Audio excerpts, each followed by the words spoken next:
Hello.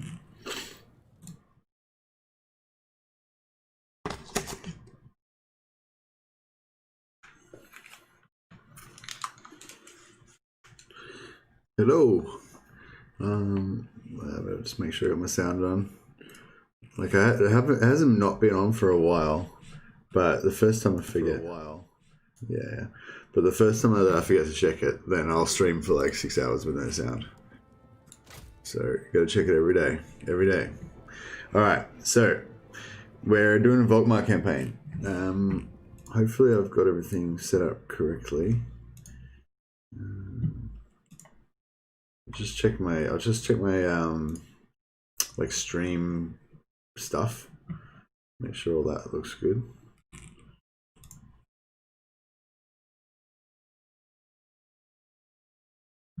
I don't know. Yeah, it looks good. Don't think I got anything wrong. The stream seems to be searchable on Google, so that's what you want. Heart Like Steel. Nice name. Hey, how you going? Good vibes. Thanks, man. Yeah, I guess maybe you guys can check the sound for me and tell me if I screw it up next time. Hey, Mercy, how you going today? Yeah, I'm going good, thanks, Ben. Just woke up. It's my normal schedule. Ugh. I wake up at 4 a.m. It's the earliest I ever got up before, actually. Never used to get up at 4 a.m. for anything. But yeah, I get up at 4 a.m. and then I make myself a coffee, then I have a stream, and then I go to work, and then I try to go to bed, and then I do it all again. And yeah, it's pretty good. I've been trying to make videos after work, but yeah, it's a bit hard. I think I'm just gonna give up on that idea for a while. Maybe yeah, I don't know. I might start having one day off a week from streaming, and then I can make a video that day or something. But then I don't know. Anyway, we'll figure it out. So yeah, we're doing a Volkmar campaign. I was going to do a bit of a practice first, but just to try out a couple of things. But you know, let's just do it live. You know, live and unscripted. You're lucky. I just refreshed my internet and saw you on. I am honoured to have you here, Nicholas. Thank you for joining us. Why did I get a? Oh, are you?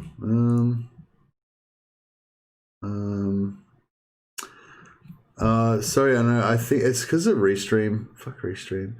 So yeah, I'm thinking I'm gonna stop streaming on Twitch because yeah, I kind of thought that was what you meant to do. You know, if you're meant to stream, you just stream on everything, and that's how you do it.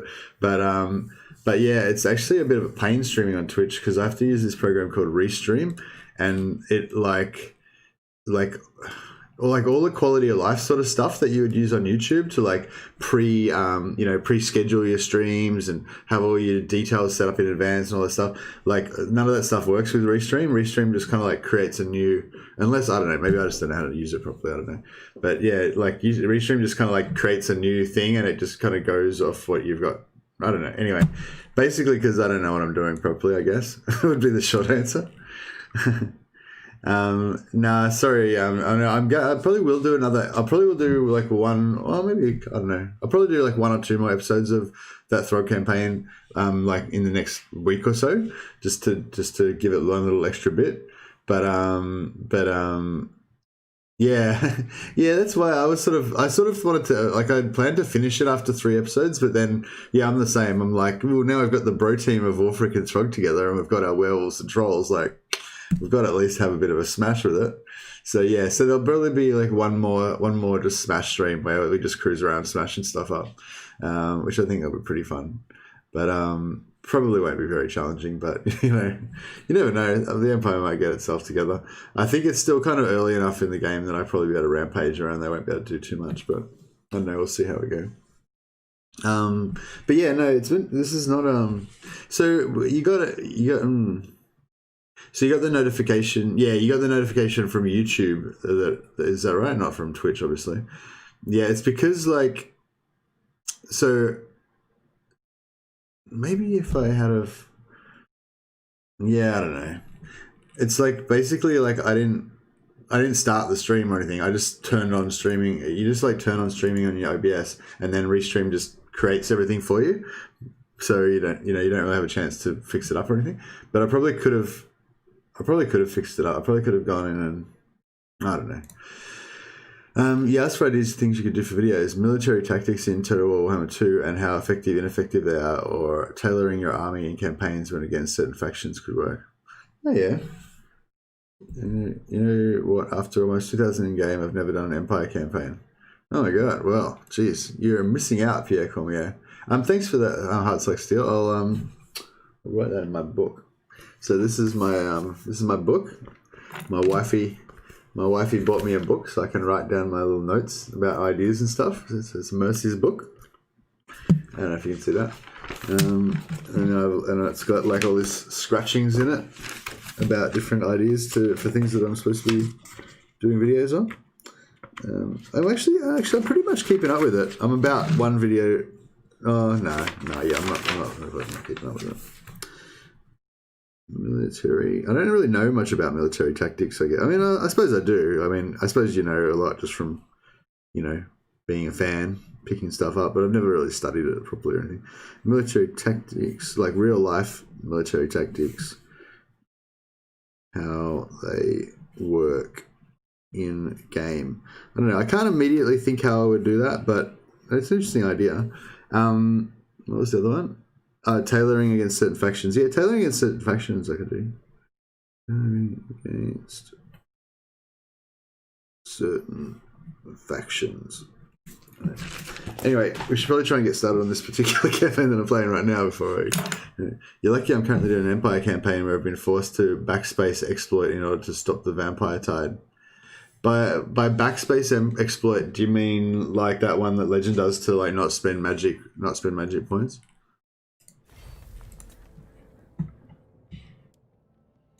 We must preserve this world. Grand Theogenist.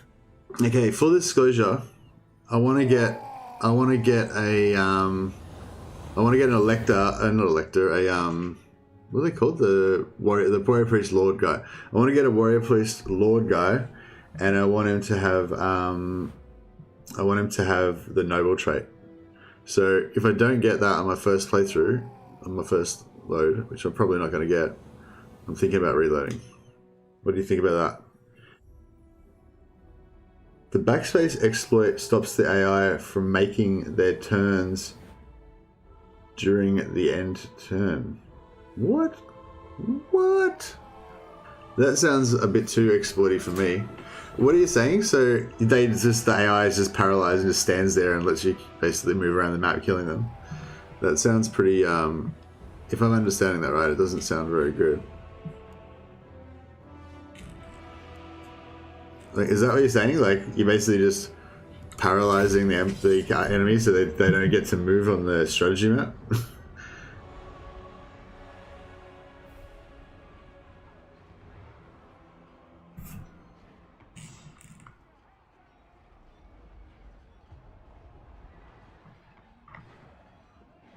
So it's like, so when you move,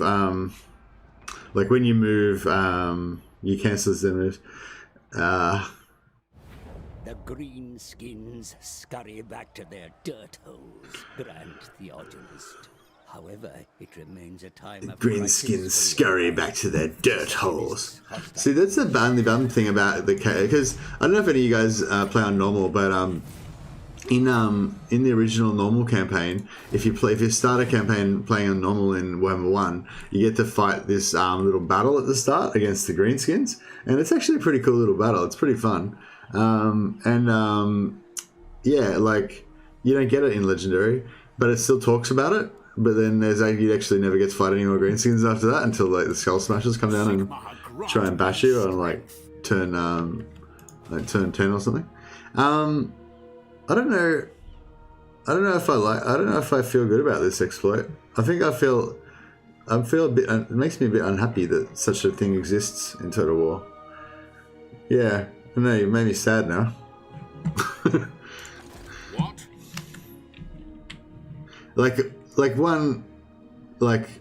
Yeah, I don't think I would ever use that exploit. Like literally ever. Like, I don't know. I don't really get why you would want to do that. Sigmar watches over me. Like, you know what I mean? Like, if you have to like just not let the if you have to just like not let the AI move, like why bother playing at all? Why don't you just restart a new campaign and try again? It's getting patched out eventually. Yeah, I'm sure it will get patched out, you know. But yeah, I didn't think there was any like bugs that were that bad in Total War, you know. Yeah, so I'm actually a bit disappointed with that. Sigmar has heard my prayers. Anyway, let's just they know about it. Oh, okay, cool. Oh, that's good then. If it just sort of popped up and now they're going to get rid of it straight away, then that's all right. But yeah, no, I reckon if you need to use the backspace thing to stop the vampire tide, I feel like you should probably just start a new campaign. That's my plan. That's my theory. That's what I would do anyway. But I'm not gonna. No, it's a single player game. You know, whatever you like. And also, like, I mean, I guess I use exploit. Like, if I'm trying to get to a certain situation, like, you know, and I can't get there with legitimate means, then I guess I'll use whatever I've got available to me. You know. Yeah, well, that's I think, well, that's what happened every time I play Empire as well. So that's pretty much what we're gonna have to try to stop. But hopefully, I've got a strategy that's gonna work for that. But anyway, let's get started. So, so what I wanted was here for one of these guys to be noble. So so I actually was thinking about doing a bit of exploiting, you know, extra exploiting this time of actually restarting. So we've got this guy, but I don't want this guy. I don't even want these. I don't even want any of these guys either. All right. I feel like if this is gonna be like our ultimate campaign, we need to get it started right. So we're not starting it. All right. Let's keep chatting for a bit longer. This isn't the one. This is not the one. You know, I feel like it's okay to restart the first turn because it's like if you're playing Eltharion and you get a Cavill with bad traits, like you gotta start that again. You know, you can't have a Cavill with bad traits. Like, am I right? Carrington's, yeah, I wasn't happy having to resort to it either. Yeah, no, it would. I feel like, you know, you would do it at first and then you would think, but then it would sour the campaign, you know, and then you'd keep trying to play, but then you'd know that it was kind of bullshit, and, you know, I feel like that would, it would kind of ruin it for me. Like, I'd try and convince myself it was all good and stuff, but then, you know, then after a while you would just be like, nah, I'm just going to start a new campaign, play Eltharion instead. Awesome. Could you make a B-list for someone? Yeah, you could. But I mean, of course you could. It might not be the best thing to do though. What I plan to do though is not to do that. What I'm planning to do is to let them go for a bit of a rampage, but for us to create a doom ball that's so powerful that we can just smash them anyway. No matter what they've got, we'll just smash them. That's my plan. The only thing that I really hated last time was that they kept wiping out factions, and then every time they wipe out a faction, you get like -2 or -3, is it? I think it's -2 to your Imperial Authority. So I'm like doing all my hacks trying to get like more Imperial Authority, you know, by like me helping them out with the thing, letting them lose things and taking over settlements or whatever. And then, but because Sylvania is just destroying factions, every time one of the Empire factions gets destroyed in the new patch, I think he gets -2 to Imperial Authority. So it's it was ruining me. I eventually started to turn it around, but no. Extent. Alright, if we can't get a good one in like a couple more reloads, then I'll just start with what I got. Doesn't matter that much. But if I get an Arch Lector with Noble, then I'd be pretty rad. And if I can't get one with Noble, if I can get one with just something good, you know, like Disciplined or something, then that would be cool. But yeah, no, I mean, making a beeline for Slovenia right from the start might be the play. That might be the best play. I don't know. But no, I'm going to try something different. I'm going to wait till I get Flagellants, because I want to get Flagellants for this playthrough. So yeah, it's basically going to be a Volkmar Warrior Priests Flagellants campaign, but a little bit different in that we're going to have two lords So you're going to have Volkmar and an Archlector, so you're going to be like dual lording, at least at the start. And what else is going to be different?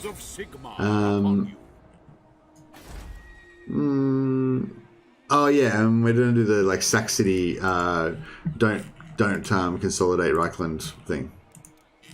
What am I trying to do? Oh yeah, Lords. Okay. Come on, yeah, alright, this is what we wanted. So I wanted a noble Archlector. It's pretty easy to get a noble lord, like, because you got 3 different lords and each one of them's got 2 different options, you know, you're pretty likely to get a good lord. So I feel like you may as well just restart a couple times and get a second lord that you actually want if you're going to use a second lord. Obviously, Discipline's good as well. Confident is actually pretty good, I think, if you're going to use... Well, it's not, like, pretty good. It's, like, okay, you know. If you're going to use like great swords or something and you wouldn't mind a little bit of extra hold the line ability, you know, 4+4 leadership's pretty good. Because you don't really use your melee attack that much as Empire, so I feel like confidence also almost be even better than discipline, you know. But obviously not for flagellants because they're immune to breaking anyway. Greetings, Australia man, for the Empire, for Karl Franz. For Karl Franz, indeed. Man, that backspace exploit is just still making me sad. Alright, I'm just going to try and put it out of my mind. Anyway, so the reason we're going to go for Noble is because it gets you crossbows 1 turn earlier. So this takes 3 turns to level up Altdorf, right?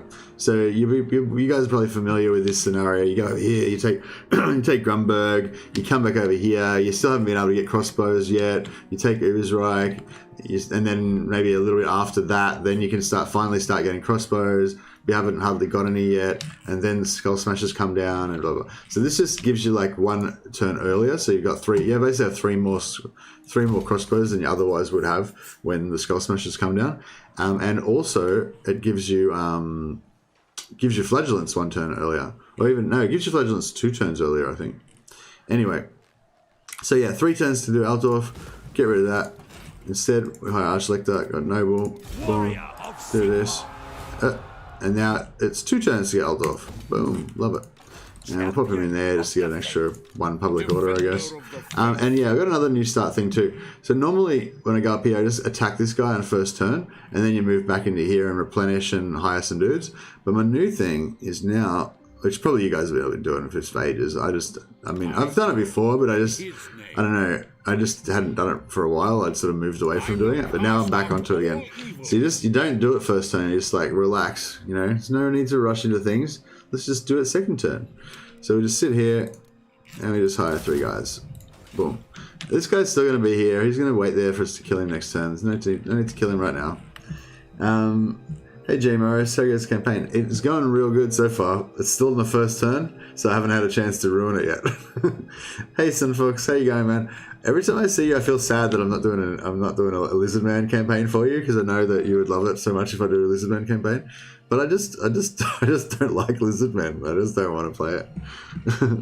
I'm sorry, but I'll mention Lizardmen every time you come into chat. How about that? And one day I will play Lizardmen. I promise. Yeah. But not until I play like every other faction first, except for Chaos and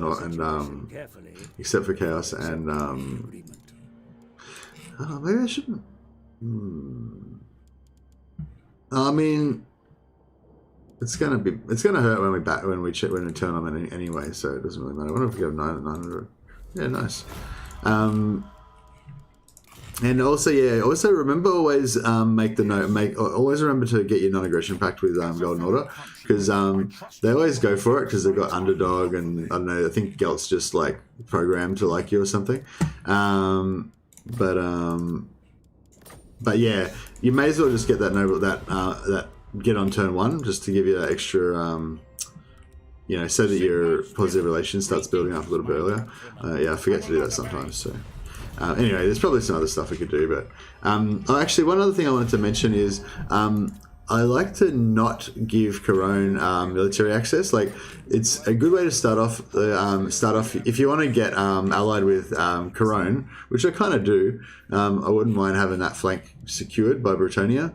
and not because I don't want to do because in this so you know like one thing that you can do is like you know consolidate Reichland, come down here, smash up some of these minor Bretonian lords, just gobble them all up and stuff, and then like let Corone get taken out by somebody else, or eventually just take out Corone yourself, and then you kind of annex Bretonia, and it's probably like not the hardest way to go, you know, but that means that the vampire counts will just wreck all of your shit, basically. That's what I found anyway. I don't know. Yeah, but anyway. So this what we're going to do this time is we're not going to do that. We're going to let Bretonia hold this flank, and we're going to just go over here and just try and save the Empire. This is like a save the Empire campaign, basically. No need for Lizardmen, but I would like it. Alright, cool. Well, thanks for letting me off the hook, because I would like to do it for you, but I just don't want to have to play Lizardmen, basically. I feel like I could have a good Lizardmen campaign one day. Like, I know that there's a lot of good stuff in there. They've got cool units, and it's kind of refreshing to play something different, because they are really different to play. Like, their troops and stuff are quite different. Yeah.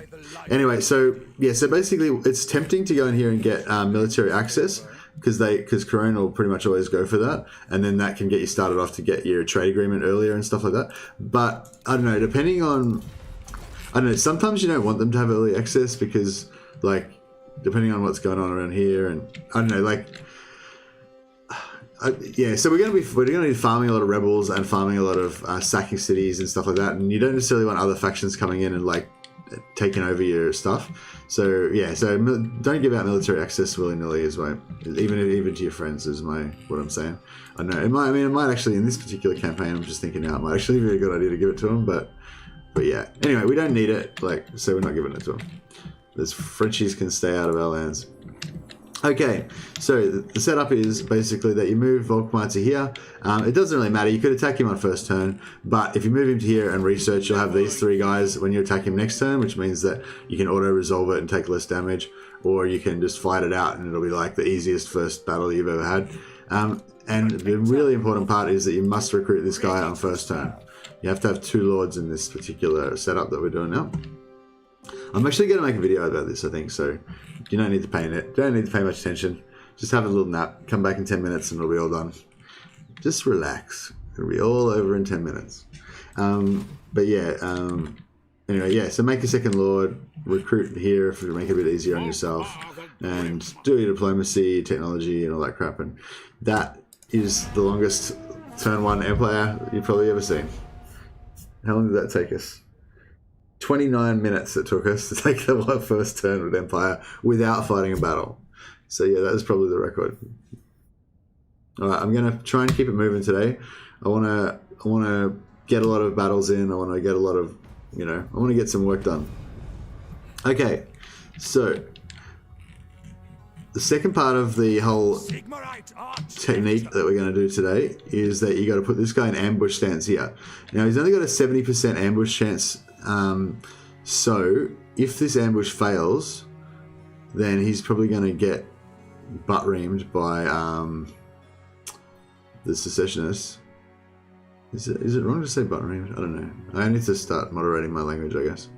Anyway, so we need to save at least 25% movement so we can get into ambush stance. Pop me an ambush here. So it's only a 70% chance for ambush to work, and therefore there's only a 70% chance for this whole like technique to work, basically.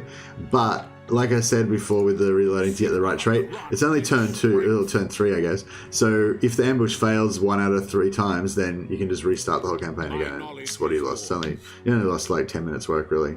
Normally this wouldn't take this long. Empire good on legendary difficulty? Yes, Empire's good regardless of the difficulty. Empire's good even if it's not good, because guns, faith, and steel. Like, our mission is to make Empire good. You don't ask what Empire can do for you, you ask what you can do for the Empire. But yeah, now Empire's good because they've got Volkmar, because they got warrior priests, because they got flagellants, because they're cool AF. That's why. I don't think Empire's like the most powerful faction or anything, but they're just, they're just awesome. They got witch hunters, they got like bright wizards, like they just got the coolest stuff. Alright.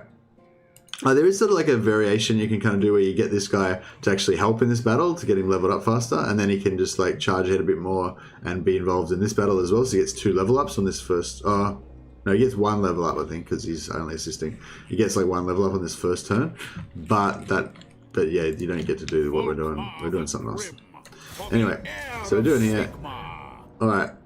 Obviously, we don't need to fight this battle. We could just auto resolve it, but. Yeah, that's the other thing about this method of recruiting these 3 guys first. It means you can just auto-resolve this first battle and you just literally won't lose anything. So there's no problem auto-resolving it. But we will, just because it's the first battle of the campaign, let's do it. Let's do it.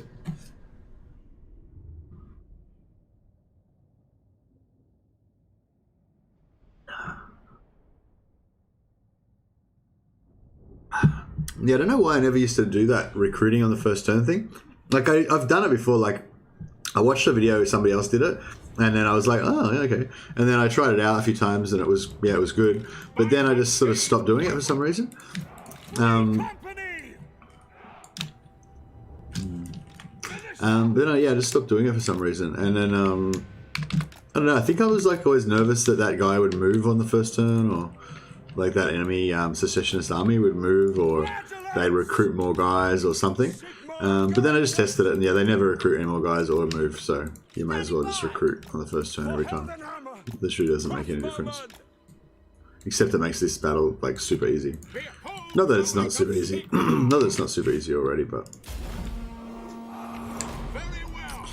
not sure why I put those flagellants way back there, but that's right.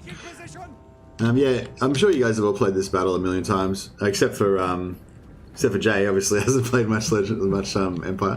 But yeah, this battle is pretty straightforward. The key things I would say is just use your cavalry to mess with their archers, so that their archers don't get a good. Where's their range? Oh yeah, they're just outside there. Because if you let their archers kind of like settle in place and start firing on you guys, then you'll get a little bit of damage from them. But you can just whoa shit. don't let them shoot your sword. And then what you can do is actually you can separate the archers out from the rest of their army if you're good. This is the cavalry are like your little sheepdog, you know. So these guys will run away from your cavalry. Blah, blah. So you can kind of like do this kind of stuff and see how every time I charge them, they stop attacking me. And then every time I move away, they start attacking again. And you kind of just do this, and then you kind of like slowly get in between, try and get in between them and the rest of the army, and kind of separate them out. But anyway, yeah. I won't worry about that too much. But yeah, and then at the same time, you want to be kind of like move these guys down here, and then yeah, make sure these keep playing. Even if you don't get to attack them, if you just keep messing with them like this, so they just never fire their bows, then that's all you really need to do.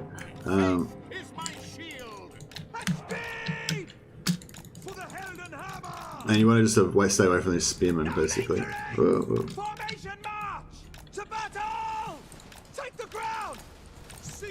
Yeah. Try not to get out, guys. Yeah. And yeah, just keep messing with these archers. Oh yeah, and don't try and melee this guy with Volkmar, because he's not as good at melee as this guy is on legendary. Probably on normal, like Volkmar would do fine, but yeah, in this reality, yeah, that's probably not the best time to. But yeah, basically what you want to do is get like some spearmen or something and get them to just tar pit this guy, and then sorry, I didn't do that very well. Yeah, okay. Alright, we're screwing up this battle. But yeah, sorry, I'm trying to talk and do it at the same time. But yeah, we'll basically just like tar pit this guy with some spearmen or whatever. And then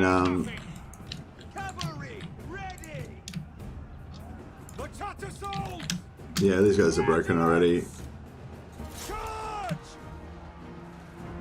Try and get some shots into him.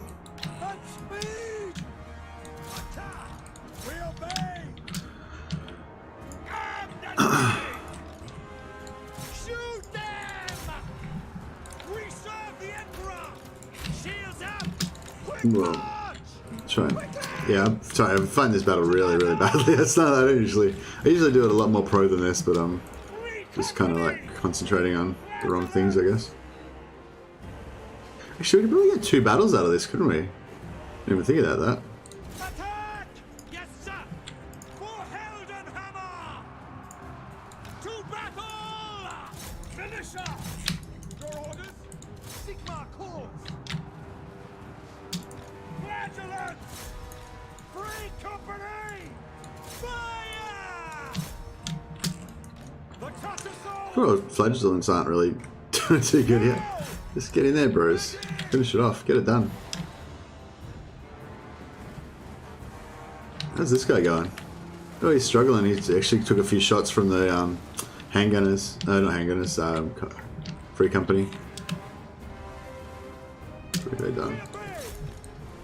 To battle! Finisher! Understood!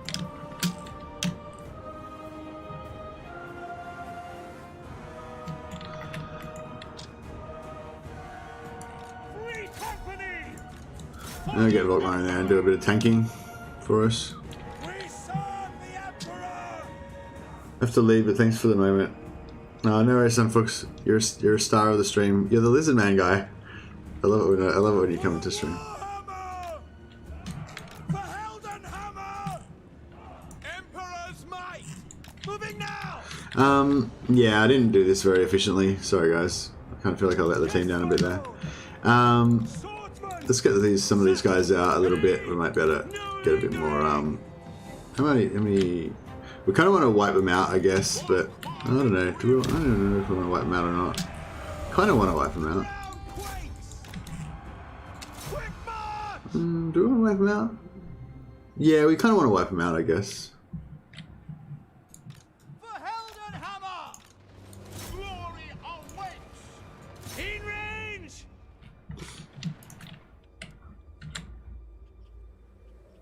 Oh yeah, the thing I forgot to do as well is the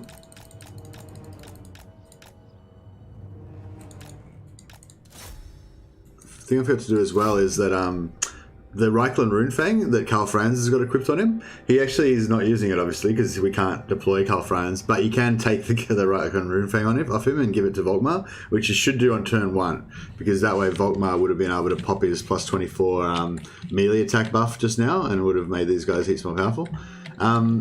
Yeah, I'm not sure if we need to wipe these guys out or not, but I just thought I'd do it anyway to get the extra XP and stuff. But yeah. Anyway. Now, if we had auto-resolved that, we probably would have only done slightly worse. Like, I did pretty badly with that. I don't know, I guess it didn't work out too bad. That's how I'd normally expect. I'd tar pit with the spearmen and pretty much take nothing with no damage with the rest of the army. I probably could have literally taken like no damage with the rest of the army and just only lost damage on the spearmen if I'd have done it properly, but yeah, whatever. Good enough. Now, yeah, so I'd say the best way to do it would be to take on the captives to get the 7% replenishment. Although you won't get as much if you don't do as much damage to the enemy, you won't get as much replenishment. I think I'm not sure how it works out, but sometimes you only get like 3% here.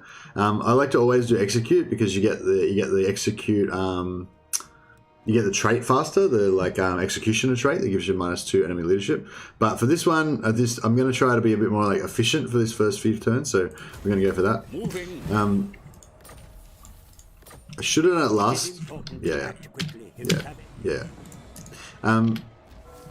Okay. Yeah, I should have done it last turn, but just to no. Yeah, put this on Volkmar on turn 1. That way we'd have it already equipped right now, and we would be getting extra loot, all these other nice buffs. +5 public order is really important because it means that you don't get the you can control when that rebellion is going to happen, and it happens a lot later when you've got this on. And that buff, the +24 melee attack and +8 leadership is really good. Yeah, so just make sure you do that on turn 1, but we forgot. It's fine. You gonna put Hellstorm rocket batteries in your army? Nah, probably not. Mercy, do you find the Runefang far more useful than the hammer? I do, because of the +24 melee attack. Then what hammer?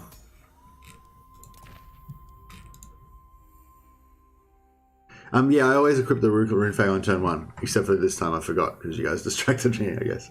If that, yeah, I don't know if that's what I mean. I literally every time I play Volkmar, I always put the Reckoning Runefang on turn 1, except for this time I did it on turn 2. Well, actually, yeah, let's be honest, I forget about half the time and I put it on turn 2, or I remember I forgot to do it on turn 2 and then I forget again, and then like turn 5 I actually put it on. But yeah, the strat is to always put the Reckoning Runefang on Volkmar on turn 1.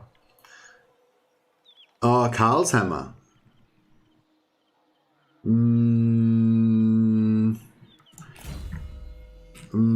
I'd have to look at the stats, but I'm pretty sure that Karl's Hammer gives you global public order, doesn't it?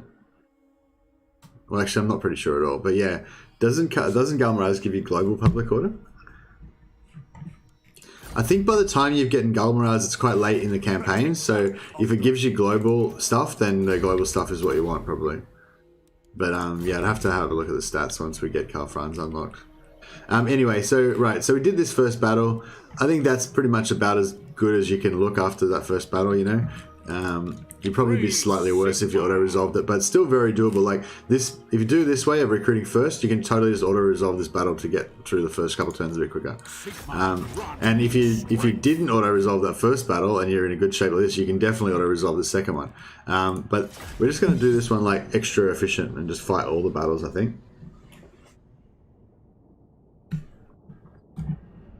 I hope our ambush doesn't fail.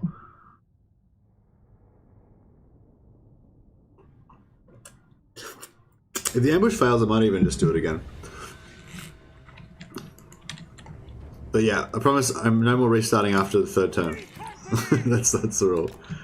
But we might do a bit of restarting just to get the campaign like started off, you know, the way that we want it. Because I want to do a specific thing.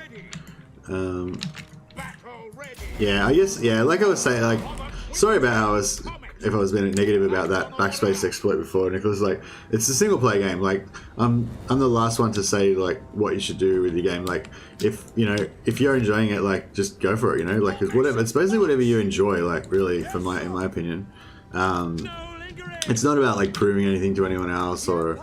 You know, I mean, I guess if you're streaming, it's kind of you are kind of trying to prove something. But you know, I mean, like if you're not streaming it, then you're not proving anything to anyone else. You're just trying to enjoy yourself, you know. And it's yeah, and I use all sorts of exploits just to try to kind of set up the scenarios that I think are going to be fun. You know, that are going to be, or I don't know. It's not even about fun really. It's just about your like player fantasy. It's like, yeah, Volkmar with heaps of warrior priests and an Archlector or Burrow and stuff. You know. Yeah, anyway, so what am I trying to do here? Kind of vagued out. I feel like I should be doing something. I should be doing some sort of movements. Moving now. We serve the Emperor. Yes, sir. Get in there, Volkmar. Ready? For France. Free company. Yeah, I'm pretty sure I probably should have moved some of my infantry a little bit quicker. Moving now. Should go that way. Quickly. Go. Maybe these guys over here, maybe. Where do they go? You guys shoot some shit or what?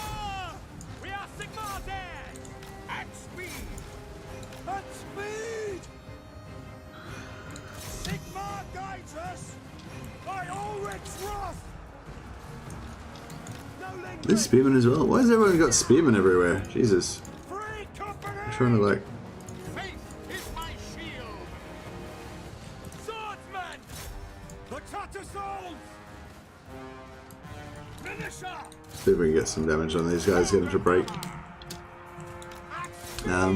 Just trying to get a bit more XP. It doesn't really matter, I guess. But this spearman. Nah, screw it. They can take a bit of damage. Doesn't suit them too much. Got my Tattersouls. Oh, the Tattersouls don't need experience because they're already 3 gold chevrons. Twin-tailed comet!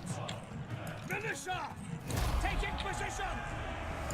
Take the ground! By the Jade Griffin. Get them! Actually, where's those cavalry? Yeah, they're still getting some XP. Who else do we want to get some XP? I guess these archers want some XP.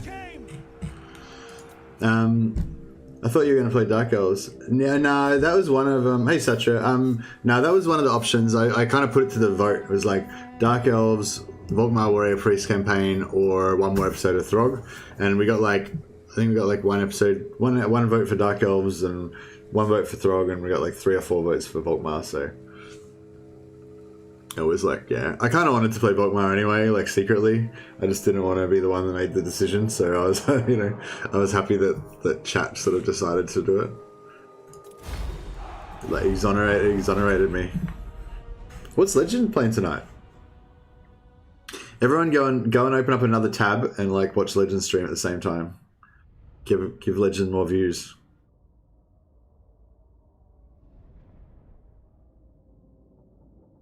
And also, then you can tell me what's going on in his campaign. Because I never get to watch Legends. I never get to watch Legends streams anymore because I'm always like asleep or. Oh, okay. What's I don't have DLive. I don't know anything about DLive really. Like I knew that he did it. I knew that he used DLive, but I just didn't know. I just don't know. Hey, I wonder if we give these flagellants terror. Because flagellants are really nice at like chasing down fleeing dudes. They just seem to really wreck fleeing guys. I think it's, I don't know why, but they seem to do better than casualties. They seem to do better than cavalry, I reckon. Okay, so another thing that I've decided here as well is, particularly for this kind of blitz start that we're doing right now, is I want to go sack here because I want to get this 6% replenishment.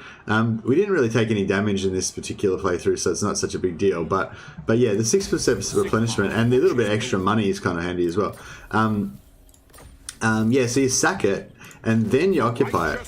And then normally you wouldn't want to do that because you lose a level and all that. But Grunberg, I don't know, for some reason, like Grunberg starts off at rank 1, so you don't lose it. I mean, it starts at rank 2, yeah, whatever. It already gets busted down to rank 1 anyway, so you haven't lost anything, it's still going to be rank 1.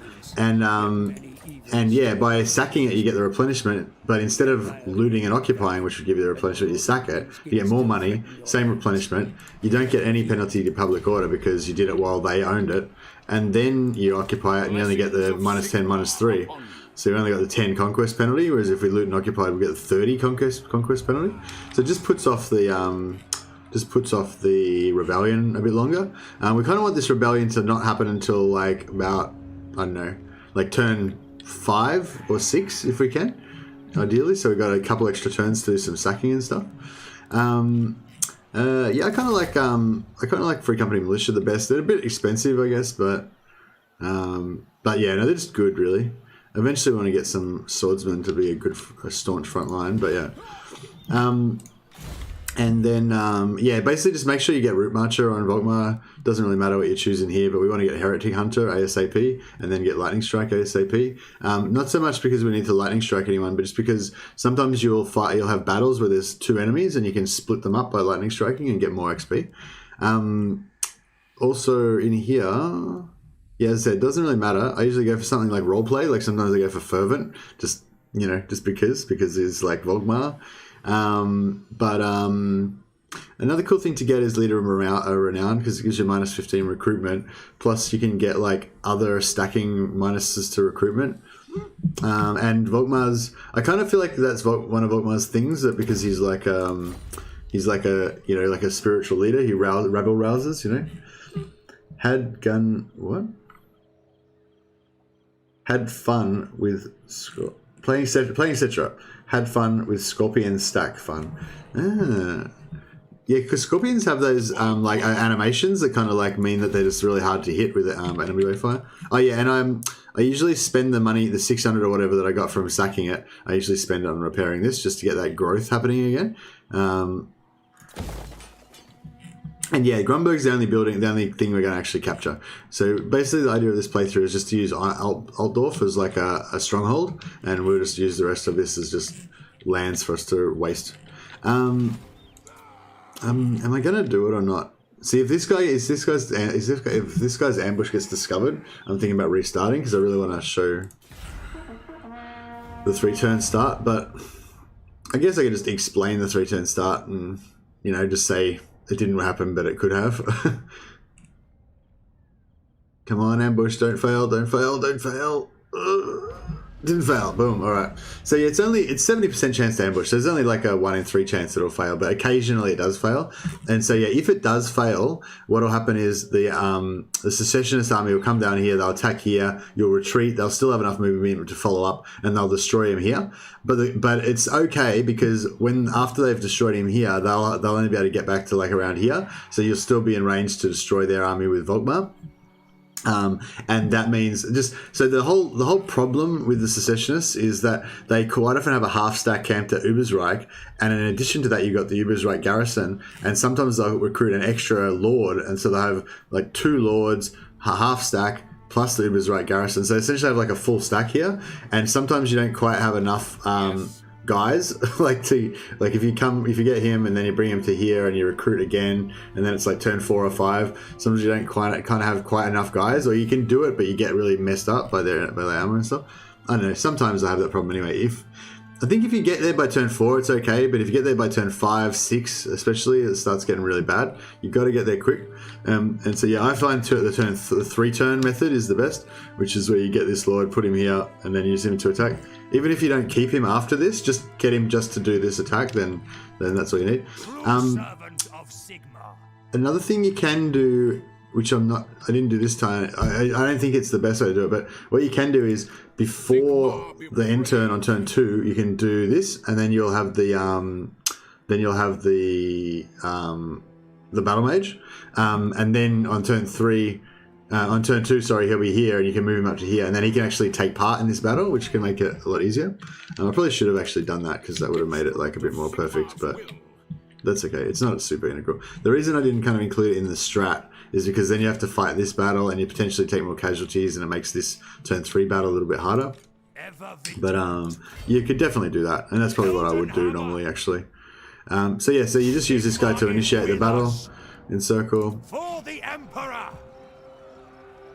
And that just means that we can get... Normally Volkmar would only be able to make it to like here, and you'd start recruiting, and then you'd take it the next turn with 16 guys.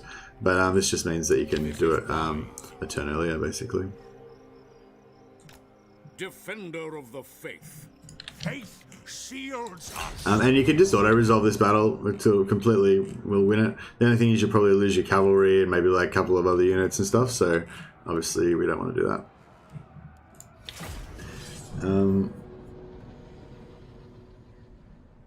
So yeah, this is pretty much my new favorite start, and this is sort of how I think I would recommend that you do it. Except for if I was personally going to do it, I would get the mages on turn 2, and possibly even get some artillery if you're really lucky. But I forgot basically, and I didn't want to restart again. I mean, I kind of wanted. I was thinking about restarting if it didn't get to happen, if what I wanted to happen didn't happen, but I don't really want to restart because I feel like it makes it a better...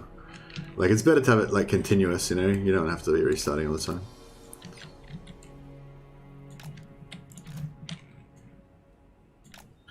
Whew. I feel like I went on a little bit of a hyperactive rant there for a second. Gotta calm down. Stay calm. Yeah, we'll just take our time, kind of getting all our guys organised here. For Heldenhammer! Quick march!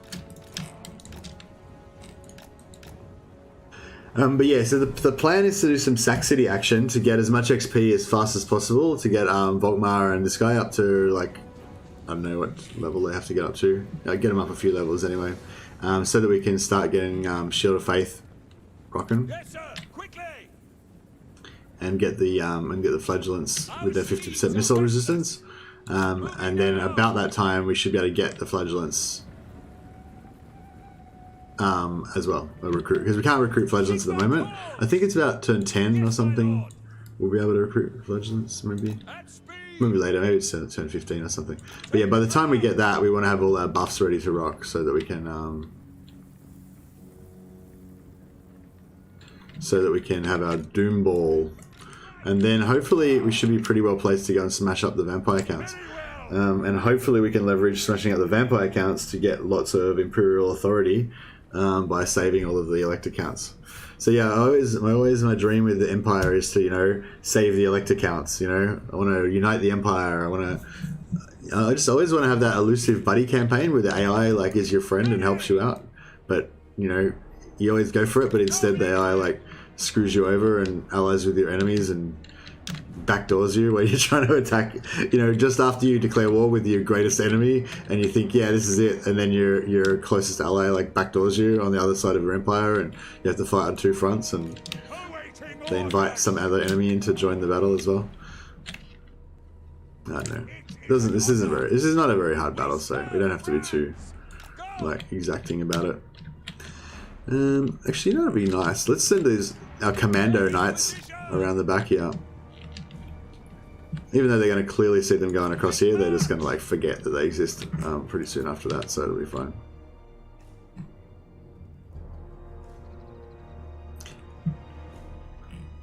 Alright, but yeah, I'm going to try to stop saying like, and try and stop swearing constantly, and try to keep the campaign moving so we actually get to see a bit of the storyline sort of undeveloped. Because yeah, I feel like there's like, oh shit, really? Oh no, I thought that was it. I thought it kicked off, but no, it hasn't kicked off yet.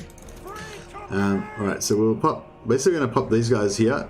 So we're going to have hopefully a little like firing line here, and we'll just pop these guys over here and these guys over here to be like a bit of a tar pit, and then we'll have our flankers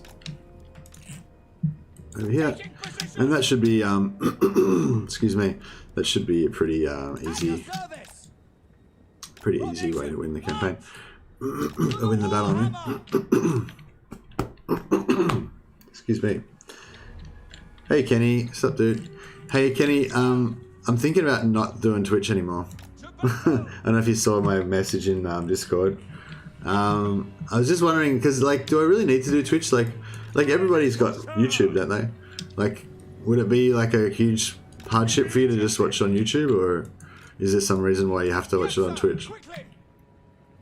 Or is it just like that you always watch everything on Twitch and you don't normally go on YouTube or something? What's the deal? Tell me the deal. What's the deal with Twitch? Give me the down low. What's so great about Twitch? Where's my other flagellants? Oh, whoops. Okay, maybe we should have moved them a bit earlier. I do have YouTube, it wouldn't be an issue. Okay, cool. Kenny's giving me the okay. It's just because it's hard to like manage both. Yeah, it's just because when I wake up, like, you know, I want to try and get my stream going straight away because I only wake up like 5 minutes before the stream. But then, like, because of the way Restream seems to work, like I can't pre-schedule anything. Like if I pre-schedule the stream, like I would have like I knew I was going to do this yesterday, so I would have liked to put up you know, a pre-scheduled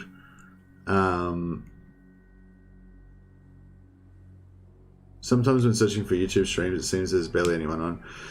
Yeah, well, I don't know. Well, that was my idea. I thought maybe, I guess I always wanted YouTube to be my main thing because I really like making videos, and like that's not really a thing on Twitch, you know. And all right, let's just do this battle first, and we'll talk about Twitch in a second. What do we want to do here? Should we just? Maybe we should just actually move forward because these trees aren't doing us any favors. Alright, we'll get this cavalry here. That should really confuse the crap out of them. They'll be like, what's happening? Why is there cavalry behind me? We better change our formation 17 times. Oh yeah. They're like, oh my god, cavalry, what are we going to do? Hopefully they just don't move for a minute. Oh, get out of there.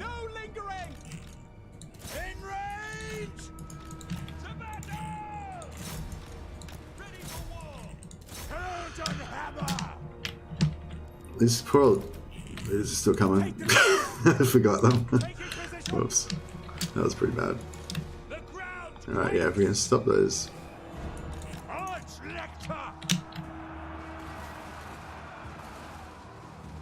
Oh, these guys turned around and started shooting back at my cavalry. What the hell? What the hell?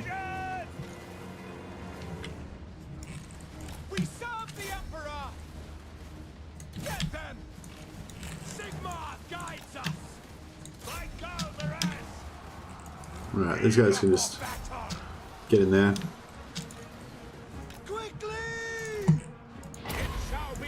Probably should have used that on something else that is a bit more effective, but... Oh, did they not get the charge on these guys? Oh, that sucks, because these guys kind of interrupted their... Well, I'm pretty sure we did actually charge them. Don't know why we didn't get a good charge bonus or something. Oh well, whatever. Ah shit, we forgot our flagellants again. You notice how I said we forgot our flagellants? It's like, if I stuff something up, then it's like we stuffed it up, you know? But if I do something good, then that was all me. It was my tactical genius. Actually, we should get rid of these off the map, probably. Actually, alright, we'll just send them after that. Yeah, I don't normally look to go up against their lords early on because their lords tend to wreck our lords. But, that's alright. Whoops.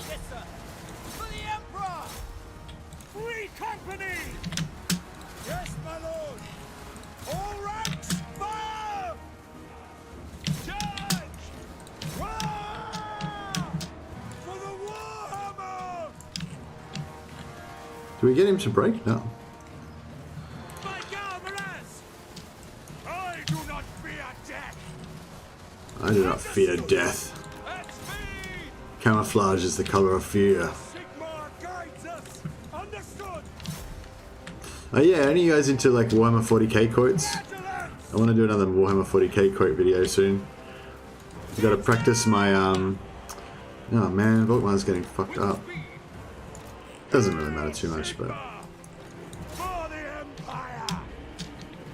Alright, I think we got wrecked pretty hard, but we would have gotten wrecked even harder if we had have tried to auto-resolve that. We would have lost units for sure. As long as you don't lose any units, it's not too bad.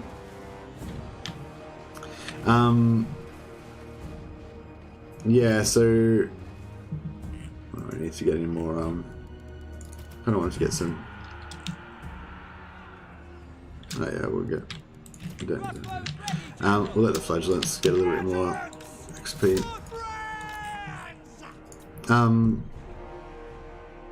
Yeah, they are my space marines, and they shall know no fear.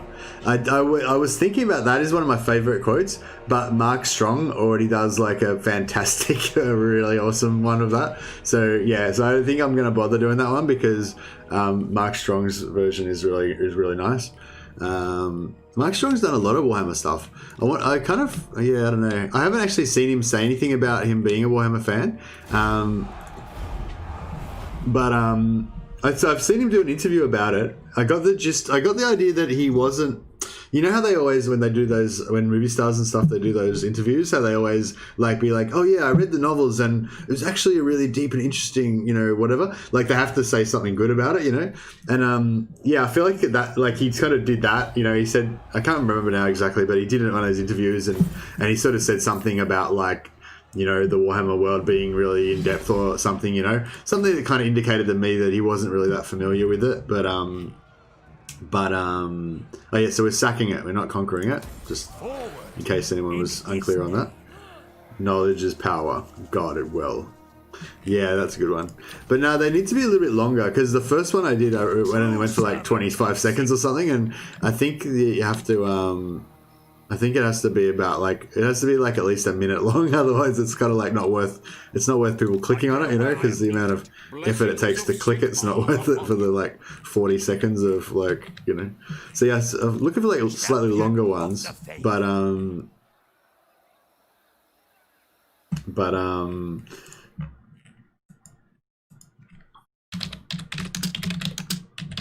one I really want to do the Rogald Torn quote because it's like one of my favorites. Oh, where is it? Yeah, I actually don't know this one off by heart, so it's a bit.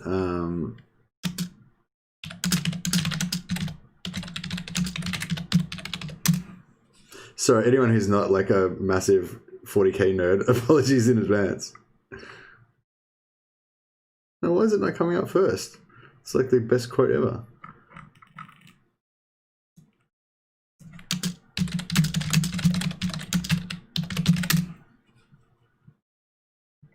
That's not the quote. For fuck's sake. Excuse my French. Oh, actually, I've already got it. I've got it somewhere. Here we go.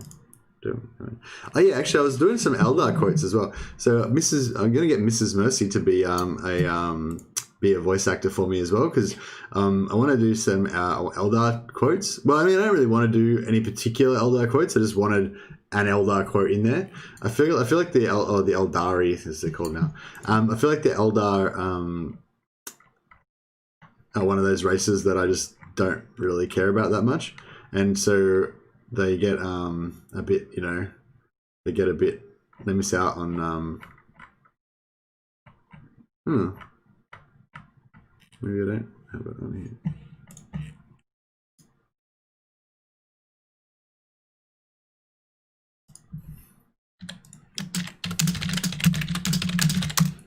Sorry, I've built it up so much now. I feel like I need to get there. Somebody's probably going to quote it for me in the chat before I find it.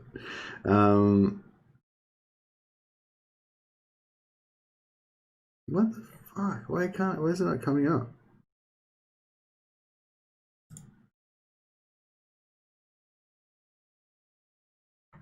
What the hell is that?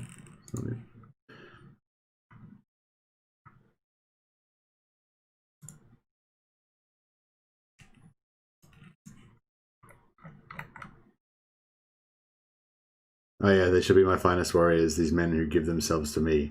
Like clay I shall mould them, and in the furnace of war I shall forge them. They will be of iron will and steely muscle. In great armour shall I clad them, and with the mightiest gun shall they be armed. They will be untouched by plague or disease, no sickness will blight them. They will have tactics, strategies, and machines, such that no foe will best them in battle. They are my bulwark against the terror. They are the defenders of humanity. Excuse me, my voice broke a bit there, getting a bit emotional. They are my space marines, and they shall know no fear. But I'm not going to do that one because Mark Strong smashed it. He's just smashed it. Here we go. Rogel Dawn, the vaunted Primarch of the Imperial Fists, the greatest of all the Space Marine chapters. Do not ask me to approach the battle meekly, to creep through the shadows, or to quietly slip on my foes in the dark. I am Rogel Dawn, Imperial Fist, Space Marine, Emperor's Champion. Let my enemies cower at my advance and tremble at the sight of me. That's so cool. I love Rogel Dawn. He's such a badass. But yeah, actually, and one of my favorite ones is. Sorry, fuck, I did it again. All right, gotta remind me to actually play Total War. All right, so don't swear, don't say like, and actually play the game. That's our mission. That's our mission for today. Okay, so we'll give this guy Root Matcher as well, just so he can keep up with Volkmar. And also, the good thing about this is because he was in his normal movement, he can actually still recruit this time, so we can just still get a bit of a kickstart on recruiting. I'm just going to go for normal swordsman because we've already got quite a few of these guys and we need a little bit more of a staunch line. Now, yeah, I would probably always keep him at least just for this one turn to get this extra jump on recruitment. But if you don't want to keep paying for him, because he costs like, what's he costing us? He's costing us 281 plus an extra 388. So it's like 640 or something he's costing us per turn. The Emperor protects. Oh yeah, have you guys all seen The Guardsman? If you haven't seen The Guardsman, like, we can watch it. It's so good. Should we even like just watch it now? Let's just make this a watch 40k video stream instead. No, all right, we're not gonna do that. All right, we're gonna no more 40k for an hour. That's it for or half an hour, 15 minutes. No more 40k for 15 minutes. Awaiting orders. Yeah, so basically this guy's costing us like 650 a turn or whatever.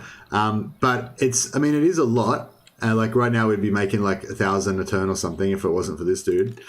But it's the cheapest it's ever gonna be. Like, you know what I mean? Like once Volkmar's got a full stack, this guy's 15% is gonna be costing more and more, you know? So, you know, even though it is costly and it's not something that you normally do in Legendary, it is the cheapest it's ever going to be. And a second Lord is the most powerful unit that you can recruit in the early game, especially because we've only got the tier 1 barracks, so we can't recruit anything good, you know. So this unit is extremely powerful, you know. I mean, maybe not quite now, but once he levels up a bit, he's like, and look at him, he looks like a badass as well. Look at the model. He's got his armor, he's got his steel ring around his head that, I don't know, gives Sigmar's power to give him an energy shield against arrows to the face, I guess. But yeah, no, I really love the Archlector model. I think it looks fantastic, even better than the Warrior Priest model. The Warrior Priest model is also fantastic. But yeah, anyway. Yeah, the other thing I quickly wanted to say is that, so what we're going to do here is we're not going to take over Ubersreich, we're not going to take over Alheilhart, we're just going to keep Altdorf. The good thing about this is that Altdorf is a capital, so it's got kind of like extra garrison, like a normal capital doesn't have. Like, we look at, see this garrison, it's like a lot weaker, you know, it's a pretty crap unit, it's not very good. You look at this garrison, we've got like 2 units of great swords, we've got halberds, we've got knights, we've got, you know, it's a really good garrison. And once you level it up, every time you level it up, it gets better and better. So yeah, so basically, if you try and take over all of Reichland, then you have to defend all of Reichland, and you probably had that experience. It can be really painful. Whereas if you just don't bother, then you've just got Altdorf, which is this like iron hard nut that can't be cracked. Like, even when these like rebellions spawn here, like, you don't even need to defend them really. Like, they can, like, Altdorf can potentially just fight them off, you know. Although, yeah, you might want to come back and help them out, or at least hire another lord. Oh, here's an Eldar quote. Let's try out this new sexual position. What's the worst that could happen? Slaanesh is born. Indeed, indeed. That's pretty much what all the Eldar quotes that I was thinking about doing are all about. They're all about, like, either Slaanesh or about the, like, way that the Eldar mind works and how their excesses are kind of like part of their culture and stuff like that. The Emperor protects. Slaanesh is perverse glory. Yeah, but I said no more 40k for 15 minutes. All right, 15 minutes. We've got the 15-minute timer on. No more 40k. What was I saying? Yeah. So sack cities, right? So what we're missing out on basically is, so like, you want to build some of these bad boys, weaving houses, 250 gold per turn. In this particular instance, we want to get some growth happening as well. And we also want to get this going so we get some crossbows. But anyway, so weaving house, 250 per turn, right? So if we owned Obersreich right now, we could be building a weaving house in there straight away. And then we would start getting 250 per turn. But every time we sack Obersreich, we get, like, if it's like in this busted state like it's in now, we'll get probably like 200-ish gold, you know, with the battle, the loot after battle, and an extra like 50 gold from looting the busted up buildings and stuff. You get about 200 gold or something. So it kind of almost is the same, you know. But in addition to that, occasionally they'll spawn an extra lord as well, and you get to bash him as well. And then you'll get like 1,000 gold or whatever. So basically, just by sacking Ubersreich over and over again, you're basically making about the same or even maybe more gold initially than you would if you took it over and built a weaving house. And also, if we took it over, we'd have to like repair it, you know, build the weaving house, which costs like 600 gold or something. This is like, we're just going to start making money straight away from just sacking the crap out of it, you know. In addition to that, we're getting XP on both these guys. Oh yeah, quick point about XP as well. XP in Warhammer is not based on the difficulty of the battle. It's based on, obviously most of you guys all know this already, but whatever. It's based on how well you do in the battle. So, you know, if you fight an epic battle against like 4 enemy armies and you just barely pull it out, you get a Pyrrhic victory and you get like not much XP. Whereas if you just beat the crap out of this this busted up garrison over and over again, you get a decisive victory every turn for both of these guys. So Volkmar, the supporting army only gets like half XP or whatever, but Volkmar's going to just power up from all this sacking. So I probably could play and do this at the same time. Just quickly see if we can get non-aggression or trade or anything with Talabek clan. I feel like sometimes you can, maybe, depending on what their personality is. But I'm going to get military access as soon as we can with those guys to build that up. Middenheim is quite often like easy to get non-aggression with, but yeah, just distrust the Empire is going to hurt us with them. Underdog, okay, that's a nice... Underdog's good because you can get... Once you get your power level up, you can start getting some diplomacy.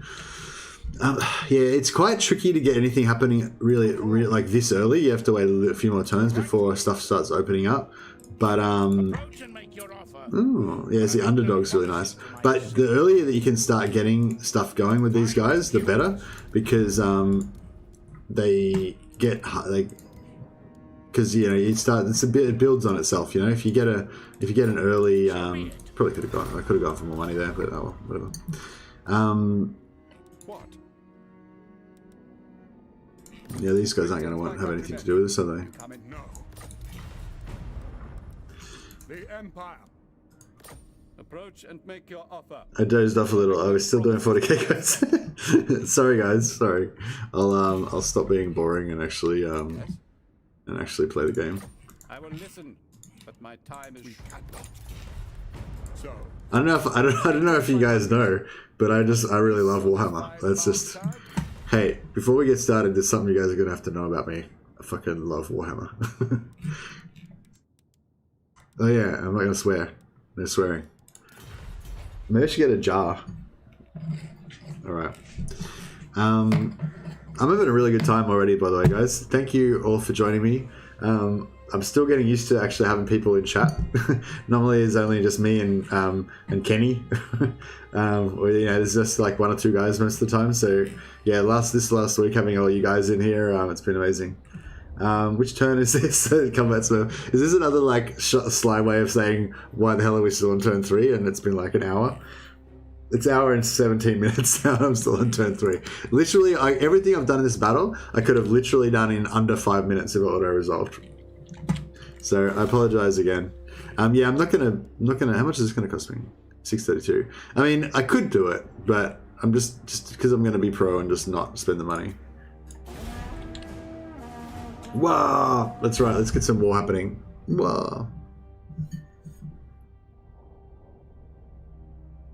Oh, I didn't do the battle. God damn it. God damn it. You asked him while I was on the diplomacy screen. Yeah, sorry. What we should have done just then was do the battle to get the priest. I mean the wizard, which I should have done on turn 2, but I forgot. So this is the problem with these things: you forget, and then you just never do them. Should we do the battle now? Yeah, we'll do the battle now. Like, let's do it. Let's get it done. Warrior of Sigmar. Orders. I will cast out all evil. Okay, so we want to power up Volkmar's. Never yield.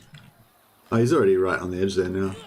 Yeah, we want to power up Volkmar's XP first, so we'll make him be the leader of the attacks. I mean, it might be a good idea to get rid of this guy, just because it is costing us a lot of money to have him. But I really want to get him leveled up. I really want to do this two hero thing. I mean, maybe I'll have to sort of have him come and go, like have him for a couple of turns. Whenever I can pop him in, get a bit of XP, get rid of him, get him back again. You know.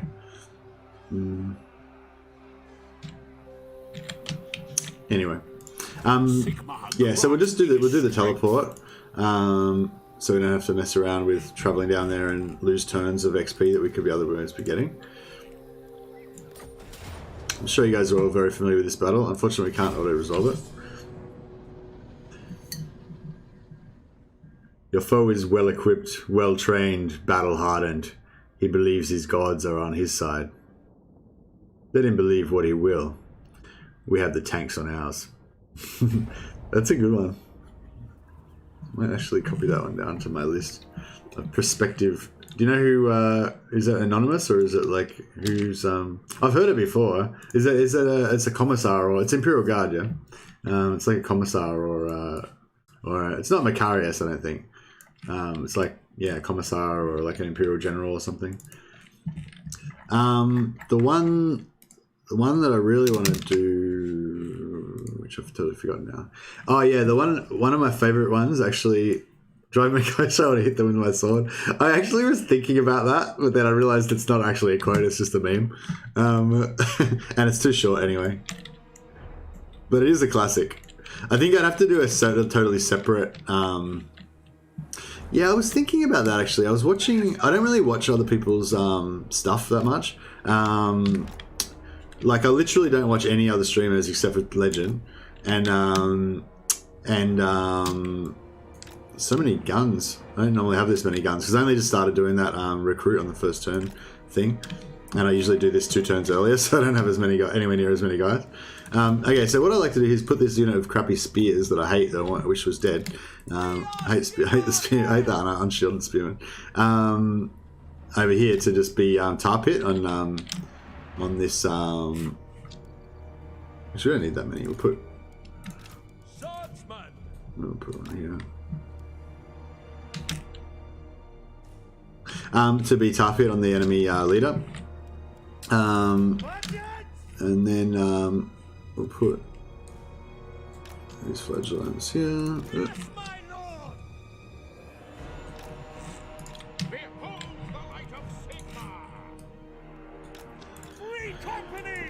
Yeah, so my strategy with this battle is to just annihilate the artillery like instantly, basically, and the archers.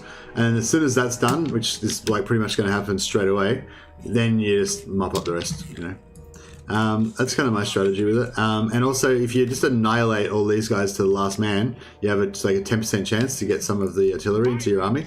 It would be so cool if we would get that, but it will never happen. But you never know. Also, I like to do a lock group on this, just so it's a bit hard to control everything all at once, so that just makes it a little bit easier. I like to put these guys in defensive stance so they don't chase, and that is about it. I guess we could even do a lock group for these guys as well, why not?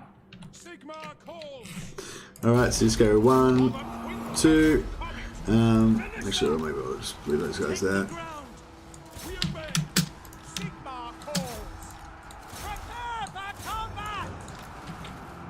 Alright, these archers are trying to get away. Alright, unfortunately this guy totally dodged our spearmen, but that's okay. Okay, so you want to just like start breaking these units. See, these artillery are just annihilated instantly. It's fantastic. The flagellants are great chasers, like I was saying. Cavalry are great chasers, obviously, as well. I wonder if these cav can get through here without getting shot. Kind of looks like it would go over their heads.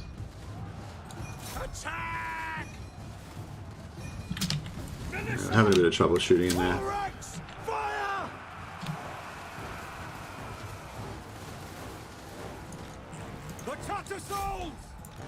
Okay, that. Yeah, I just like to just completely destroy the artillery, like right to the last man. Oh yeah, we should have used Volkmar's buff as well, so he could buff all his guys to plus 24 melee attacks, so we could have annihilated them a lot quicker. Yeah, and then you want to line all these guys up to just shoot the crap out of this lord. Just leave him tar-pitted for a second till they're all ready to shoot. Is this like too much commentary, do you guys reckon? Like, I feel like it's maybe it's almost insulting because it's like obviously you know how to play Total War already, but then you know I don't know. I mean, I feel like I don't know.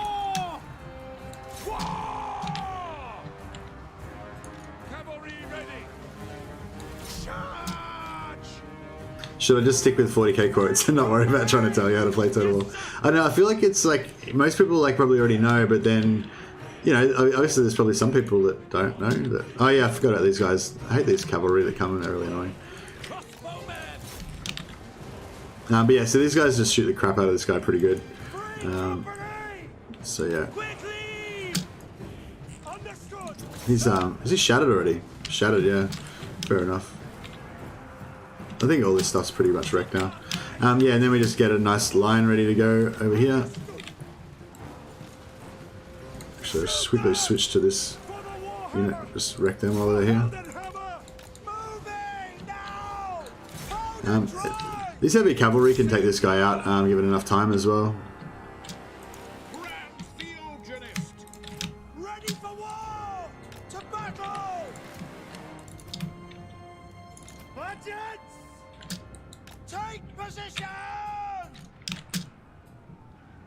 Take the ground!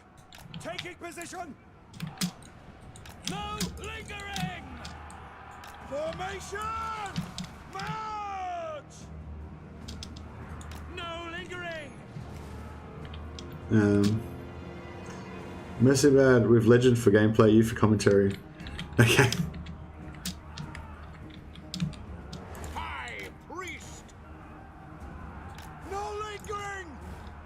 Yeah, I don't know. I probably could have done that a bit better. We'll let them go. They'll save themselves.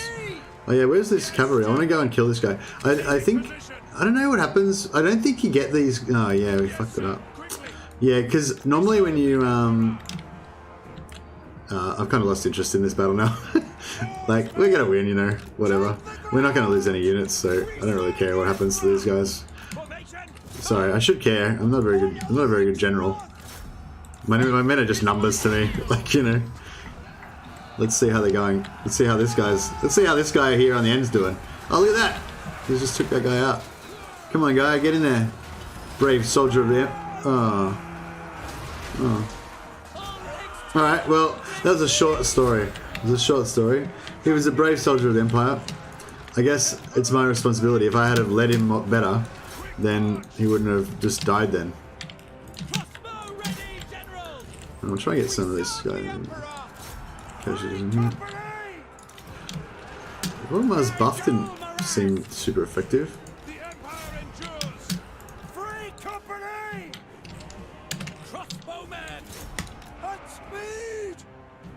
Hope we'll get a good volley into this guy and just break him.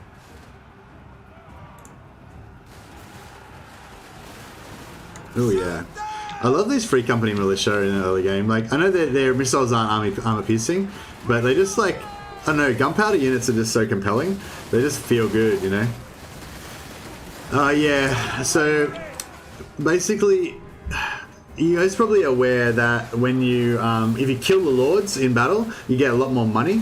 You get more money out of the in battle, and I think potentially you get more chance of getting loots as well. I'm not sure about that, but I kind of feel like if you kill the general, you might have more chance of getting magic items, you know. But you definitely get more money in the battle. What are you guys doing? Fucking shoot him. I'm just like get everyone in the whole army to go after him.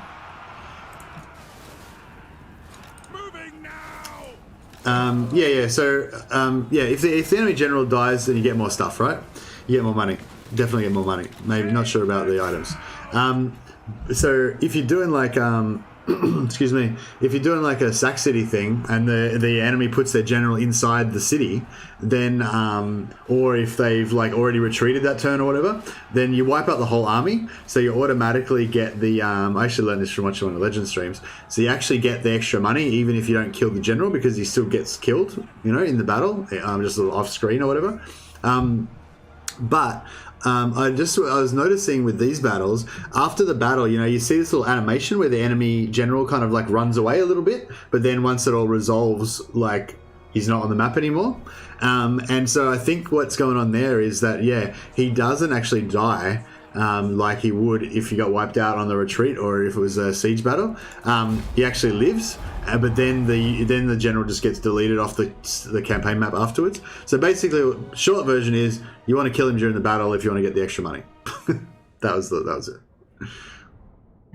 But yeah, it's not a big deal. It's just like a little thing I thought we could do to maximize, but I stuffed it up and he got away anyway, so never mind. Now, what we all want now is the artillery. Everyone pray for artillery. Sigmar, Emperor, artillery. Because like your whole campaign's different if you get the artillery. We didn't get the artillery. Alright. No artillery. But yeah, see, yeah, you got like a very small chance to get one of these pieces of artillery. If you get one of these mortars, it's like game changer. Like all of a sudden you got mortars, you like breaking enemy morale, you're firing mortars into big packs of enemies. It's like fantastic. You can use it to siege castles on one turn. It's great. If you get this bad boy, Hellstorm Rocket Battery, it's a tier 4 unit. You get that on like turn 4 or turn 2 or whatever. It's crazy. But anyway, we didn't do that. But it's sort of good that we didn't get it because it rarely ever happens. So it would be sort of like we don't really need the replenishment. We'll just go for the leadership. See that? You see how he was like moved away? Yeah, like I think that means that he doesn't actually die, you know, so you don't get the extra money from him. The other thing that's game changing is which one of these you get. So what I wanted was a life wizard, but what I got was this guy. Yeah, I don't want him at all. But here's what we got. So yeah, if we had have done this on turn 2, he could have actually... actually, I could have just done it before the battle and he could have joined. Oh, okay, I didn't realize that. So what we could have done is just done this just before, like on turn 3. We could have... Yeah, actually it would be pretty doable. I think I might change my... I was going to do a guide about this. I might change that. So basically you do this, you take this on turn 2, then you could do the battle before you do the end turn, but obviously it's better to do it after the end turn to get the extra 3 units of recruitment. So as soon as you finish as soon as you come and click into turn 3, then you do that battle. Then you go up here, set this up. This guy's going to have popped out. He'll be able to just make it there so he can actually take part in the turn 3 sack and get a little bit extra XP. And also you get extra ancillaries and stuff for having him in your army. Aiding the mundanes, Sigmar grant me strength. Yeah, we'll pop him in there. It's going to cost us a bit of extra money, but that's okay. Defender of the faith. Over and over, unless they don't count as Emperor. Where are we going? If you play it correctly, you can farm to College of Pyrotechnics and steal all their artillery. What? If you play it correctly, you can farm to College of Pyrotechnics and steal all of their artillery.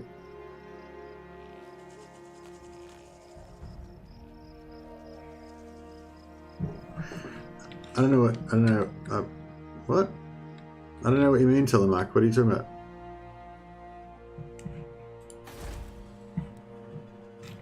What's the College of Pyrotechnics? Is that a faction? Are you talking about... No. Oh, the neutral armies. Neutral. But how am I supposed to play it correctly? Like, they spawn randomly. Don't they? Like, it's not like I can do anything to make them reliably turn up on the battle map or anything. Just like a very small chance. Yeah, but how would I play it correctly? There's nothing I can do to make the College of Pyrotechnics show up. Like, they don't exist in my game.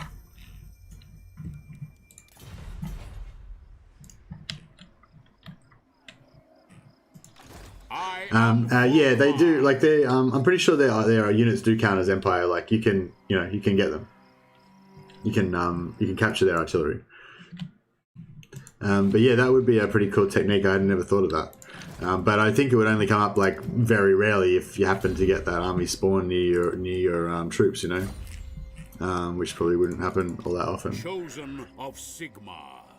They spawn between Lustria and Nagaroth. How the hell is that gonna? How the hell is that gonna help me? That's like on the other side of the world. Like, I'm literally never gonna see that ever. I guess it would be good for a Wolfheart campaign, maybe. Yes. All right. So. True servant. Yeah. So again, you've got this choice every turn. Like, am I going to get rid of this guy or am I going to keep him? He's costing us a bit of money, but that's cool.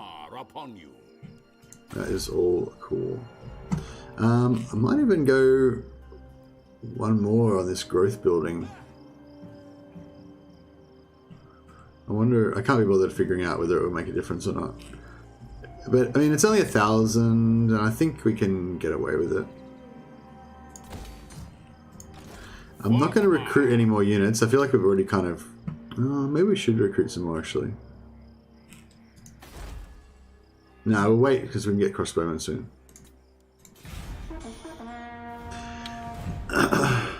Maybe there's a chance of getting that artillery since they produce a lot of it. Yeah, no, I'm saying what you're saying would totally work. Like, you could just keep farming them over and over again, let them you know, replenish or whatever, and you know, get their artillery. Like, you can totally do that.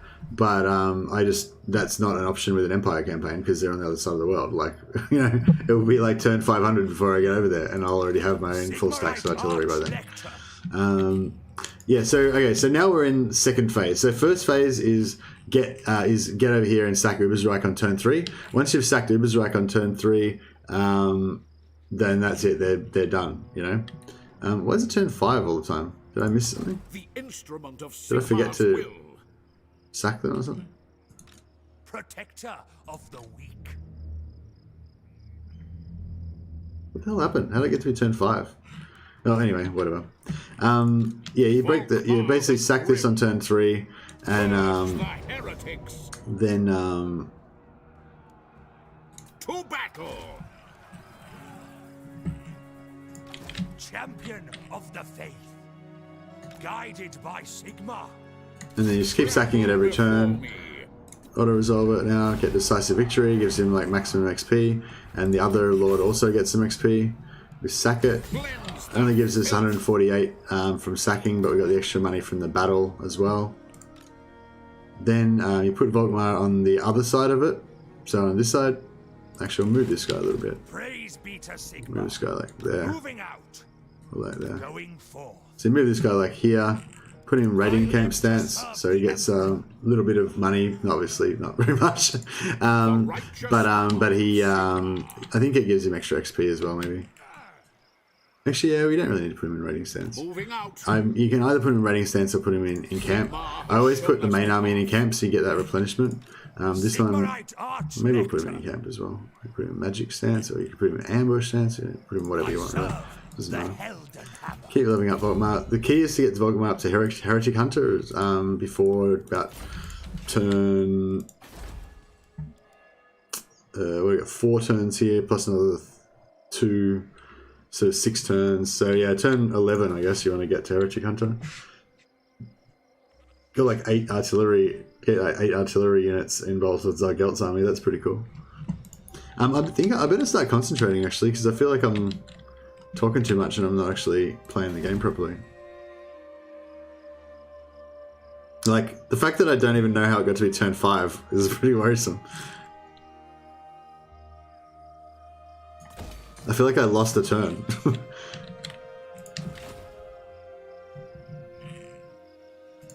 Yeah, what level is Volkmar? Volkmar's turn is level 5. So he got to like level 2, level 3, level 4, level 5. No, he should be higher. I don't know, I'm confused. Oh well. Grant me strength. Oh yeah, so we want this guy to get scouting. So the other thing about this is we're doing like a hero-centric campaign. If you watch my Warrior Priest video, you kind of already know this, but basically Volkmar gets plus 20% to his magic item drop chance, and then Wizards give you another plus 10% chance, and then you skill up into this, gives you extra 15% chance. So you got 20, 30, 45, and then if you get a perceptive wizard or another perceptive hero, that gives you another like 15%. So you got like plus 60% chance of magic items, which you can only get with Volkmar. And yeah, and then if you're gonna go for a hero-centric campaign with like 5 heroes in your armies, then you got like heaps more chance of getting magic items, so you can gear all those heroes out, which again kind of is a force multiplier, you know, which is, yeah. So basically, if you're gonna go for a hero-centric campaign, you always want to get like as many magical items as you can get. Yeah, we don't need to worry about that. Yeah, cool. Yeah, so the whole great thing about Empire Sack City start is that you can get double sacks per turn going with Eelheart and Oozreich. It doesn't usually last that long. Like, you can usually only get it going for about like 2 or 3 turns, but it's still a good little kickstart.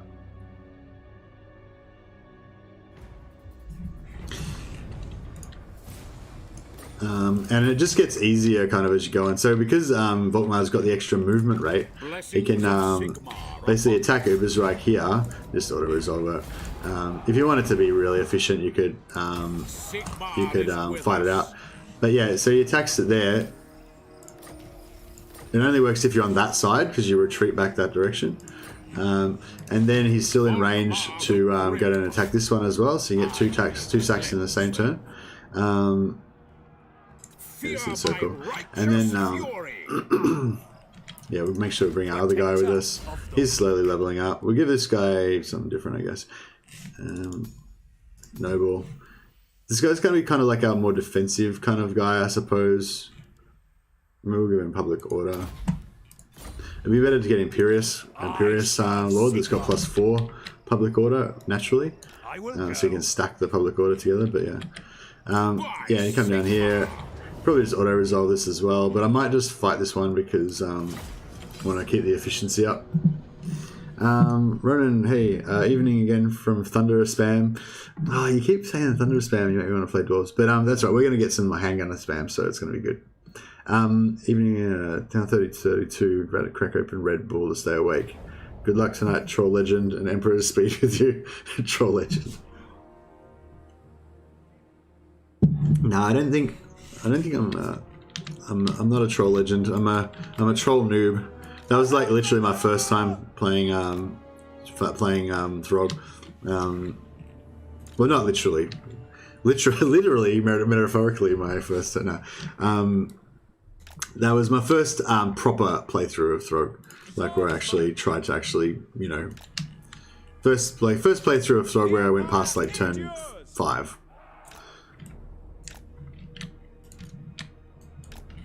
I'm not sure why I'm taking so long to set up my units. It's not like this is a difficult battle, but whatever. Let's get this wizard out there, eh? Let's get this wizard a bit of a day in the sun. There you go. Shoot some stuff in there. Get this warrior priest in there. Sorry, Archlector. Excuse me. They got archers. So yeah, it's actually probably a good idea we fought this one out, so we don't have to take a lot of damage from their archers. Yes, sir! Quickly! For the Warhammer! Moving now! Obey! I'm just gonna, if they're just gonna stand there, I'm just gonna keep shooting them with Shim's Burning Gaze. Illumination upon them! It's doing like no damage though. For the Warhammer! Quick march!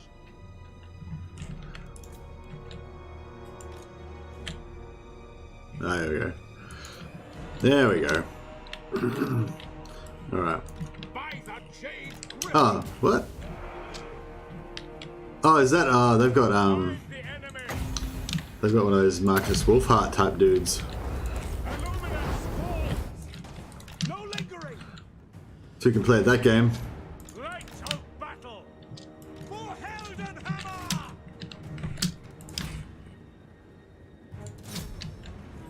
At once! So gonna work now. I don't usually use lock groups except for when I'm fighting that ambush battle. Oh yeah, I forgot about my flagellants. For the twin tails coming!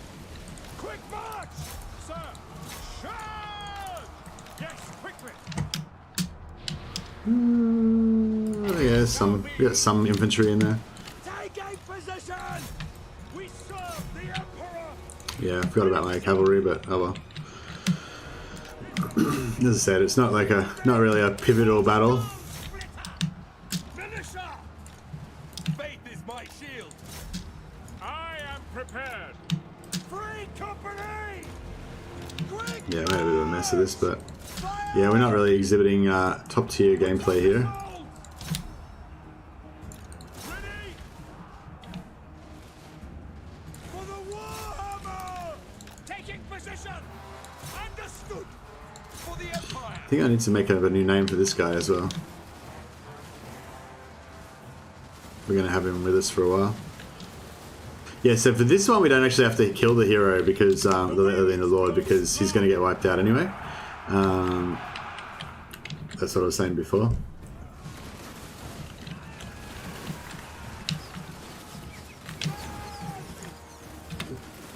This guy's pretty cool. He's like charging forward.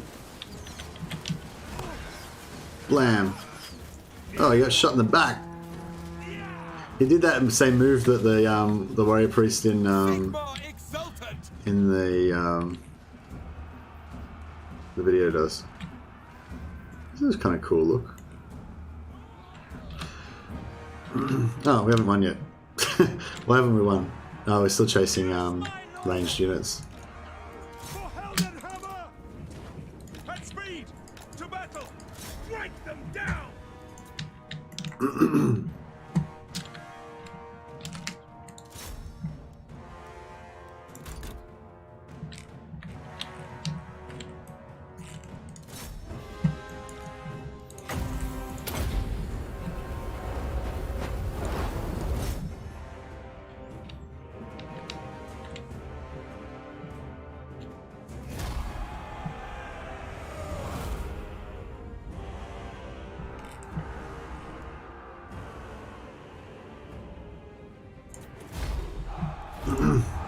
Yeah, I think I'm actually not too bad at battles. Like, I just don't, just because I play them really badly a lot of the time, it's not because I can't play them well. It's just because I just don't. Yeah. Well, I mean, I guess I'm not that good, really. I don't know. Average. I'd say I'm average.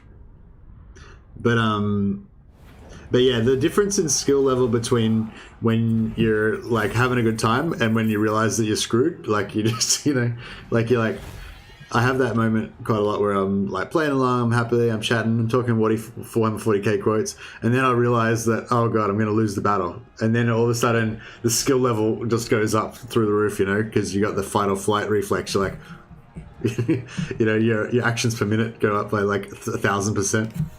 And you start, your brain starts thinking through old Legend of Total War videos, like, what would Legend do? How would I get the army penalty? I've got to get the army loss penalty to happen somehow,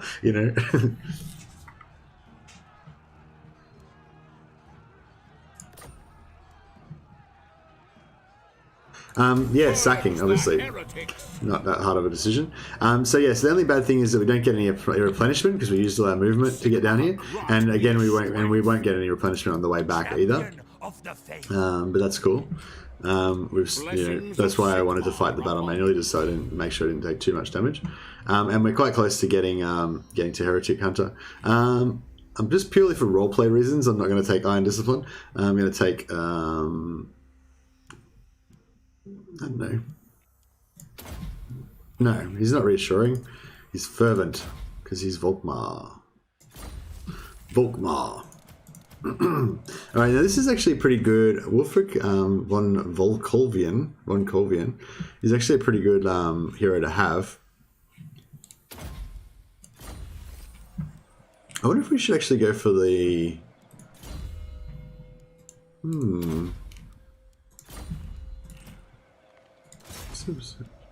54%. It's not high. Now I'll wait till he gets a few levels, I think. Because if he gets wounded, that would sort of suck.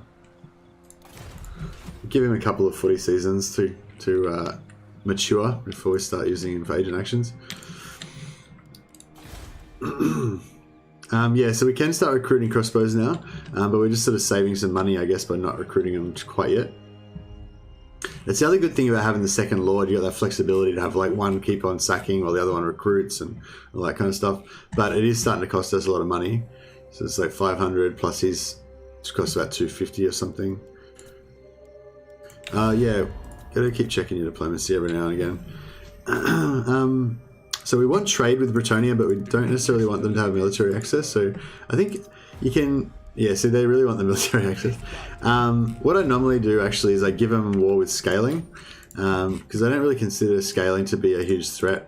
So I just go to war with scaling, and then they usually love that, and then they give us the trade agreement. And that just gives us a little. It starts getting that rep up with them faster because we've got more treaties, and it gives you a little bit of extra money. 63, whatever. It's nothing to sneeze at. I'm really liking how these guys are a underdog. I feel like if we give them a bit of money or something, we could probably get there with that. All right. I really like to get something going with Halibut Land, but I guess the quicker we go over and start fighting the vampires, the quicker we're going to start getting rep with these guys, with some of these guys. So, Surely an agreement will be reached. affirmative. Sick who calls.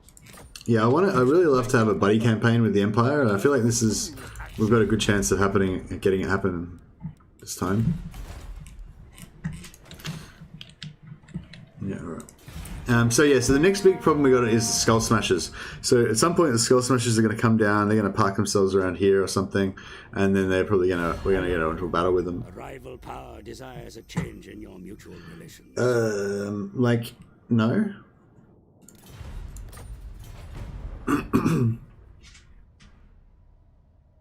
Oh yeah, so it's been 15 minutes. It's Warhammer quote time again. The one I'm looking for is the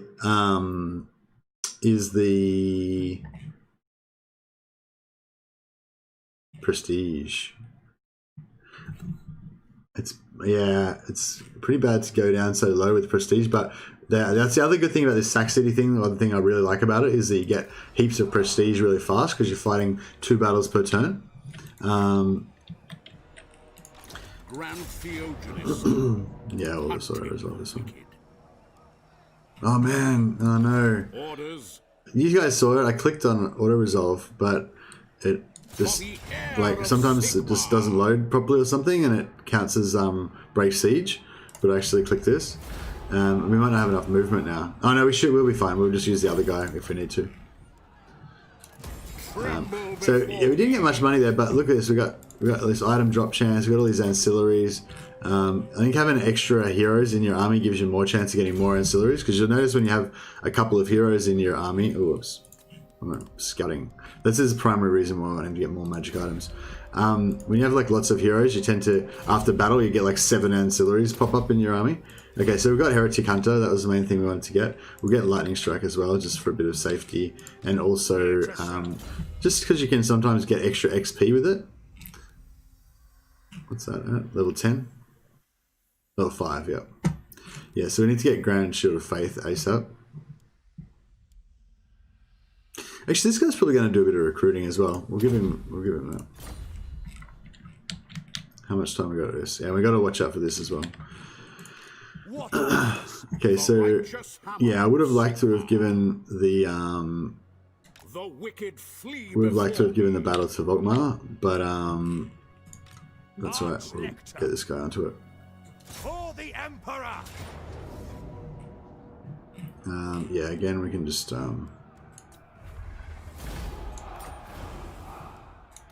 My journey begins.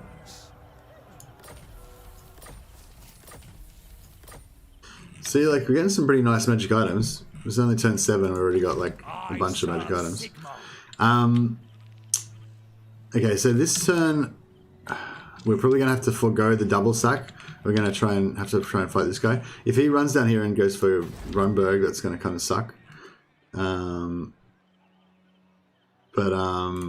mean, we can always sack Grunberg then as well. But yeah, I really want to keep Grunberg because of the growth, because we're trying to get this hold off to level 3 ASAP. That's like key. And oh yeah, and here's the Skull Smashers, so we're going to deal with that in a second as well. So yeah, so this is the next sort of part where it gets a bit hard again. I would have liked to have actually, if this guy wasn't here, we would have liked to kind of come out here and start recruiting and stuff. But basically, we'll just let the Skull Smashers probably have this area for a bit while we go away and leave them to it. The instrument of Sigmar's will. Yeah, we'll moving. Praise be to Sigmar. Moving out. Forward in his name. Yeah, alright. Actually, can we get... Sigmar, grant me strength. No. Yeah, I'm pretty sure we can still defeat this Skull Smashers army, but we're probably going to take some pretty heinous casualties, but that's fine. And then we've got 3 turns, yeah. We've got to be able to get that noble back into Reichland so we can get the turn discount on the capital building as well. Mostly thoughts on Helmgart. Yeah, so with this particular, I'm not sure what you mean specifically, Combat Smith, but in this particular one, oh yeah. Okay. I don't think he needs the plus leadership, but the -4 leadership will be good. And we'll fight it. Yeah, so in this particular, like, eventually I'd like to take Helmgart. This is just like an early game strategy, but for now, like, I want to use the secessionists as a sack city, and part of the reason why this works so well is because Helmgart stops the Bretonnians from like attacking and taking over all their cities. So normally if you have a sack city that's right next to another neighbor, so it's like you, the enemy that you're sacking, and then another neutral party on the far side of the enemy that you're sacking, you'll sack it a couple of times, then that enemy will be like, oh, these guys are weak because they keep getting sacked, and then they'll just come in and take over the city, and then your sack city's gone. So the perfect thing about the secessionists is that you've got Helmgart there stopping You know, as long as you don't sack Helmgart, then you've got Helmgart there stopping the Bretonnians from coming in, so you can just keep sacking Ubersreich over and over again. Getting that Eelheart sack as well is kind of like a bit of a bonus that you don't really need, but it's just nice to get the double sack, like 2 sacks in a turn. But it won't last very long, you know, because eventually Bretonia or Marienburg or someone will take it. So if you want to protect the Ubersreich sack longer, then you leave Eilhart at full strength and you leave Helmgart at full strength and just sack Ubersreich, you know. And that's probably like a bit safer, but I like to just sneak in a little Eelheart sack every now and again as well. But yeah, so I'm leaving Helmgart alone to protect my sack cities, basically. Does that answer your question, or are you more meaning like something else? Like about how defensible it is, or what? Yeah, I'm not sure if I knew what your question actually was. Probably should have asked you to clarify before I answered it. Okay, yeah, this kind of sucks. Normally I like to set up in the corner, do a bit of a corner camp. Obviously,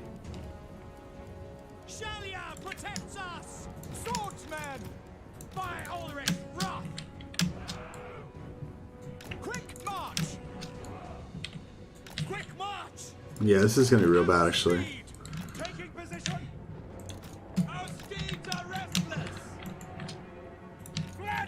We probably better get in there and start getting the fight happening,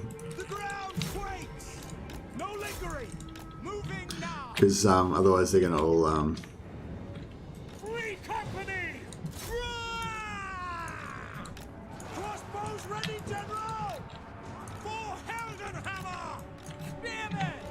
oh shit.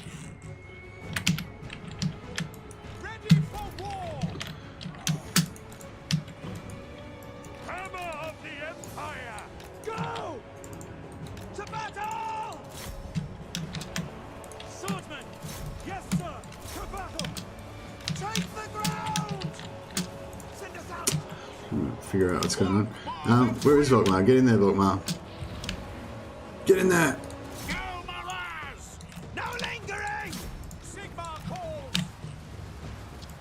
I feel like these guys aren't doing enough damage. Need to get some braking happening.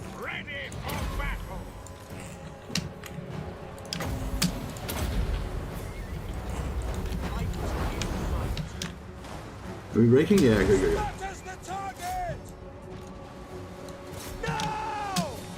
Yeah, you gotta just break everything as fast as possible.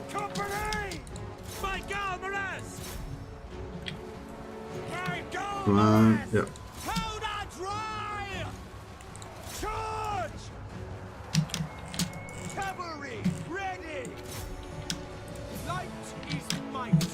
Oh shit. Is Volkmar getting smashed? Yeah. Ah, crap. Yeah, Volkmar's getting wrecked by their leader. This is bad. Get out of there, Volkmar. Get out of there. Free company! Shields up! Militia! Fire! Take the ground! Whoops. Forgot about my cavalry. Oh dear. No, this guy's getting wrecked as well. Get out. Okay, good. Good work, Volkmar. Yeah, we're not doing too good here.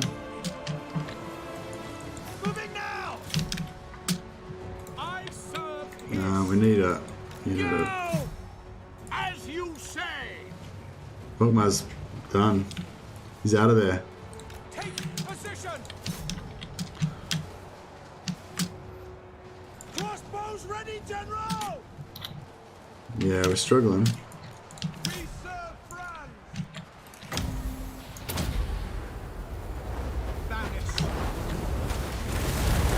Nah, that didn't work. Free company! Yes, We should try and just get rid of him. to battle! If we can Free get a bit of a Flagellants! get a bit of a roll up happening here, that'd be good. The Emperor! Fire! Fire! Go! Quick march! We await your orders. Yeah, this is pretty rough. Pretty rough. We obey! At speed! Yes, my lord! Alright. In range! Let's just try and get some breaking happening. I won't worry about the hero right now. The Tattersalls! Tattersalls are getting fucked up. Light wizard! Yes, quickly! Formation march! General! Oh man, yeah, that's getting messed up as well. Swordsman! My Maras! Free company! Take position! I might need another top hit pretty soon. Actually, this could be a good time to Guides us! do him in. Understood! Attack! In range! Emperor's might! By your command! Take the ground! Oops, they're just shooting to my own guy. It's fine. For the Empire! Alright, good. Yeah, I think we're good now. We're good. For the Warhammer! Alright, we're good. We're good. Alright, we need to get some wiping out happening. Flagellants! That was messy as fuck. That was pretty bad. Alright.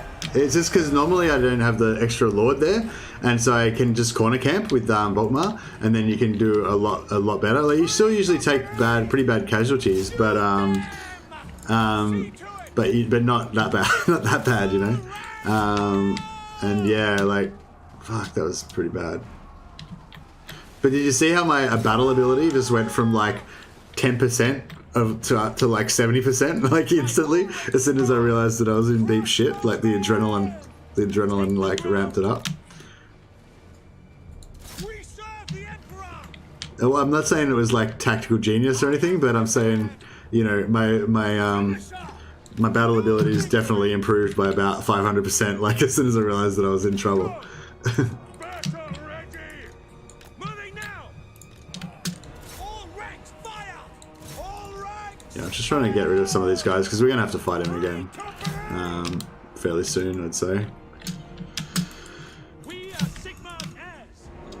In range! Yeah, well, the one good thing is that we don't actually want to keep any of these units anyway, so I mean, it's not like I wanted them to get decimated, but yeah, it's not a big deal because we kind of wanted to downsize and we can merge a few of these units together and then start recruiting some crossbowmen and stuff. Phew! Phew! That was rough. Gotcha, I thought about Skull Smashers. Whether taking an ASE is worth it to easily defend against air concussion. No, it's the opposite, I reckon. I reckon it's better to leave it there as a buffer because they're neutral with the secessionists, so they're not like, it doesn't block them from coming through, but it's like an extra thing in between them and us, you know, so it just means we're further away from them, you know. If we had to defend, like the whole premise of this campaign is to, instead of spreading out, so you have to like defend all around the edges of your empire, you just have your empires just Altdorf, so you don't have to defend anything, you know. Even Grunberg, which I currently am holding, I've got Grunberg because I want that extra growth, just especially at this early stage. After next turn, we don't even need Grunberg anymore. Like if Grunberg gets taken, I don't really care. Like it's not integral to the strategy, you know. It just lets you get your growth a little bit faster, and it gives you a little bit extra income and stuff. I mean, eventually, to maximize your income, you want to get Reichland, but yeah, I don't think you really need it. I don't know. It's probably not the most efficient strategy, but it's just, I don't know. I'm very conscious in legendary campaigns, especially in ooh, so that's another good thing about having the secondary lord. You can always take the money because you don't care about replenishment on the lord.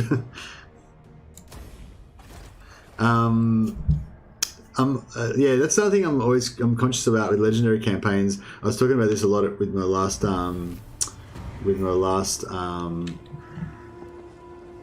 fuck. So this is what I'm talking about. So Avalon got wiped out, so we lost 2 Imperial Authority. We were at 1, now we're at -1. Yeah, this is what happened to me last time as well, because the vampires start just going ballistic and just smashing everyone. Yeah, I want to try to stop them wiping out as many factions this time. So last time I think they wiped out Ostermark as well. So I got -2 for Avalon, I got another -2 for Ostermark, and then I got -2 because they took out Stirland as well. So it was like -6, I got -6 Imperial Authority. It was pretty brutal. So we've nearly got our 1,000 back. You want to always be sitting at 1,000 prestige, so you just for safety. But we haven't quite got there yet, but we should get it pretty soon.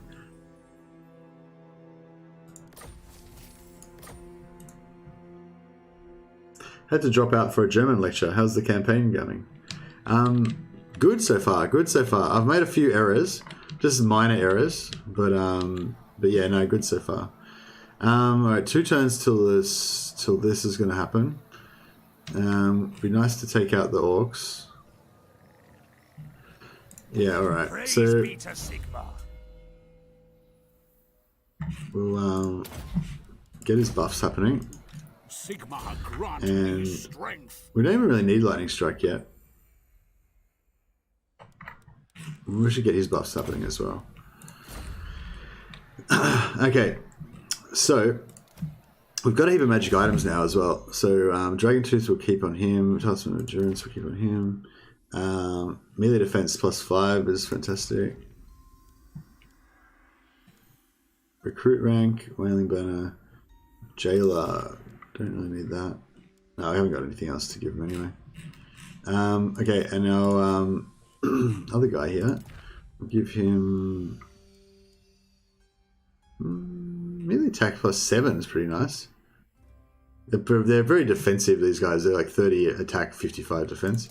So yeah, a bit more melee attack, so it's nice.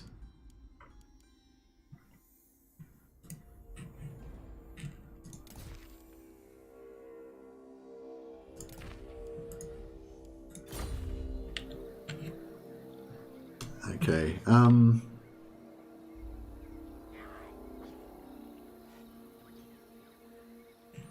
yeah, we want to do all the attacking with Volkmar because he's the one. It'd be good to get Net of Aventonk just so this guy's a bit useful. We're gonna get rid of him pretty early on anyway because we only got a very limited wizard cap and we don't want to be using it up with this crappy wizard. But yeah, no, we're going pretty good. I feel like we're a bit slow. I feel like I'm a turn behind. Like I feel like I should be 1 turn further advanced than where I am, but I don't know. I'm not sure where I lost a turn somewhere somehow. Alright, so we want to save this guy's movement because we need to get him back into Reichland so we can get the... Oh no, it's the next turn. Sorry, okay, we've got another turn to worry about that. That's fine. By the Heldenhammer. Yeah, we want to get the XP on Volkmar whenever we can. If we could pick up a potion of healing from somewhere, that'd be really useful.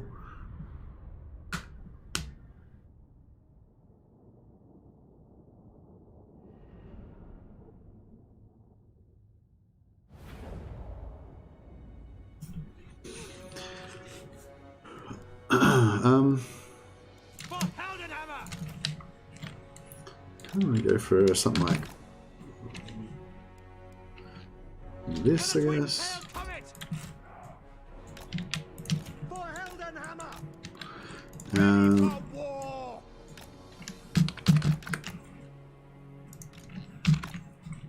Faith is my shield. Militia for the Warhammer. Yeah, that's pretty much the gist of it. Or maybe we'll go this side this time. We serve the Emperor.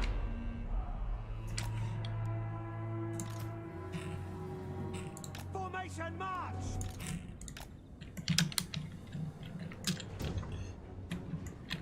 Yeah, the campaign's it's at a bit of a shaky point right now. But next turn, if we survive this turn okay, which we should be fine, then next turn we should all be kicking off. Our melee ability is going to be pretty through the roof this time because we've got plus 48, sorry, melee attack when Volkmar pops both of his buffs.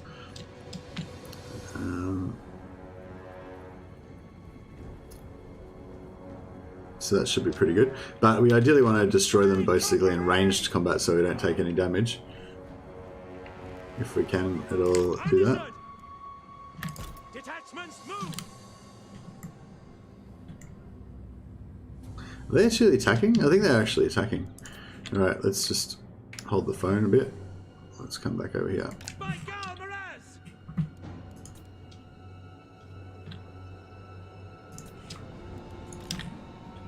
At speed! Quick march! Sigmar guides us! Yes, sir! Quick march! Cavalry ready! By Sigmar! Right is might! We obey! No lingering! Moving! Send us out! Ready to serve! By God, Miraz! Yeah, I kind of want to keep these Tattersalls alive. I really like them. They're a cool unit. For the twin-tailed comet!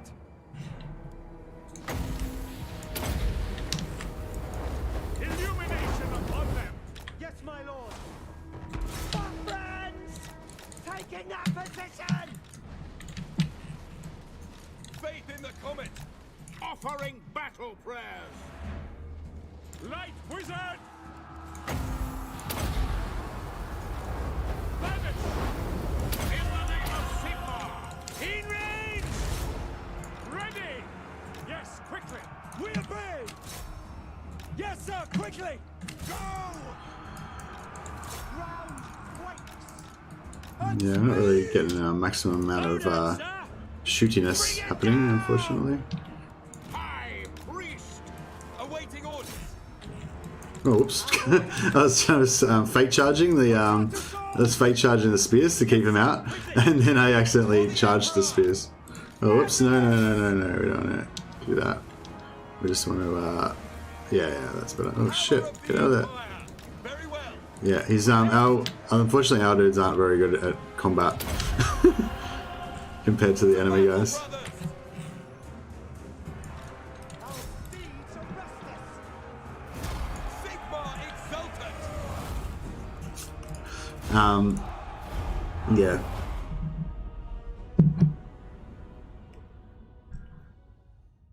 Oh, was he not in the... I thought he was inside the settlement. Whoops. Oh, well, I guess that's okay. If he survives, we get an extra battle out of it. More XP. Decisive victory. Lots of XP for Volkmar. By Sigmar! Yeah, so most of the money comes from the battle, winning the battle itself. Oh no, he did die. He was in the settlement. Yeah, so that's the same. You get the extra money from. See, look at our money. We got 8,000. It's pretty good considering we're you know, don't have any settlements.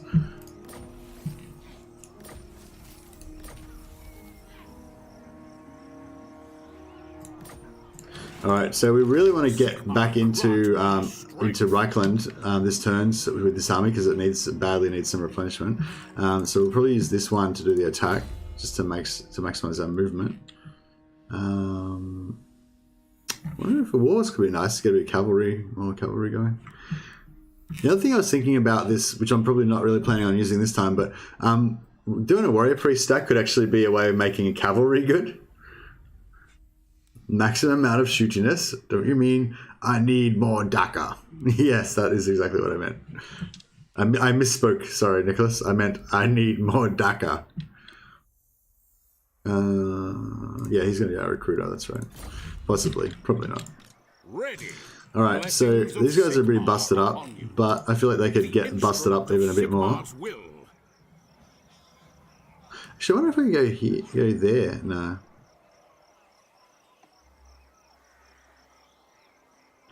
Just trying to move as little as possible. I feel like that's about as little as we can get. Actually, fast protection. I kind of like this spell.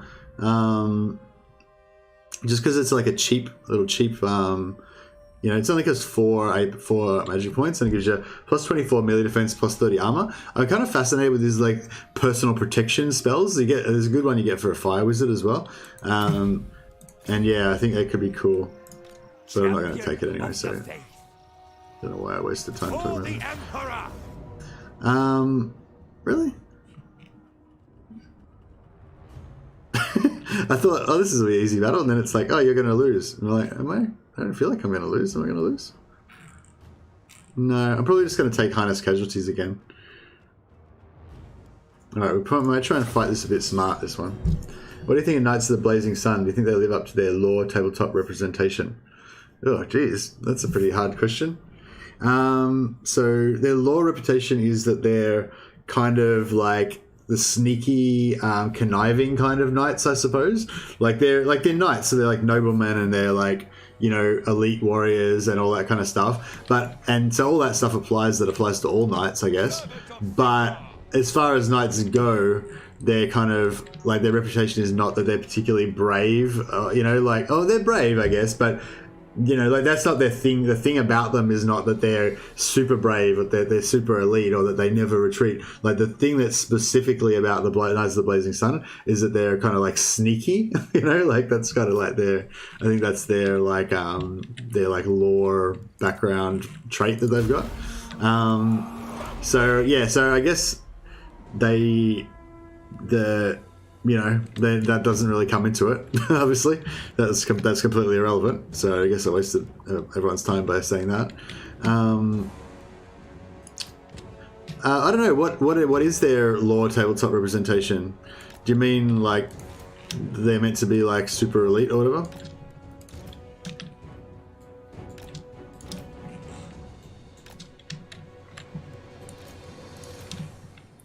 Yeah, I guess that's what you mean. You mean like, are they as powerful as they are on the tabletop? That's pretty much what you're saying, yeah? What are we going to use as tanks? I guess this guy can be a tank. And this guy. And this guy for about 2 seconds. And everything else is just going to get spanked. Basically.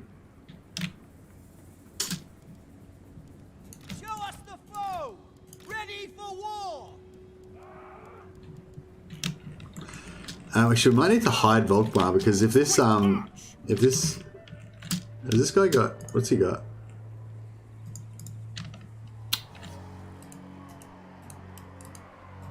Why is it not letting me?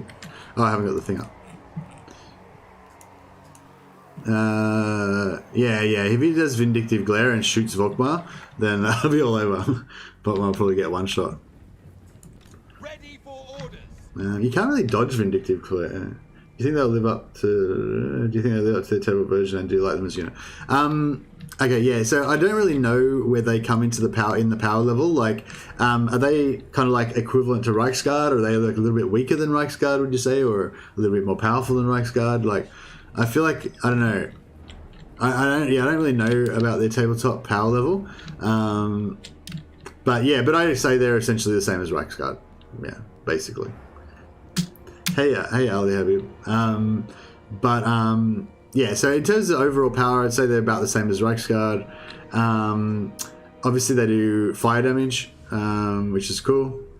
So they're extra good against vampires and trolls and stuff that regenerates. So they're particularly... So for this campaign, which is going to be all about killing vampires, they're extra good. And I really want to keep them alive.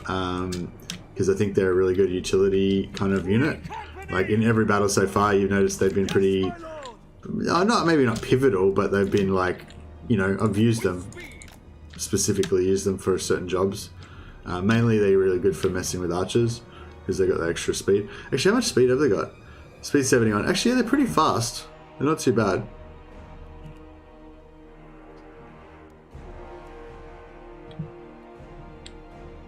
What? Somebody playing Empire? I haven't seen this forever. Oh, really? I thought Empire was like... Empire's like my favourite faction. I thought everyone played Empire like all the time. Actually, I'd be interested... How many people got in chat? We got 19 people in chat. That's a pretty good cross-section, I reckon. I wonder how many... actually, well, no, probably not everyone's just talking in chat, is there? There's like 19 people in chat, but there's probably like 6 people that are actually going to talk. See, is this going to... Can I dodge this or something? Anyway, no, not really. You just ate that. The only thing we can do is fight the battle faster, so he doesn't get to shoot the spell as many times. And yeah, like I said, we need to keep Volkmar alive. It's a bit useless having all of his abilities because he can't actually use them. But Alright, so we're going to be a lot smarter this time. Oh, actually, if he's going to Vindictive Glare me, then I'll Vindictive Glare him fucking right back. Motherfucker. Oh shit, that's not very good. At once. Take the ground. Alright, he's already ahead of the game because he's fired a couple off already. For the Emperor. Get out there. Right. Alright, let's see if we can get some shooting happening here. Free company. We can pull it around here is going to be nice because we get nice. We obey. Yeah, that should be really nice. For Heldenhammer. No lingering. If we can get him to. Oh man, that was a good one. All right, I'll pay that. Oh shit, Ready for war. that was a pretty good one.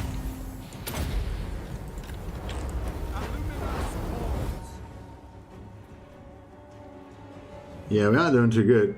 Take position. Just cancelled it just as he was about to fire it as well. All right. Okay, we're doing pretty bad. And we're just eating those vindictive glares. Send this out. I should start shooting him with them, shouldn't I? That would be the way to go.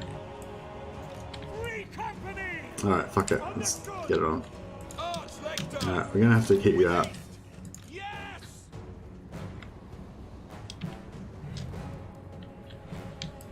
We await your orders. Yeah, I need to really stop sucking with my cavalry. Oh yeah, we should have wasted their ammo. Fuck, why didn't I do that before? That would have been a good idea. Yes, sir. The Empire. Who can we waste their ammo with? Yeah, this wizard, for sure. Alright. Okay, we got this. We got this. Game changing. For the What would Legend do? Waste their fucking ammo, obviously. Jesus. Oh shit.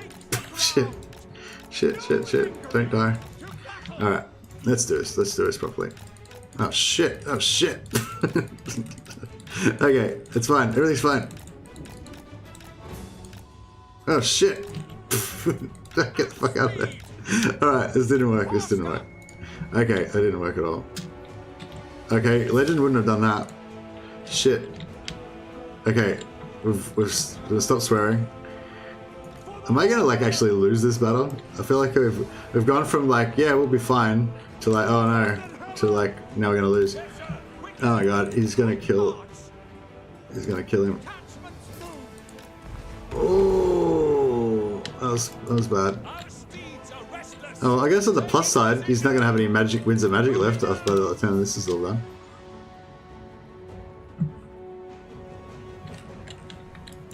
Yes, General. Quick march. Alright, we'll just get them around the back there. Alright, well, this has been pretty schmozzle. Yes, sir. Yeah, that Vindictive Glare is pretty nasty. I've noticed it before, like you can't really dodge it. And it does really chip away at your heroes like over time. Yeah, it's pretty bad. Yes, my lord. Understood. Formation, march. Swordsman. At speed. Alright. Sigma Just just do what we should have done from the start, I guess. They haven't got much armor, so we can like, yeah, these guys will do pretty well against them.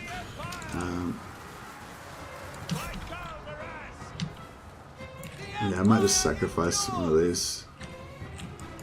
Ready to serve. Legend for the twin-tailed comet.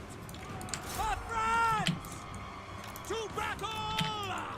Quick march. The ground quakes. Moving now. Weapons at the ready. We serve This the guy Emperor. doesn't seem to be doing too much. Emperor's might. Moving now. Finish up. Go. We obey. Yeah, we left them there a little bit too long. High priest. Awaiting your command. Ready. We serve France. Prepare for combat. We serve the Emperor.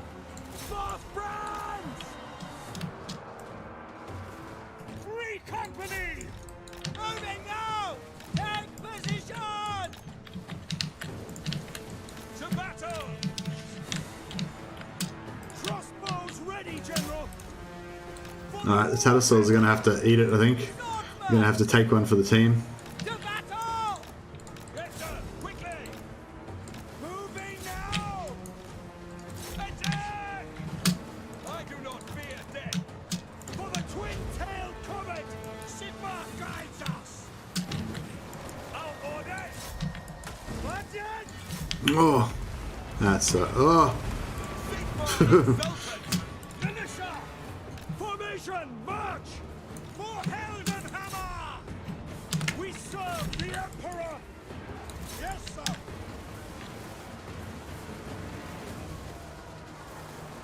To battle!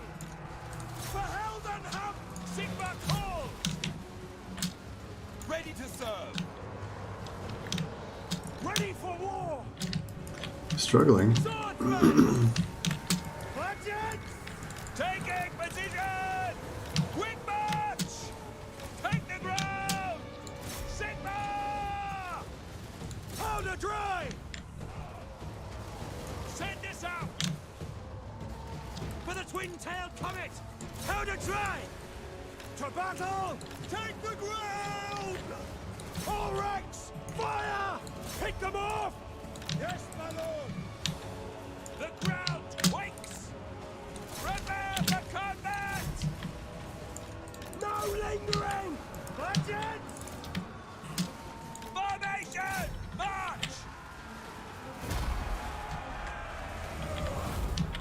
Free company! Actually, no, we're going to Yes, sir! Actually, no, the Knights will sort him out. That's fine. War! War! The Tattersals! Free company! By Galmaraz! Form a ring of steel! That was fucking schmozzle. That was disgusting. That was so bad. Oh god. Alright. But you know, it was fine. It was fine. Everything's fine. What do you mean? What are you talking about? It was fine. I didn't see there's any problem with that. It's tactical genius. Tactical genius.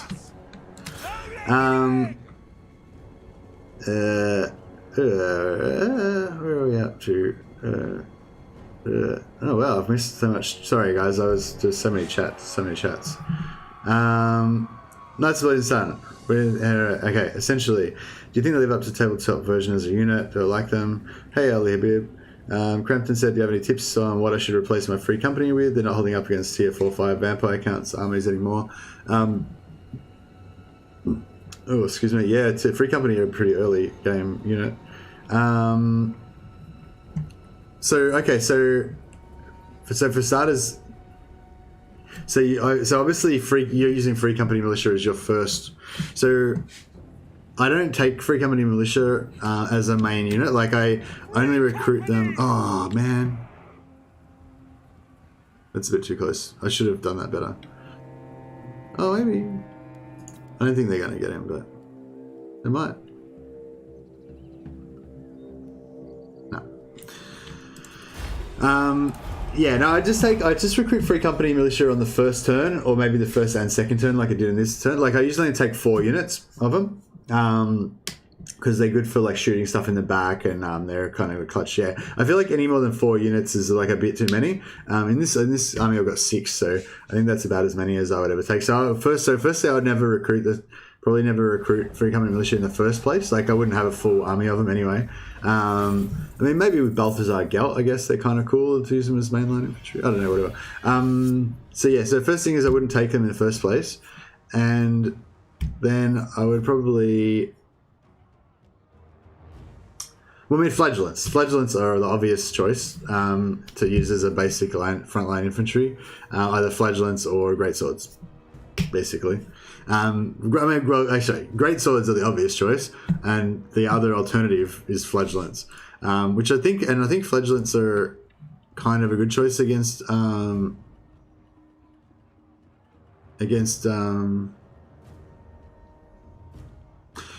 Well, no, they're not really that good. The good thing about flagellants is their missile resistance, but they don't use any missiles, obviously. The only good thing about the flagellants against vampire counts is that they've got they've got... Sorry, just do a little bit of a reconnoiter here. Is that they don't break, you know. They don't take terror. Vampire Count's got like terror units, a lot of fear units, so none of that stuff does anything to flagellants. And flagellants are extra good tar pit units because they have their whole like losing in battle thing. Like when they're losing, they get extra physical defense and melee defense. So you know they're quite often going to be up against more powerful units. So it just means they kind of last longer. Yeah, flagellants are an option, but I guess greatswords are just obviously the best cavalry, the best, you know. Yeah, I don't know. I like kind of like mortars against vampire counts as well, because they tend to have like heaps of chaff that you have to get rid of quickly. The mortars can help you just get rid of them. I don't know. Yeah, I'm not really an expert on that topic. These are just ideas I'm throwing out there. I don't know actually. Is my real answer. Yeah. Yeah. Well, what I'm going to do is I'm going to use up a hero-powered death ball of flagellants, and hopefully it's going to work. I've never tried it before, so yeah, I think it's going to work, but I haven't actually tried it before, so don't know. Fuck, how much chat have we? I'm sorry, guys. I was concentrating on this battle, so from Colonel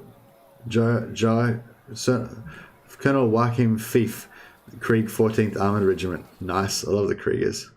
Its official Dawn of War retribution made it a quote of the Commissar when he enters the transport. Nice. With Legend for gameplay, accurate, swords running the lower down. Oh, sorry, I've already covered this stuff, haven't I? Rogue's Army, but yeah, I went back too far, sorry. Plains Empire. So, okay, oh yeah, this is what I wanted to read about. As a unit, they feel like high-end light cavalry, but I just find Reichsguard are much better for their worth. They're slightly faster than Empire Knights and Reichsguard, but in tabletop, Reichsguard tabletop better than Knights of the Blazing Sun, with Knights of the Blazing Sun being all about the charge. They're slightly faster in Warhammer Total War, but in tabletop they're better. I feel like that's accurate in Total War Warhammer 2. They have a better charge, but feel less impactful in melee. Have a hard time getting out after their charge. Oh, okay. Do they have a lower mass? That sucks. I like high mass cavalry so they can pull out. Vindictive Blade is a lifesaver when going up against Clan Angrund for the early game. Yeah, actually, yeah, because the physical resistance on their heroes.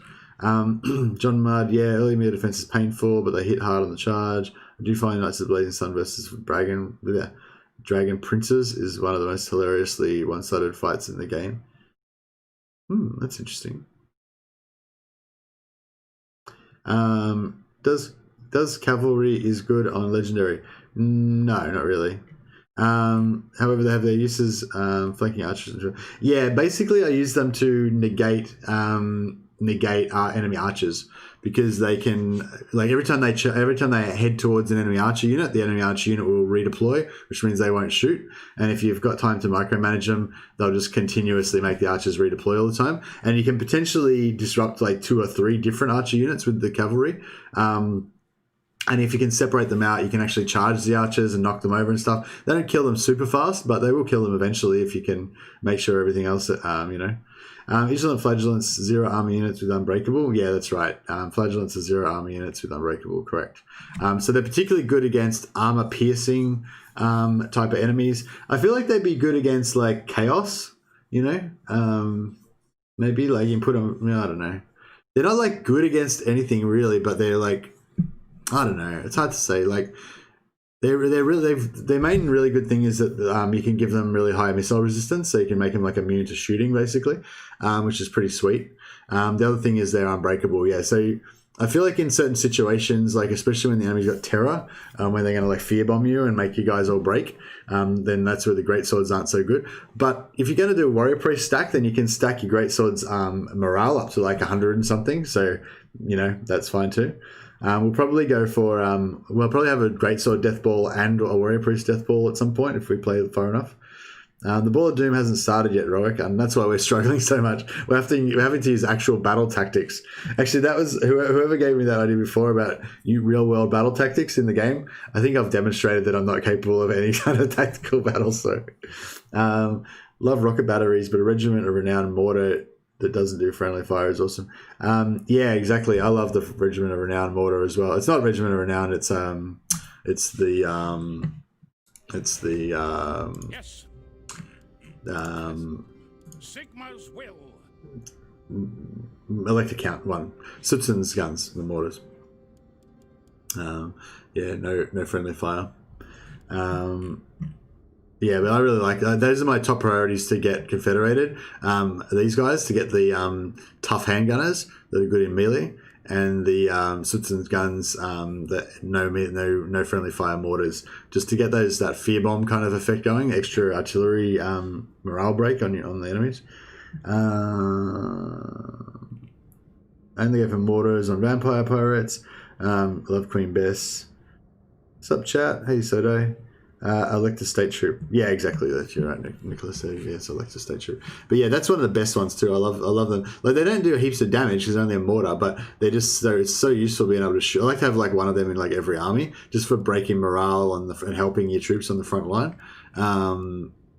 Because Empire melee need all the help they can get, and these surefire handgunners, like they're really cool as well. Plus, I love having green handgunners and red mortar guys. You know, like I love having the different uniforms and stuff. Unfortunately, none of the other state troops are any good really. Apart from I like the spearmen that you get from. I like the spearmen that you can get from Avaland. Sorry. And I guess the tanks you get from Whistleland are okay. They're pretty expensive though. You can't really use them early game. I don't know about these Nordland Mariners. Did anyone ever use them?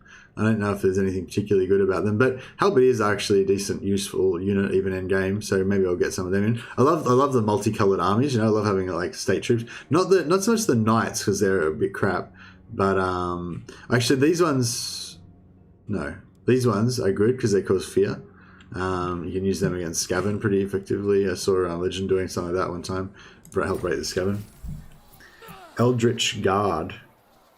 What's Eldritch Guard? Potion of Toughness, thank God. Alright, yeah, now we can start moving this toughness potion around to get free heals on people.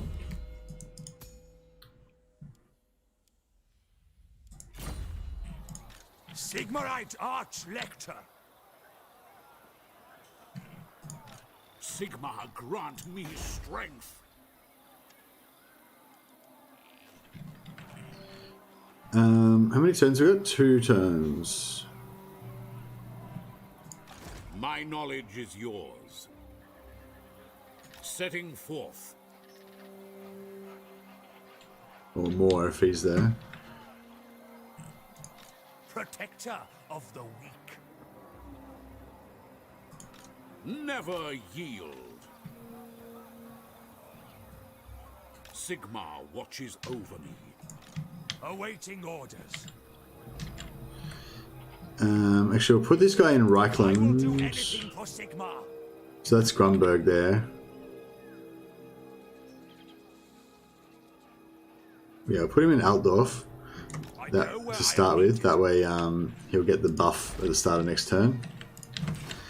And now we can start recruiting some crossbowmen. So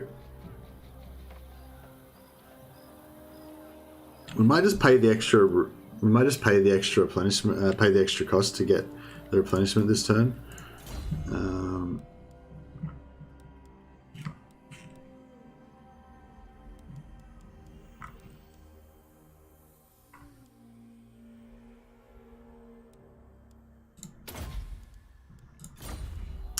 Currently trying to get Whistleland's fealty to 10-second confed them put Gelt as electric count for the artillery boost. Yeah, that's nice.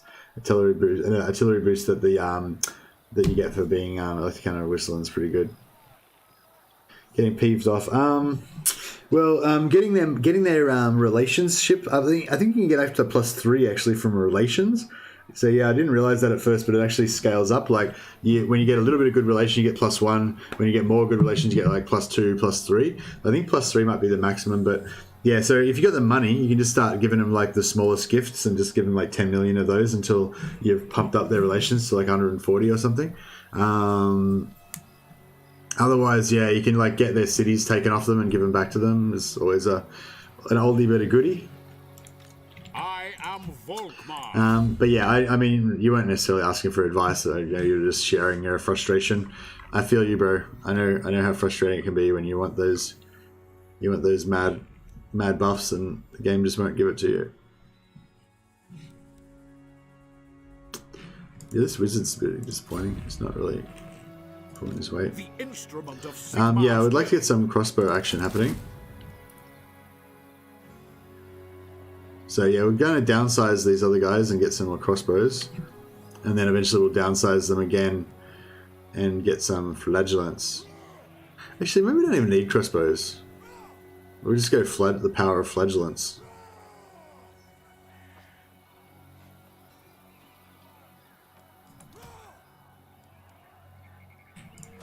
I don't know. I'll have a think about it. Upgrade available? Yeah, I don't care. Just do a quick diplomacy check. I feel like I haven't got through anywhere near as much of the campaign as I wanted to because I've been talking too much. How long are we going now? 2 hours and 42 minutes. Yeah, it's nearly 3 hours. I've done hardly anything. But at least we've discussed in great detail every single move that I've made so far, so I guess it's, you know, we're documenting it for history. Oh yeah, what was Legend playing? Did anyone find out? Or did anyone tell me?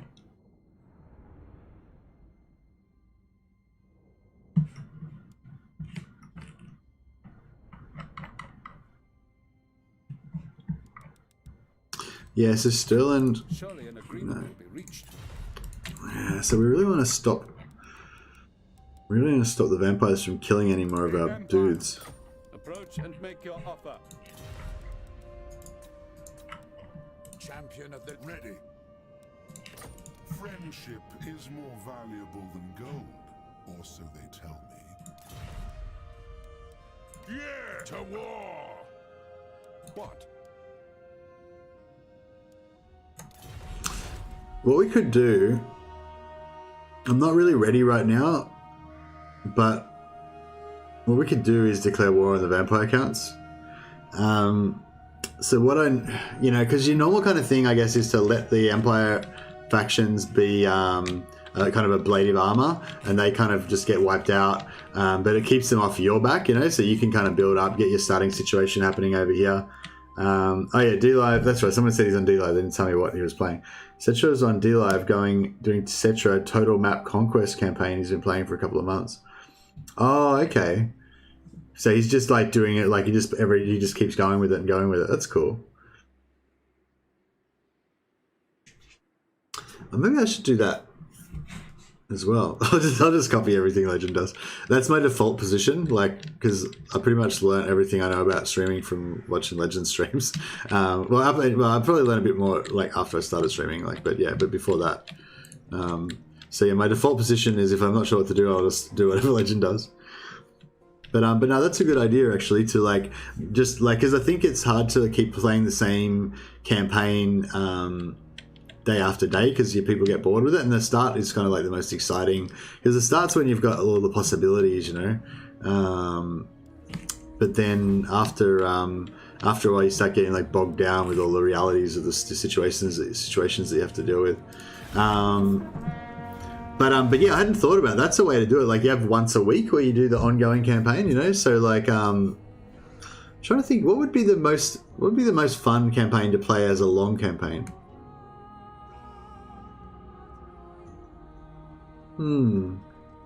eLive is kind of a dying platform, so I'd stick with YouTube. Oh yeah, no, I wasn't gonna. Oh yeah, I forgot about that guy. Oh well, whatever. As I said, Grunberg's not really essential to our plans. We should still get, unless we don't get, if we don't get Altdorf leveled up next turn, I'm going to be annoyed. Oh, he's sack-sitting me now. Vengeance.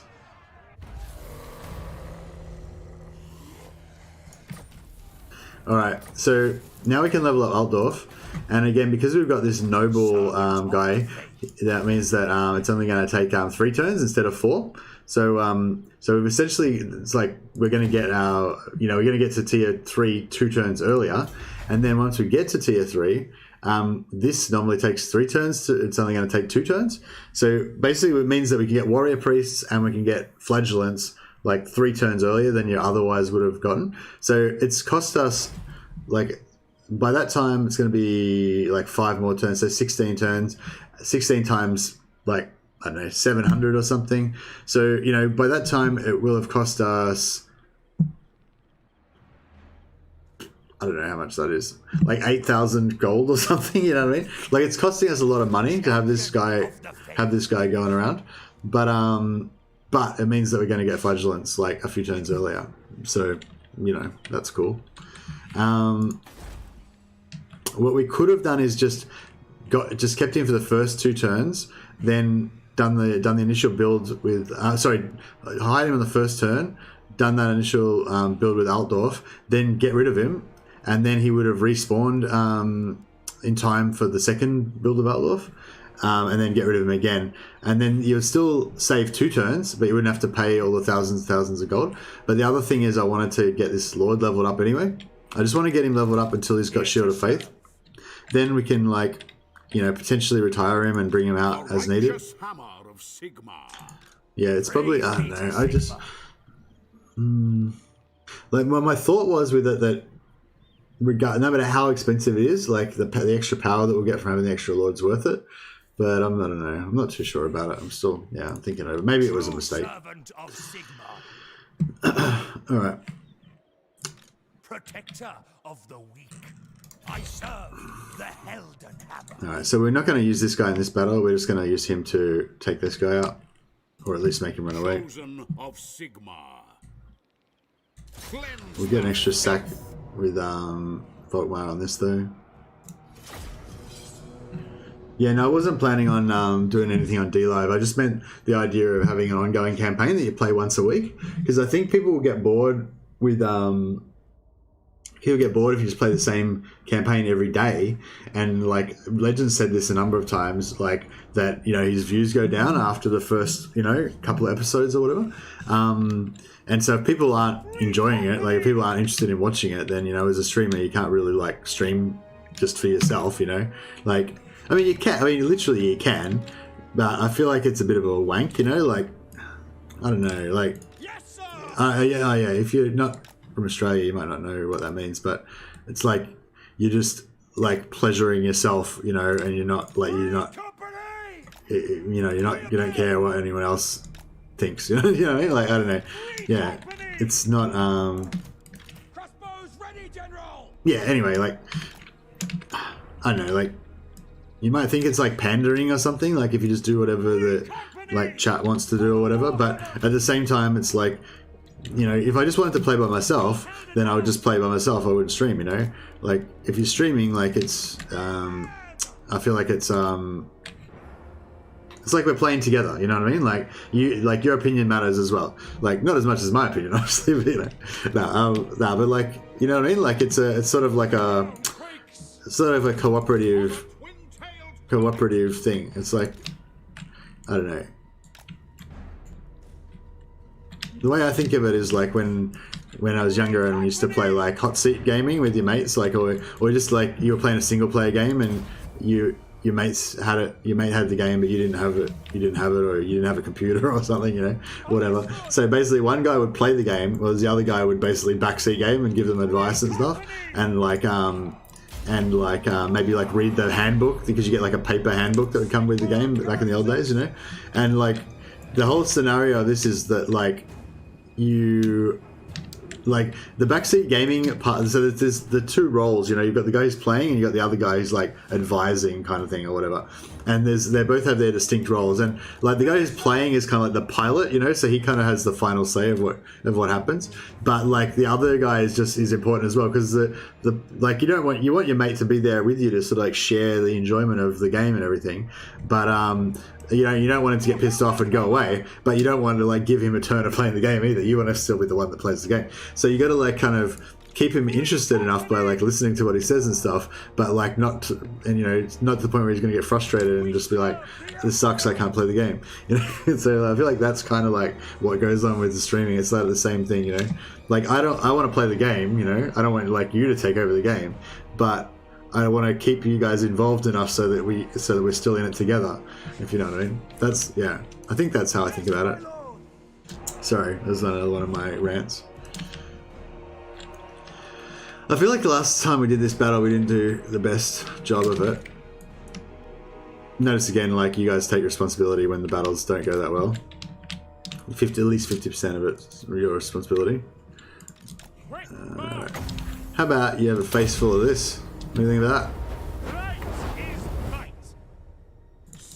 Yeah, we'll get this guy. Oh, we didn't give him the healing potion. Damn it, forgot. As you say. It's alright. I mean, it's not alright. It's another silly mistake that I made, but how about you have a bit of this?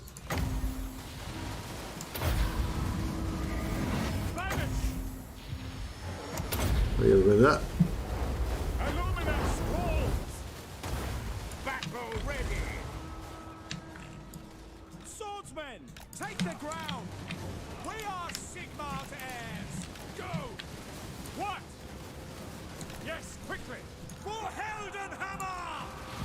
The Empire. Reconquer. Alright. Super elite. Yes, sir. Bloody All ranks, fire. super elite melee free company.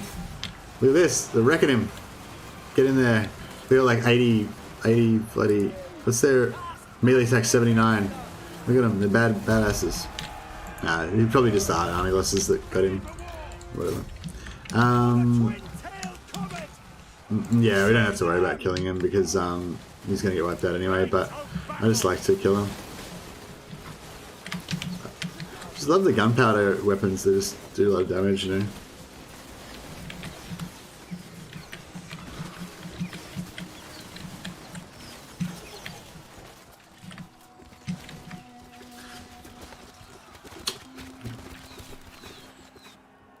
Pew, pew, pew.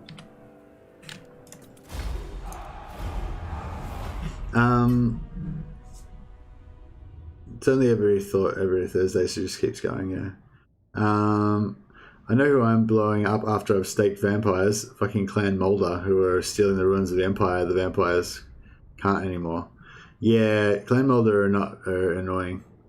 I miss paper handbooks in games. Nowadays, it's just a single sheet of paper saying go to this website. Yeah, I know. At Nicholas Crampton, what campaign are you going?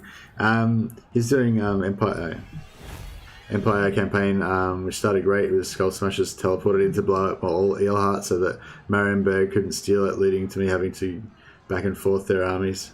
Yeah, that's annoying. That's pretty much what I'm trying to avoid this time. I just don't want to deal with any of that stuff. I want to get into the vampire fight early because I find I always, you know, like I just don't get to, like I want to be over there fighting vampires, but instead I'm, you know, doing some other crap that I don't want to be doing.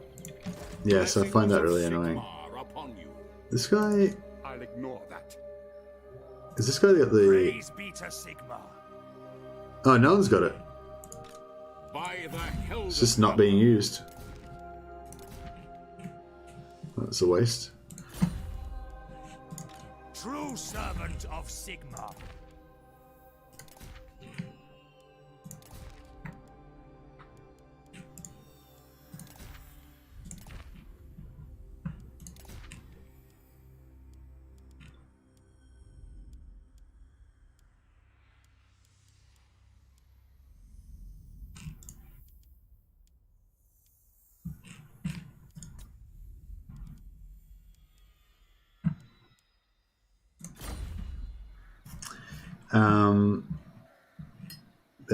Meanwhile, the vampires were eating the Empire so much that I ended up backspacing through the turns so they couldn't keep eating my authority.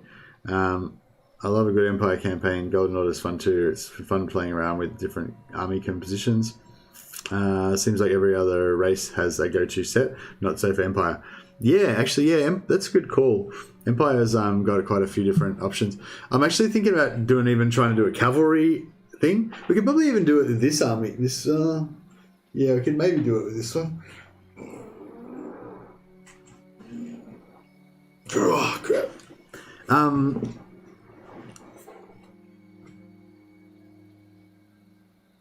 Yeah, I was thinking like you could put, if you put like Volkmar you put Volkmar or a selector with 2 warrior priests and put them all on war horses, and then put them in a group of cavalry. You could have them like cruising around, popping their buffs so that they have like 44 damage resistance every time they go into the charge. Like have them charge and pop it just after the charge, so they have like 44 damage resistance, so that they hardly take any damage. Work better if you've got a life mage as well, obviously. And then yeah, so this isn't going to work because he's just going to run away. Moving out. Awaiting orders. Yeah, of course. I don't even know why I bothered doing that. Sigmar lightens my steps.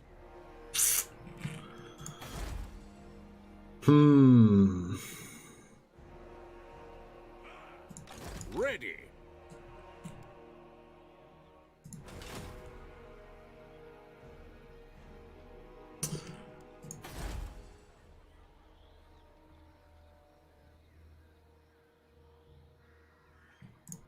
Chosen of Sigmar.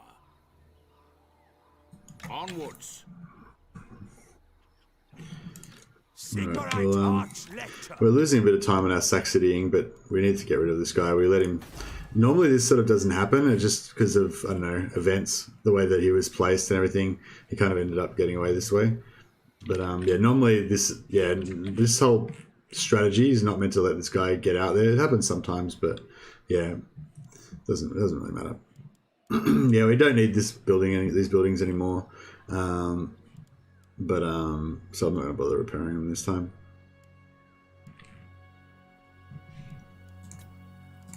If we could get some warrior priests going, I'll be pretty happy.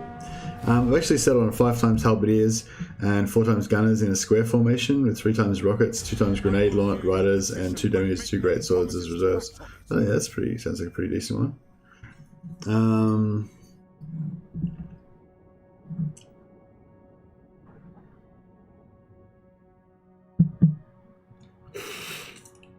I'm in an online co-op Mortal Empires campaign as Bretonnia and Lizardmen, with 25 settlements between us, and the 2 of us are Reichland and Dark Elves have everything else, and we are fucked. Oh wow!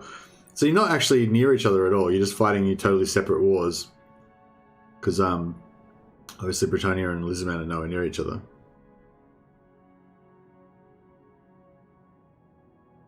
Maybe you should both go and take over Ulthuan and like live there together. I don't know. Throw in a lord and wizard of your choice. I'm really into arch-electors now. Hey, the world walkers declaring war on us. Don't care. I mean, it'd be good if Wulfric came down so I could kill him and get his lord bonus, but that's about it. Can't say I'm like super concerned. Look at this guy, just being annoying as hell.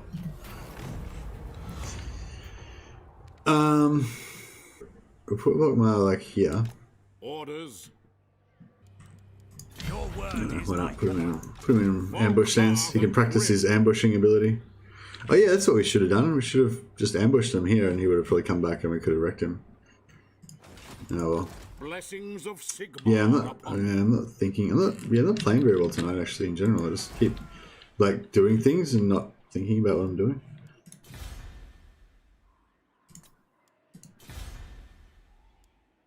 I think it's because I'm just really comfortable with this part of the campaign. Like, I don't, I feel like I've got complete control of everything pretty much. So, like, I don't feel threatened, basically. I feel like it's all just fun and games, and I'm just having a good time. And so I keep making these silly errors that complacency is what it is. Complacency. Instrument of Sigmar's will. And you really, you can't really be complacent with legendary campaigns. Like, you need to be trying to push it all the time. Like, because, every little bit that you aren't doing is a little bit that you're getting further behind. Like, what's that quote? Like, you're,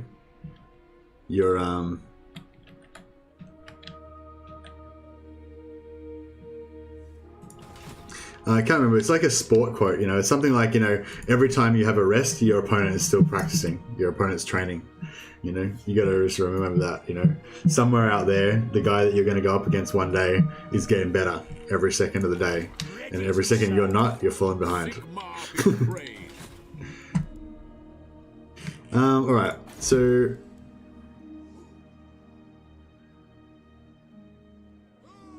What the hell happened there? Did I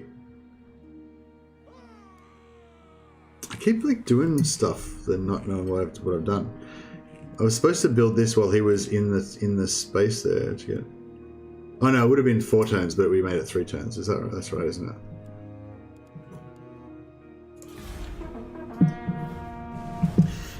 Anyway. What did I miss? I had a playback error code. Oh, I don't know. I think the stream dropped. Had to refresh. Oh shit. Okay. That sucks.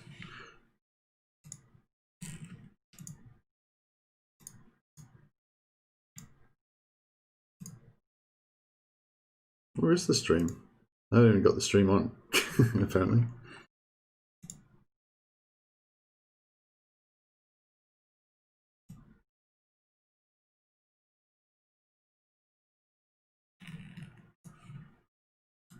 Maybe my internet's a bit shit. Oh yeah, I can see everyone got dropped. Yeah, because there was like 20 people watching before, and now there's only like 13.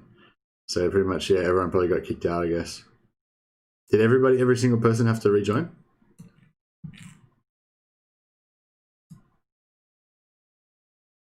Oh, there's another couple more came back. Got 15 now. Yeah. All right. Well, yeah. Sorry, guys. Is it a hassle, or do you just have to like refresh your screen or whatever? Oh, I don't think it was on your end, Messing the Mad. Oh. I know, I can see in the chat, like, it's like, there's all the chat in the YouTube chat, and then there's like a little break where it's like, as if it just started again. This just happened a second ago. YouTube dropping the ball. Oh, okay, is it just a thing that happens? Nothing I can do about it. Oh yeah, this +1 prestige would be nice, but because this guy stuffed us up, and we didn't get our extra prestige that turn, we missed out. Clan Creepus. I mean, I'd love to do that, but they're like there. How am I supposed to manage that? 16 viewers, yeah, so they're coming back. A couple of people like dropped out, but I guess those people were probably asleep or something anyway, so it's fine. So you know they're not missing much, but it's YouTube's way of saying it's time to go to bed. If you don't notice that the stream dropped out, then it's time to go to bed.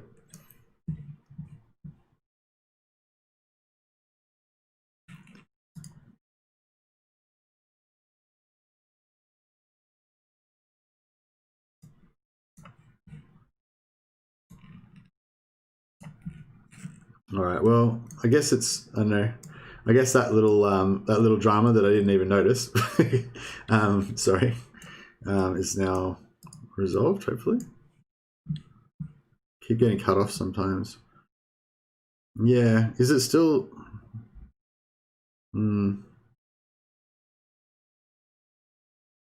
Yeah, you don't have to go home, but you can't stay here. Yeah, exactly. I'm in the middle of a battle. I'm in the battle. In the middle of a battle, or having you on the other screen. All of a sudden, it's gone quiet. Yeah, I ceased to exist for a moment. I'm like what's that like? No, what's it called? Oh yeah, simulation theory. It's like the rest of the world only exists as like a simulation for you to like exist in or whatever. Or maybe there's a different one that's like something about where like everyone's like a figment of your imagination or whatever. So yeah, I'm just a figment of your guys' imagination. So if you don't see me, then I don't exist anymore. Bids this. The righteous hammer of Sigmar. I really want to get rid of this guy as soon as possible. Like just him existing is annoying me, but we'll just keep him for now because we can't recruit new mages yet. I cannot. Oh yeah, these guys don't have any artillery, so all they are is pain for me, basically. I want to get rid of this guy so we don't have to worry. He's messing up our whole thing. Because we need to be able to get back here and start sacking here. Or we could just ignore him and just let him... No, we can't really ignore him. We need to take him out. Alright. We got this. The Grim. Arch-Lector. We'll move you a little bit further forward here. Moving. Sigmar has shown us the path. Honored to We have serve. Claude, the honor of it, the Vanguard. Yeah, all these handgunners and grenadiers is a bit rough, but that's fine.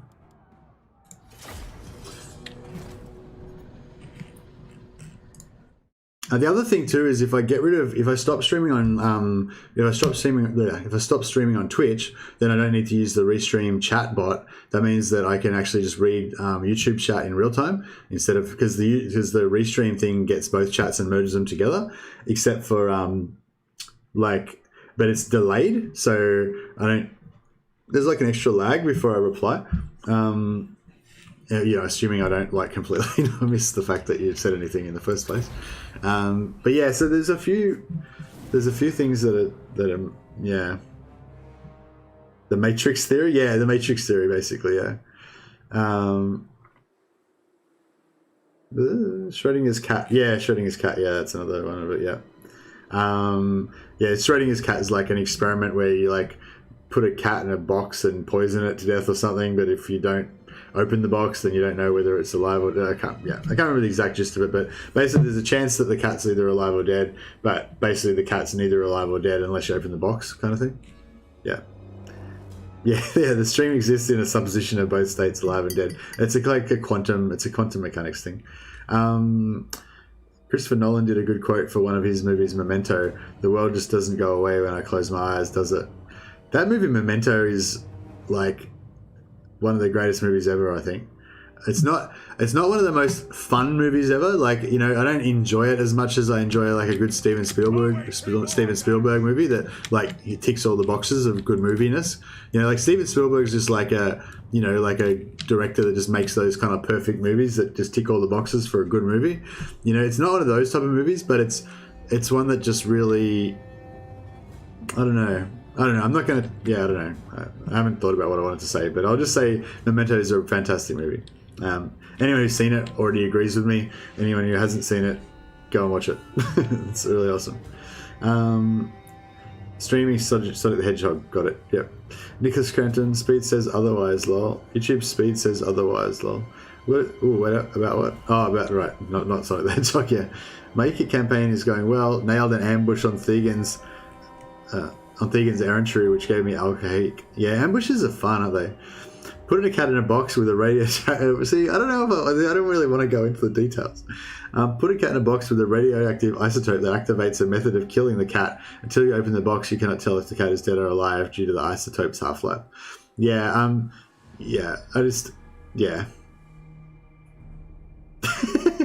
Schrodinger's cat is when you place a cat in a box, close the lid, and then act like you didn't just place a now pissed off cat in a box. Yeah. See, I like that one better because the cat doesn't die. I'm not like an animal lover or anything, but I don't like. I mean, you know what I'm saying. I'm not like a hippie or anything, but I'm not all about killing cats and shit. That's fucked up. And I don't really like those type of jokes and stuff that much either. Not that you guys were making those type of jokes, but I mean, in certain immature circles, it can be funny to make jokes about torturing animals and shit and like that. So yeah, I don't think that shit's that funny. We await your orders. Formation march. Yes, sir. All right, this is not a hard battle, a very easy battle, and I'm gonna not screw it up and take humongous casualties. That's my promise to you guys. Just for a change, I'm gonna fight a battle and not take ridiculous, unnecessary casualties. I'm not sure how I'm gonna achieve this yet, because these are grenadiers. They want me to. What we might do is let's let Claude Becker. Let's let Claude Becker earn his. I've got 2 units of ham gunners. He's probably going to get wrecked if he tries to. We'll move these guys up a little bit just so that if it all goes bad, we can rescue him. But yeah, I'd really like to waste those grenadiers, and I'm pretty sure the grenadiers are not going to be doing too much damage to him. So if we're lucky, we can try and get the grenadiers to shoot the hero, waste a bit of their ammunition, because those grenadiers will wreck up our infantry if we let them. Yeah. It's not me, the actual experiment lane training. Yeah, no, I wasn't saying you guys were doing that. I was just saying like I don't know, you know what I mean? Like just talking about animal, like little defenseless creatures dying and shit. It's not very, it's not really very, it's not very uplifting. Doesn't make me feel good. I much prefer cats to dogs because cats have attacked me for a pair of gloves that haven't, because cats have. I much prefer cats to dogs because cats haven't attacked me for a pair of gloves I'm wearing yet. Yeah. Yeah, that's right. Dogs are, well, I don't know. I'm a bit torn on the whole cats versus dogs. I don't actually have a pet. I have had a pet. I've had pets in the past. Not my personal. Like, I've never had a pet of my own where I was like its dad, if you know what I mean. Like I've lived with pets, but they've always been like my girlfriend's pet or my parents or whatever, And so I've had the joy of living with a pet, but not the like responsibility of it being your personal little buddy that you raised from a puppy and all that kind of stuff.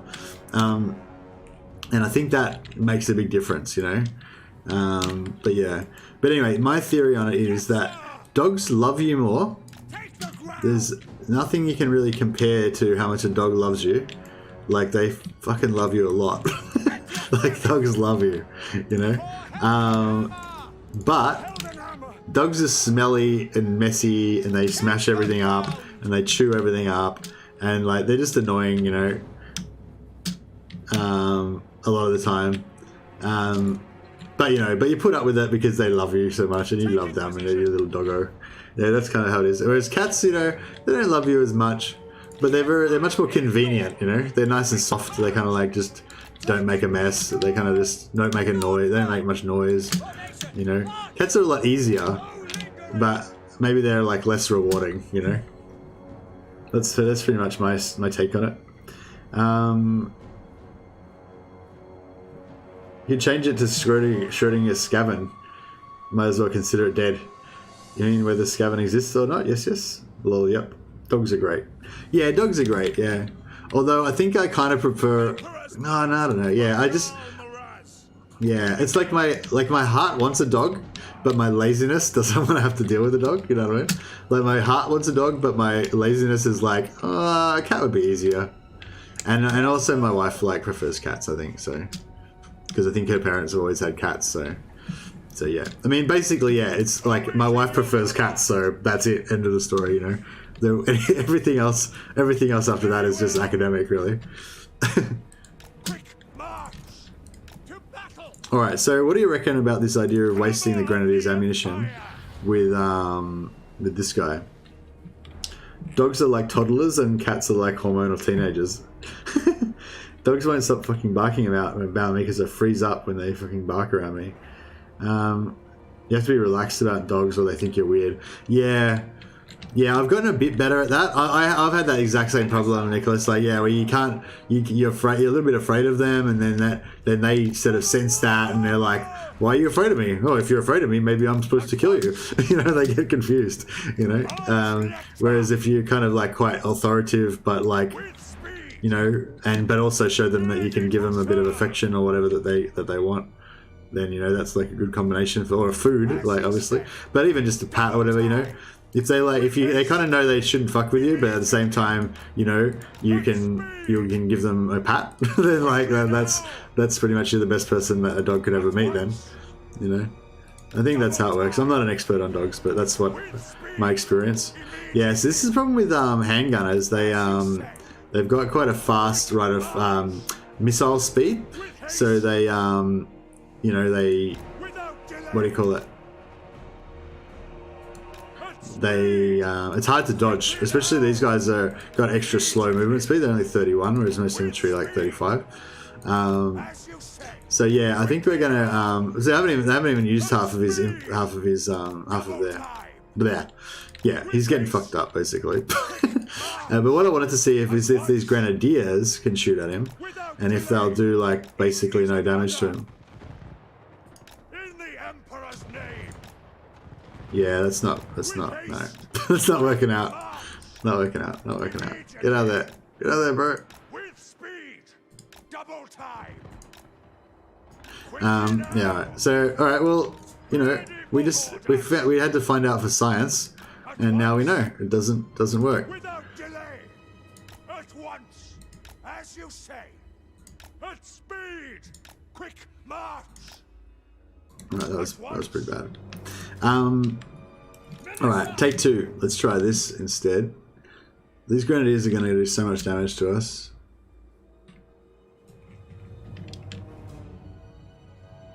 For the twin-tailed comet! Ready to fire! Understood! We obey! No lingering! Sigma! Oh yeah.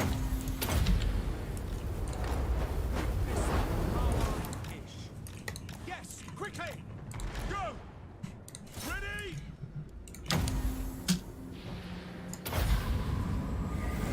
Illuminus call.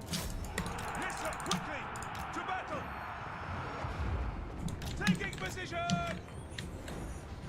Free company! Crossbowmen! Take aim! We obey! Go! Sir! We are Sigmar's heir! To battle! Speed is my shield! Illumination upon them! Our weapons are yours! Free company! Crossbows ready, General! By Garmaraz! To battle! Flatulence! Free company! Taking position! Light is might. Light is might. Ready for war! We obey! To battle! Sigmar guides us! Crossbowmen! To battle! Sigmar guides us! Free company! Crossbowmen! Offering battle prayers!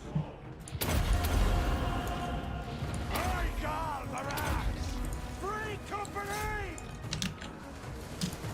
Flatulence! Attack!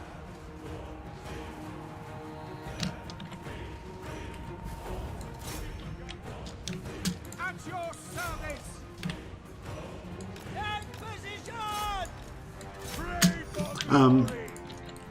Yeah, sorry guys, I was just I was committed to the idea of not like ruining another battle. I think I managed to successfully actually not ruin this one. We need to leave one unit alive in order to make sure that we can get another battle next turn out of this guy. Actually, do we even want another battle out of him next turn? Not really. Yeah, maybe we should see if we can actually wipe him out to a man. That might be a good idea. I don't think we'll be able to, but we can give it a try.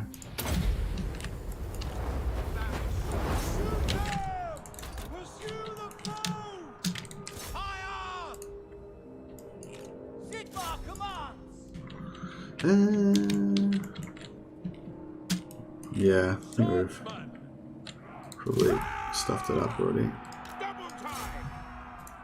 Ready for battle!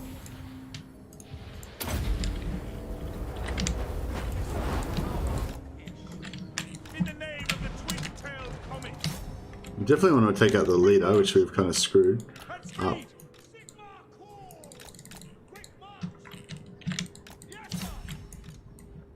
No lingering! Taking position! Yes, sir, quickly! Yeah, no, I stuffed it up. Alright, so we missed out on the money. That's pretty crap.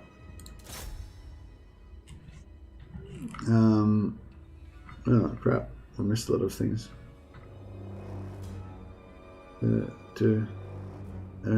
Right, yeah. I grew up with them, so I get them, but I understand they're not for everybody. Yeah, you got to I think you got to grow up with dogs to really be able to handle them properly. I don't think I'm very good with dogs, but yeah. I just love cats and not too young because they're like calmer as animals compared to dogs. Yeah, that's right. Dogs are like Citra. They like you the stronger that you are. Yeah. I'm not a big cat guy, but my college roommate had a really cool cat, so they can be fun. Yeah, they can be fun. I never really liked dogs until one of my mates had this. Oh, I didn't dislike him, but I didn't really have a thing about him. But until my mate had this little puppy, it was like a little. It was a Jack Russell actually, I think, but it was a puppy, so it was like even a little Jack Russell. And yeah, he my mate like was away for the weekend or something. Like normally him and his girlfriend like obviously looked after the dog, but they were away and I was there by myself. Like we lived together, and yeah, so I had to look after the dog. And I don't know, one night I think there was like a storm outside, or there was like a noise. There was some sort of noise that was making the dog scared, and it was just like coming in and like hanging out on my bed with me and stuff, and it was all scared and shit. And it was, I don't know, it was just super cute basically. Like I was like, I don't know about this dog. All right, you can remain here. I will suffer you to live. But then after a while I was like, oh, all right, you're pretty cute, little fucker. But yeah, but then fucking this day I woke up and it shat in my bed. So it was a bit of a like, it was a bit of a bittersweet moment, like that. But yeah, but it's still like that was still the first time I started to really like dogs. But then I kind of was really pissed off with them because it shat in my bed. But yeah. Anyway. Please don't read. Please don't like what? Right. I don't know. I don't know if I. What? Which? I don't know if I might have already.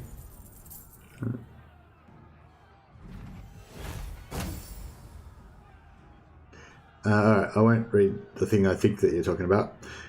Caught a snake in a swamp that fed out of my hand. Raised tadpoles up as frogs. Had an African fire toad. What the fuck? These are some crazy pets, bro. Dal Akar. Caught a snake. Fed his snake out of his hand. Raised tadpoles up to frogs. Had an African fire toad, pufferfish, goldfish, tetras, fish called rams that would sit in my hand when I put the underwater and made a little cup. Wow, that's crazy. I've always find it weird people that have fish as pets. Like, I mean, they could look cool as like art exhibits, but like that actually get affectionate to the fish, like that feel like they somehow care about you or something. But yeah, so you're saying like the fish actually, liked you, I guess. Zebra, gecko, anoles, couple cats, yeah. Had a turtle, he was an asshole. The whole he lived in a zoo, yeah, fully. My mother would agree. What were you, the star exhibit? I brought home a lot of friends, yeah. Someone has a weird taste in food. All I can say, if it's not someone's pet and it has a pulse, it's edible. Oh, God, Hadara. That's a tough... You're in a tough room for that. We're talking about how much we love pets and you're talking about eating people's animals. No, I'm a meat eater as well, so... Oh, yeah, we've got to play the game. Play the game. Oh, yeah, again, we can use this guy's fact that we don't care about his replenishment to give us more money.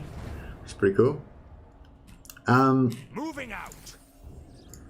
Sigmarite Arch-Lector. Alright, now I think what we're gonna do is get extra special about it. Champion and we're gonna put Claude in Altdorf to give him some extra replenishment. And we'll give him that. And we're gonna put Volkmar in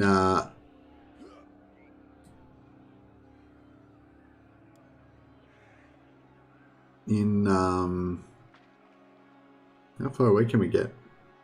There? We'll put Volkmar in full ninja mode. Oh shit. It was supposed to be in ambush stance. So a really cool thing about ambush stance is that beep boop. Oh no, it's legend raid time. Hey Andre, are you guys coming from Legends D Live, or is that just a beep boop for saying hello?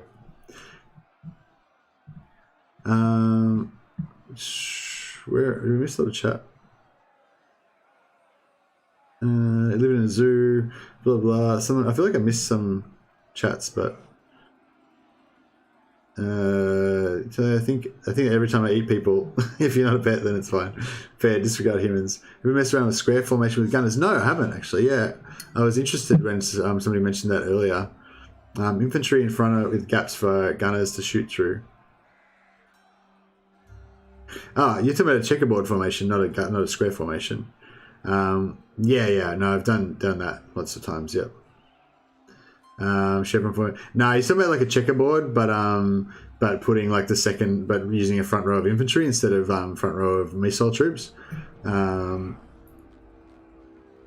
Yeah, or even not. You don't even have to have a full checkerboard. You just have to have a little gap because they'll all like shoot like that. You know, like so. Like you have a checkerboard like this, so they can shoot fully, or you can just have these front ones a bit closer together, and then they can sort of shoot through the gaps like that.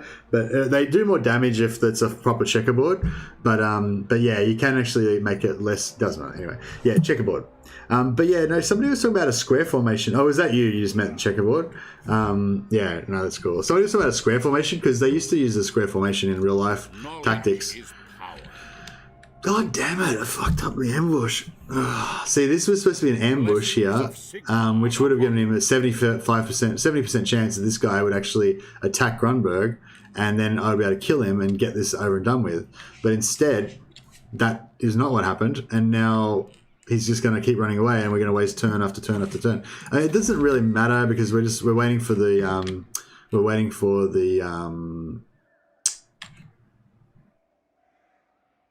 flagellants anyway, but for the warrior priests. But I mean, it's just annoying. Like, I just misplayed. I keep misplaying. Like this, you know, like I didn't get the Warhammer Roofang on for the first turn. I didn't do the battle on second turn, so I didn't have the mage in the third turn battle, and then I didn't. You know what I mean? Like it's just like mistake.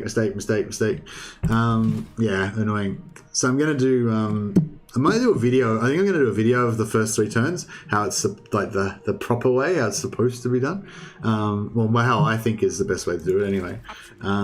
If you want to set up this situation, how you got the 2 sack cities, like normally I would have done this, sacking both of these like 3 times by now, and both Volkmar and this guy would be like 2 levels higher, and we'd have more money, and it would just be all good. This is okay. This isn't too bad, but yeah, it could be better. The instrument of Sigmar's will. And yeah, and this still isn't resolved. There's probably going to be like multiple more turns before we can actually get rid of this guy, which sucks. What if I should actually hire another general?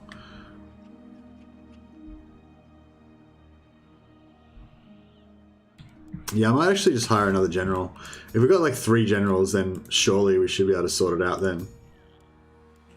I'm going to get the Regal one because they're quite good to have. It's quite good to just have one Regal general in your pocket, so that if you ever need to pop out somebody to give squares anti-cavalry. Yeah, exactly. Yeah, so it's a like pike and shot type square. So you have like well, you can just do it with the rifles as well, but they used to do it with pikes as well. So you'd have like the pikes on the inside and have like the the guns on the outside, and then you could like switch it around, you know.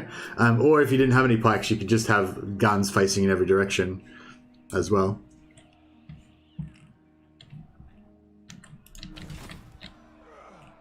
Yeah, or you could just have a pikes facing in every direction if you don't have any guns. That would work too. Yeah, it's like an anti-cav formation, exactly.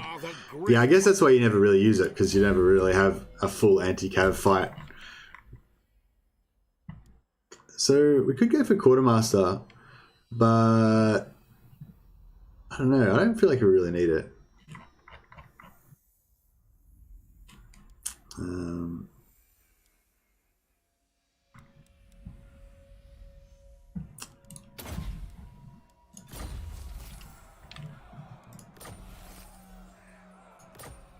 We're getting some decent magic items though, and I feel like that part of it's sort of working out okay. Sigmar be praised. Yes, annoying. Alright, we'll pop him. May as well just stick him in there, so at least he's got a bit of extra replenishment, I guess.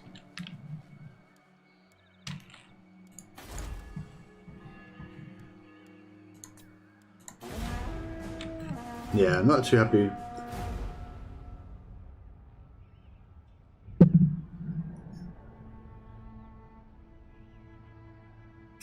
Oh yeah, another thing that Legend does as well, I was thinking about doing, is having a day off from streaming, like 1 day a week.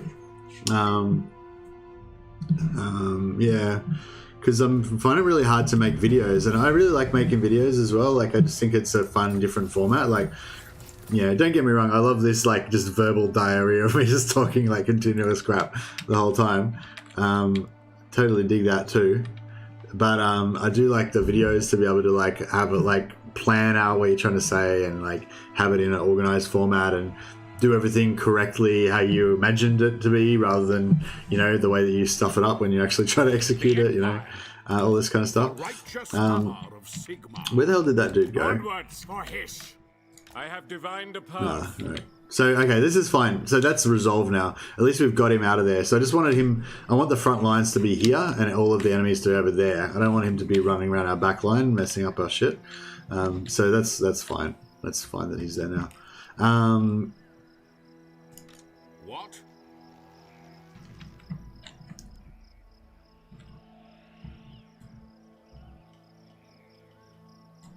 Defender of the Faith. Legendary Friday. If you pick up a different day, you might be able to catch an unstreamed Friday crowd. Yeah, for sure. No, I wouldn't take the same day off. That'd be silly. Yeah, no, Friday's a good day for me anyway. I like to stream on Friday because I've got Saturday off. So Friday's my biggest... Friday and Saturday, like, well, my Friday and Saturday is my biggest streams. That's when I do... So normally I do 5-hour streams, but an untapped resource, you're not untapped resources. You're people. Don't think of yourselves just as numbers. I was going to say, yeah, no, Friday, I wouldn't take Friday off because that's like my biggest one, because I don't have to work, because normally it's like this stream will end when I have to start work, and so that's why I'm limited to only streaming the 5 hours. But on Friday night, no work on Saturday, so I can just stream all night long. It's all good. So yeah, so your Friday is my Saturday morning, basically. Yeah, and I don't have to work after that, so it's all good. Yeah, so no, I definitely won't be taking Friday off. Friday and Saturday are my two, like, I usually stream for like 10 or 12, because you feel warm and fuzzy. That's because you're a people, because people they have insides. Numbers don't have insides. That's how you know, it's like, I'm warm and fuzzy, therefore I am. That's the Descartes thing. Volkmar. How good's Descartes? Like, I think, therefore I am. Like, it's such a, like... cool. Like, I'm not very well educated, but I've heard of Descartes. I've heard of some things, yeah, it's just like, because that's the whole cool thing about. So that's the whole kind of problem with science. Like, you gotta base your, you gotta have a foundation. If you're gonna make a theory, you have to already know something in order to make a new. Oh shit, Cannon-tastic. Look at all those sweet, sweet cannons.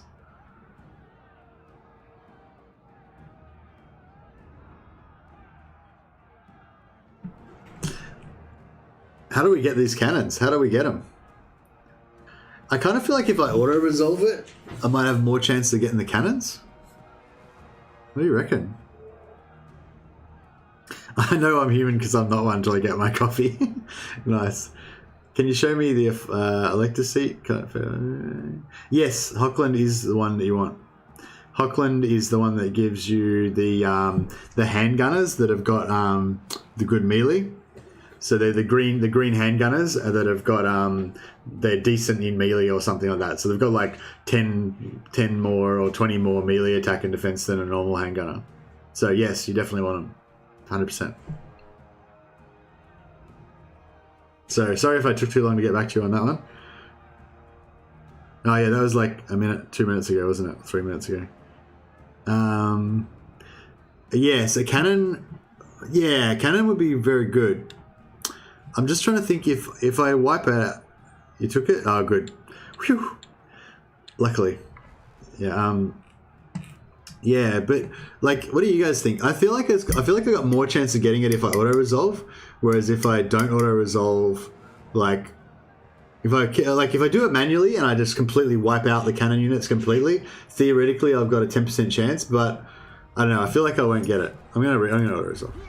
Come on. No. Alright, well, that's fine. Whatever. I don't even want the cannons anyway. I don't care. I don't need cannons. Cannons are for pussies. This is the Cobra Kai way of the fist. We're all about being badass, not about being pussies with cannons. That's just... what? It's your robot oil, yeah. Beep boop. Alright, I think I covered all the chat. Alright, so we didn't get the cannons. That's alright. I mean, it's good to have hopes and dreams so that when they're crushed, you know that you're a human.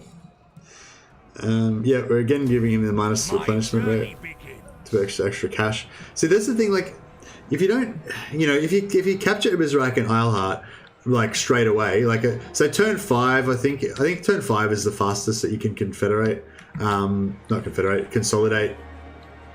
or everything.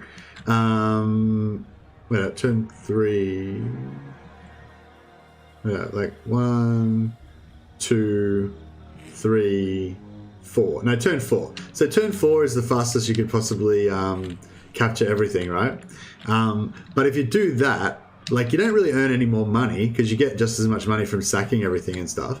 And you actually have to spend more money because you got to repair these, you got to build all these buildings and all this crap. And you know what I mean? It doesn't really help you that much.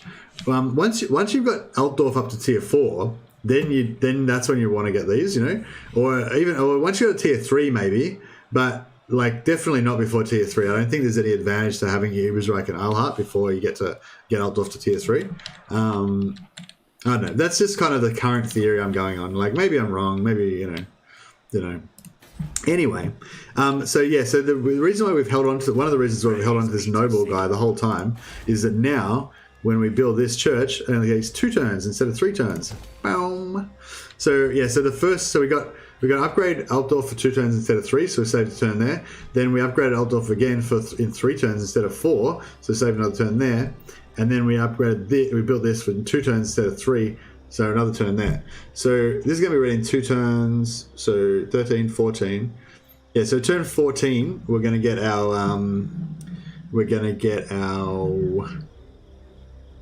flagellants and our warrior priests, and I don't think that's the fastest you could possibly get it, but like you probably would get it slightly faster if you did the 4-turn capture, but you'd have to then be going gangbusters attacking other factions and stuff. I don't know. I guess I just like turtling, basically. It's just the sort of player I am, I guess. I just like turtling. I like things to be small and controlled and and understandable and like, yeah. Oh wow, we're gonna be able to. Sigmar's will. No, we're not. Chosen of Sigmar. No. I serve. Do you think we can take him out with So we got this hero. Nothing, no special items really. So we got this hero with 2 units of regiments of renown Of the weak. and a wizard. Not likely. Probably not, I guess. What are we doing? Cannons are very good. I feel like no one ever uses them. Cannons are really good at knocking down towers and putting holes in walls. They're really good at killing like giants and large single target entities. But no, they're not like that good, I would guess. They're not as good as like Hellblaster volley guns and rocket batteries, I would say. I don't know. They do a specific job, I guess, and they're not really. It's not really a job that you really need. Cavalry, except cavalry sort of move too fast, I guess. All the time. How's the campaign going? Just growing us some grub after Red Bull. Over on Dwarves campaign here, picking, shooting through hordes of orcs now. Yeah, I kind of want to play some dwarf, but that's right. I'm going to get some handgunners going on. That'll give me the dwarf feel. Rocket cannon seems very good, but at specific circumstances due to their short arc, kind of like warp lightning cannons versus plague cores. Yeah, I guess so. Yeah, they're good at like killing people, like assassinating single entity targets, They're kind of okay on cavalry. They're kind of actually no, they're good on infantry as well. Really, if you can shoot through a lot of ranks of infantry, they do pretty good damage too. Dude, how come I play freaking Queen of High Elves? Shit, elves don't listen to me, but they take bribe from Cult of Pleasure in order to join war against me. Takes no sense. Yeah, you got to managing your high elf. We'll definitely do a. We're going to definitely do a big campaign with high elves. Actually, yeah, okay. So what we're talking about before is this whole thing that Legend's been doing. Apparently, you guys were telling me that he does like this endless campaign where he's playing world domination,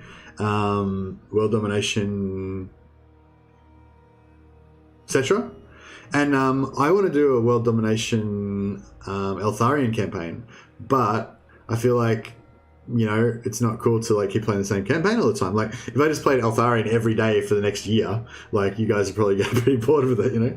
But if I do it only once a week, every like Tuesday or some shit, then it'll be fine. Maybe. What do you think about that? We'll have a certain day. I'll have a certain day of the week because I guess I'm still figuring out all this sort of stuff, you know. But like I think like having regular segments or whatever would be a cool thing. Maybe I don't know. I guess that's you guys get to have a lot of input into like my channel because I don't even know what my channel is yet. Like I'm still making it up. Never yield. So years from now, you can be like, I'm the one that told Mercy about doing endless campaigns on Thursdays. That was me. Volkmar the Grim.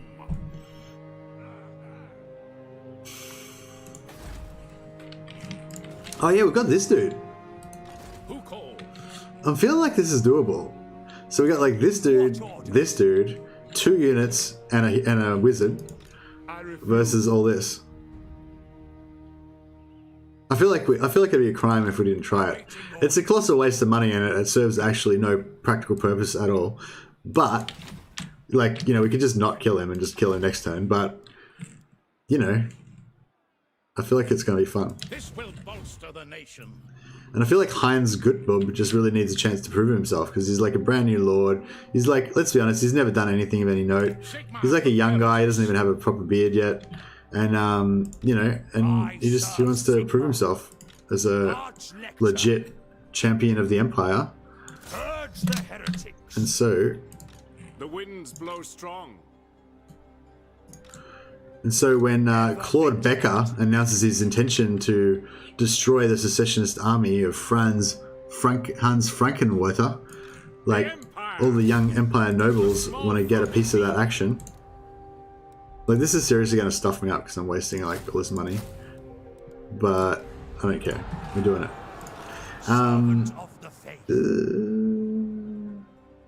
If you want to be able to play other games, I feel like you need to introduce it early, like a day a week, so you don't get railroaded. Yeah, I don't know. Like my normal, I sort of was thinking initially I wanted to make my channel like the same as my normal way that I play games. The normal way that I play games is that I play Total War for like, you know, a month, 2 months, however long, until I'm completely burnt out with it. You know, like I've played a vampire campaign, I played an empire campaign, I played a dwarf campaign, I played a dark elf campaign, I played another high elf campaign, I played another high elf campaign, I played another vampire campaign, and then it's just like, you know, I'm dead. I'm done with it. I can't play Warhammer anymore. And then I'm like, all right, cool. I'll play Bannerlord for a while. I'll play that for like a week, and I get sick of it. I'll play a bunch of other stuff. Nothing's really any good. So I'm like, all right, we're just gonna have to play XCOM 2 because there's no other good games apart from XCOM 2 and Warhammer, right? So then you play XCOM 2, but then you're like, nah, you know, after you get like a really good campaign idea, and you're like, yeah, we're gonna have like all women commando XCOMs. I'm gonna download heaps of skins. It's gonna be sick. But no, actually, they're gonna be like all women Imperial Guard from 40k. I'm gonna get the Chainsword mod, and you know, whatever. You get some sort of campaign that you're fully into. And then, yeah, I don't know, after like a week, you get burnt out on that. And then you're like, all right, we'll play Battle Brothers. And then that lasts for like a week, but then you remember Battle Brothers is super hard and you're not that good at it. So you get burnt out on that as well. And then you think of another Warhammer campaign and you're like, yeah. And then you go back and play Warhammer and you're like, oh yeah, Warhammer. And then you're back into Warhammer. You play like 7 more campaigns of Warhammer. And yeah, so that's my normal thing. I basically play Warhammer until I get burnt out. Then I try and play a bunch of other games, but none of them are any good. And then I play Warhammer again until I get burnt out, and you know. So yeah, basically I don't know. That's kind of what I was trying to do, but I don't think it's a good way to run a channel. I think Legends, like, he knows what's going on. You just pick a game, you play that game. If you want to play other games, you do that shit on your own time. You're not here to, like, this comes back to the whole wank thing, you know? Like, I could be like, oh yeah, I'm in a variety channel and blah, blah, blah, I'm going to do this stuff. But like, if that's not what people want to see, then you're just doing it for yourself, basically. And if you're going to do it for yourself, then why put it on a stream, you know? That's kind of my take on it, you know? Like, the stream has to be for you guys, you know? At least enough that you want to watch, like, not enough so that you're playing the game and I have to watch you, but, like, you know, enough that you keep watching, you know? Yeah, so the stream has to be for you guys, otherwise the stream doesn't have a purpose, you know? That's my take on it. Praise be to Sigmar. So yeah, this guy, I want to get Sigmar in there, but he can't, not Sigmar, Volkmar, but he just can't really get in there. I go in his name. Sigmarite Archlector. I wonder how much this is going to cost us. If we make more than 1,000 gold out of this, then I think we actually paid for the units. Shields If we lose the battle, then that would be not ideal. And this guy will be dead because he was force marching. That would suck. Oh, well, he had a short but illustrious career. Heinz Gutbub. Oh yeah, I missed some chat. Sorry guys, I was talking crap. Yeah, pretty cool. Add a bit of variety to the streams. If you want to play other games, I feel like you need to do it early. Yeah, just something to think about. Yeah, no, thanks for that, Wanderer. Yeah, and keep giving me suggestions, guys. Like, I really appreciate, even if I don't agree, like, I appreciate, like, the thinking about it. I'm trying to figure it all out. So, you know, this is all very new to me. I literally only started streaming I only started YouTubing like 3 months ago. So, and I only started streaming like full on like probably a month and a half ago. So yeah, still figuring it out. Welcome, all suggestions welcome. People don't like change, and you have to take care of yourself and not burn out. Yeah, that's the thing. Yeah, I'm worried about the burnout factor, but I don't know. I think now that I've started doing it, like, streaming is just so much fun. Like, it's so much fun. Like, I just love chatting with you guys and playing my battles, and you know, you guys don't seem to mind that I just talk shit continuously, and you know, it's just, I don't know, I really love it, man. It's so much fun. Anyway, you can judge for yourself the reactions. Yeah, that's it. I guess I'll just do it and see what happens. Hey, Messi, I'm only here because Legends elsewhere, to be honest. Thanks, Nicholas. I know you're always, you know, you don't sugarcoat it. I appreciate that. I appreciate you. I appreciate the honesty. But actually, that's another good point, seriously. Oh, yeah, Chu. That's another good point, seriously, as well. Like, if you don't like something, if you can actually tell me, it's really good, because constructive criticism is actually what helps people. Like, I mean, I don't know. I mean, if you see like I'm getting a bit depressed or whatever, you know, and I might need a bit of encouragement, then sure, give us a bit of a backup. And it's always nice to hear if you like it, if you like what I'm doing, for sure, let me know. But yeah, if you think I'm doing something bad, or if there's a suggestion of something I could change or whatever, like, that's how you really get better at stuff, you know. So you know, so Nicholas's, you know, merciless criticism is like, helps me out, actually. He's doing me a favor. And same with Achu. Achu's he's not afraid to tell me when I'm being a dickhead. Variety streams, I think, need solid viewership base that brings people who just want to see the streamer when you're starting out using the game to attract viewers. Yeah, that's right. Yeah, I think what I'll do is I'll pretty much do Warhammer all the time, but when a new game comes out, like, that I really, really want to play, then I'll play it just for like a day or so, you know, and then, because I noticed, this is another idea I got from Legend, because I noticed Legend did that with Bannerlord, and it worked out really well, because like literally everyone wanted to find out what was going to happen with Bannerlord. So even people who would totally love Total War and watch all Legend streams, like, they would have been like torn between whether they should watch Legend or they should watch another streamer that's doing Bannerlord. So I think it was good just for that 1 or 2 days to just do Bannerlord, you know, and then get back to business, you know. I think that's cool. I think I'll probably do that too. Like maybe when like Cyberpunk 2077 comes out, I'll just do like one video of that, because there'll probably be like heaps of guys here that, like myself included, where there's no way Cyberpunk's going to replace Warhammer as my favorite game of all time, you know. It's just not going to happen. It doesn't matter how good it is, like, it just can't, it's not possible, you know. But having said that, like, I'll definitely want to play it, you know. So I think like playing it for like 1 day would be cool. And yeah, it's other games as well. Like, you know, I think just do like one stream, you know, it'd be cool. What I miss? Elder, right streams bring, yeah, particularly, yeah. Yeah, I learn a lot from when you talk about what you're doing. I don't think you should change much, if anything. Yeah, all right. Oh, that's good too. That's a good thing as well. And yeah, I feel like some people, like, maybe they get annoyed because they're like, oh, I already know all this stuff. He's like just talking, just making out like he's a know-it-all or something. But then other people probably like actually, learn something from it. And another thing too is, like, even if you already know it, you sometimes forget, or maybe you've used the same technique with like Dark Elves, but you just never used it with Empire because you've got into a habit or something. I find that with Legend a lot. Like, he'll like give you an idea, like with the checkerboard formation. I'd used the checkerboard formation before. In some situation, I was like in a really bad battle. I'm like, oh my god, how can I win? I've got no infantry. I'm like, all right, I'm just gonna have to use my archers as infantry. But then I wanted to shoot. Like, I figured it out in that game, and then I did it.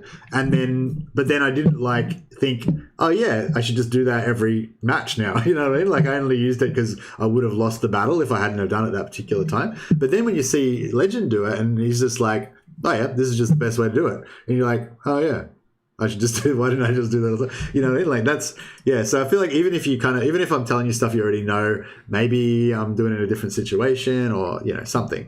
I figure if I just talk continuously, then eventually I'll tell you something that was useful in there somewhere. Always do what makes you happy, though. Yeah, I'm trying to click on the game. Thanks, Achu. See, Achu's the only one that keeps me honest. Yeah, here is how I want you to be. Here is how I want you to be. It makes no sense. Just be yourself, stream what you want. But of course, taking in feedback's always helpful. Yeah, that's right. You're more like a radio host. Play. Yeah, exactly. Yeah, sorry. I just need to practice playing the game as well, and kind of like talking over my shoulder a little bit in between, instead of just going like, oh, let's just talk to chat. Instead of full map completion once a week, you could have one day a week where you just devote it to variety. Just open up the day completely. Yeah, maybe. You need an emote everyone can spam to play. Yeah. I was wondering. Yeah, so I'm thinking about getting rid of Twitch, because Twitch, like, I like the idea of Twitch originally because because Yarek told me that you could once you get to 50 not subscribers, they're called something else, 50 followers on Twitch, then you can, like, you get all these little like titles. You can make all your, I could make you guys all like sergeants in the Army of Mercy or some shit, and it would show up on your whatever. But then, like, another wise person pointed out to me that no one fucking watches me on Twitch, so no one gives a shit about a title that they're going to get on Twitch, so it's like, but I don't know if does YouTube doesn't have that kind of stuff, does it? Like, look, this army looks quite small now. That I'm like, now that I look at it, I'm like, it's quite a small army compared to his like 10 units he's going to have or something. Let's just hide in a forest or something. You get the sub button on 50 followers. I did that, but burn out after. Yeah, animated smash. Yeah. I need some sort of thing you can put up. You get a sub button on 50 plus followers. I did that. I burnt out after that though. You mean you got yourself up to 50 followers, but then you just burn out and couldn't be asked for that anymore? So yeah. Well, tell us about your experience, Ali, a bit. How did that work out? Like, I don't have a problem with Twitch as a platform or anything. It's just like, yeah, it's just because I make videos, and that's important to me. Like, I want to keep making videos. I don't want to just stream. Like, I do. I mean, yeah, I do really like streaming. Kind of gives me the most like joy, I guess. Like, I really have fun like chatting to you guys, especially this last week. Ever since all you guys turned up.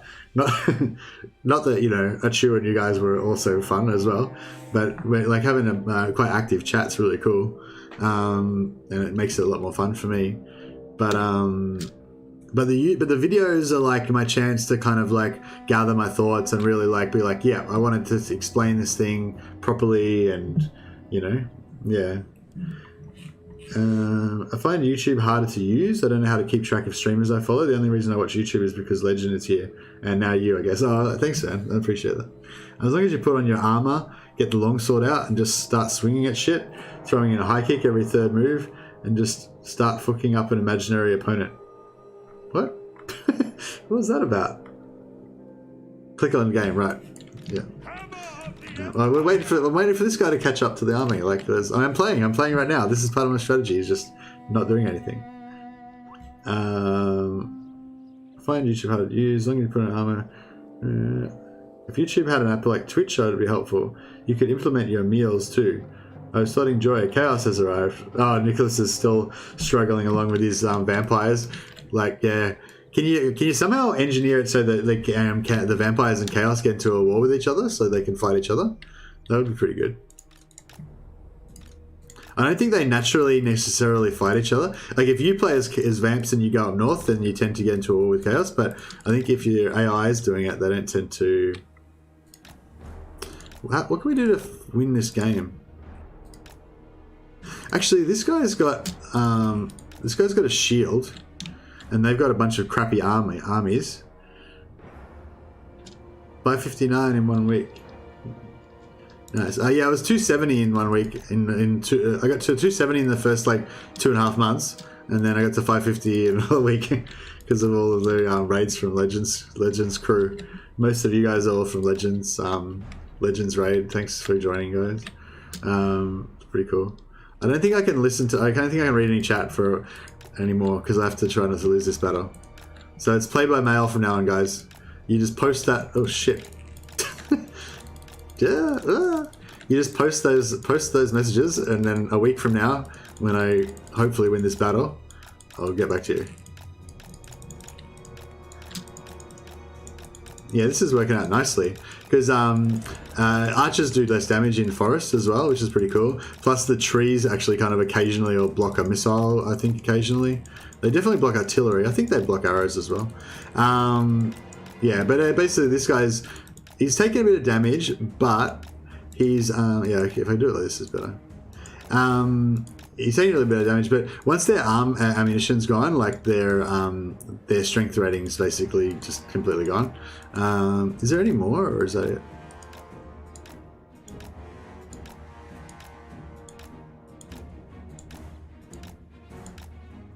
Yeah, what I'm saying is, oh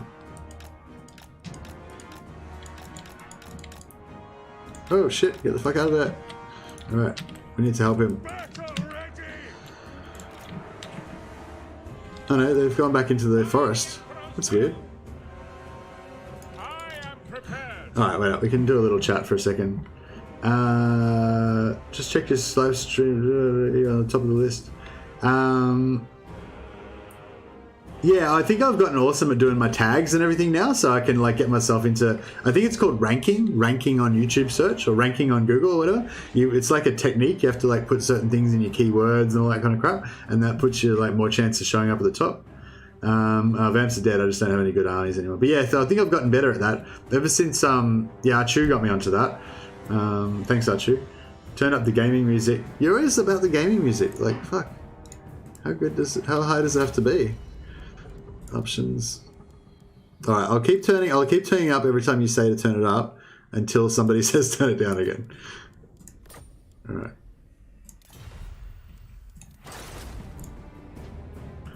I can't hear myself though, so.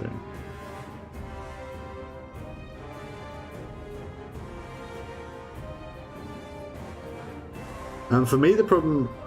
No, Vamps are dead, yeah. As I said, for me the problem was I couldn't adjust or make a plan for when to stream and keep the chat relevant because I streamed WoW most of the time. It was hard to keep track of chat as well. Oh yeah, WoW would be really hard because it's like you can't pause it or anything. It's live, you know. I mean, I suppose if you're like fishing or something, you like for me, if I was doing a WoW stream, I'd have to just be a fisherman because I wouldn't be able to do anything. Otherwise, I'd just lose. I'd just die all the time, or I'd just forget about chat and just PvP all the time. Turn up the game music. Finding a balance is hard. If you play hardcore, keep in touch with chat, super hard. Don't burn yourself out. Let's just stream it. Look, okay, we've got to get back to playing the game again.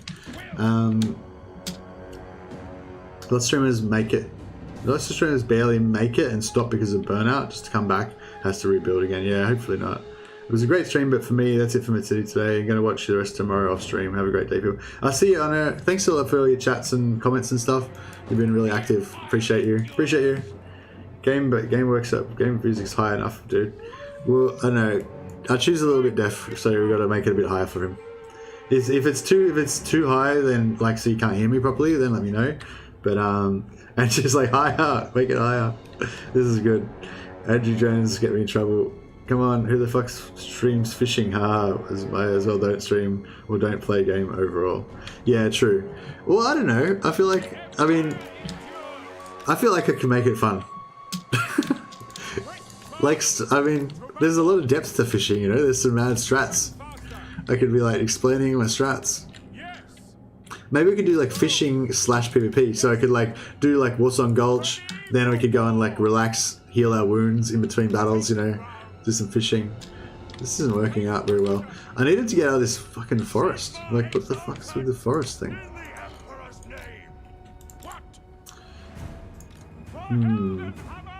So at some point we can get some melee happening. We can pop this and pop this. Then these guys should be able to do some work because these guys are all unarmored. But I really want to get them out of this freaking forest. Maybe if we can just get them to the edge, get them to melee this guy. Tell us about updates with Co-op with Dean. Oh yeah, we got a Co-op with Dean coming up. Playing. I'm just gonna read. I'm gonna miss some of it. I'll come back and read whatever I missed later on. Yeah, so we got Co-op with Dean coming up next Wednesday. Well, no, so it'll be Tuesday for you guys, which is my Wednesday morning. So it'll be my normal streaming time that I normally stream at. But yeah, next Tuesday, we're gonna do a Co-op with Dean. I don't think all of the details are fully set in stone. Where are these guys? They're like Robin Hoods, man. They're just melted into the forest. Hello? Are we having a battle or what? Like, they were just here a second ago.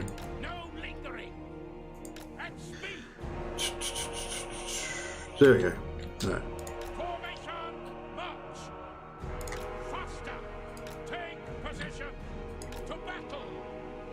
Where are all the infantry? I thought he had a heap of swordsmen and stuff. Oh, they're probably behind. They're probably there. I just want to try and lure them out a little bit.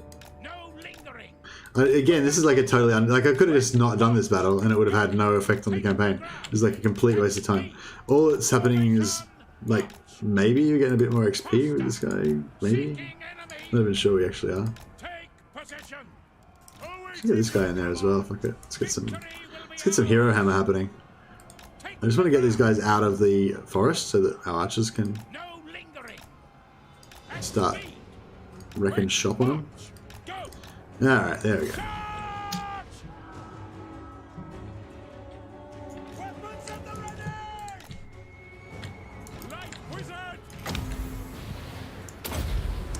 I hope that doesn't shoot my hero.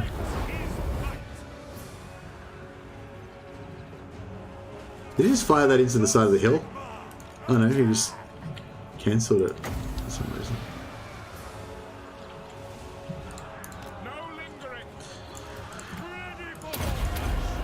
Alright, we'll just melee down these guys. The heroes should be able to wreck them pretty good. These archers can fire a few shots in there as well. What about if we fire it from this direction? Oh! Nah, not very good. That's right. That's right, we didn't take too much damage, I don't think. It was pretty solid.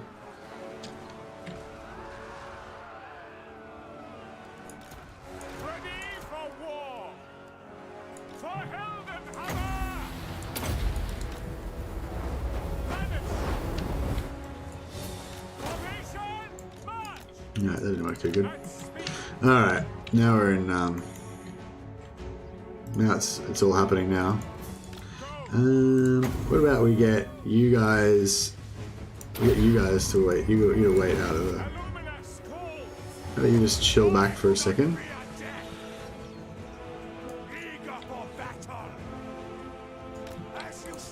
Yeah, I don't know about all this.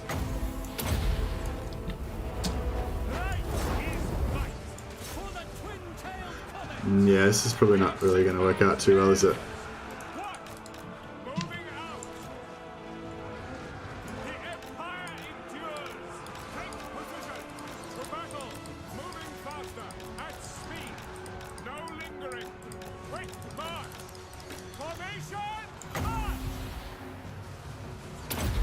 No, he's not going to do that.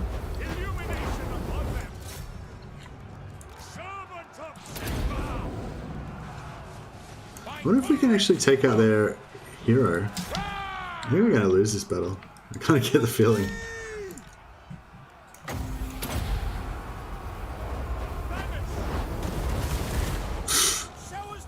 That didn't work.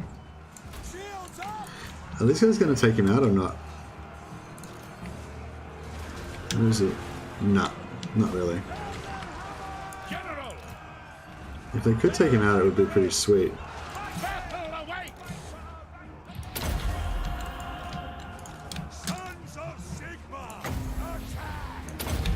No, that should be nice. Come on.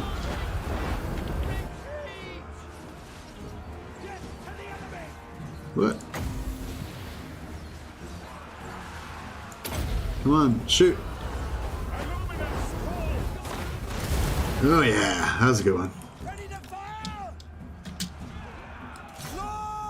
We've got to, if we could take this Lord out, but we're just not really doing enough damage to him. Now here, our infantry are doing okay. They're broken now, finally.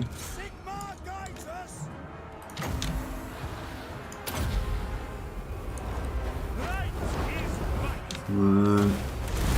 Boom! Oh yeah, that was good. Can I start breaking some of these guys? Okay, this regiment's going pretty good. We need to break some more of these guys. Hopefully before our heroes lose too much more of their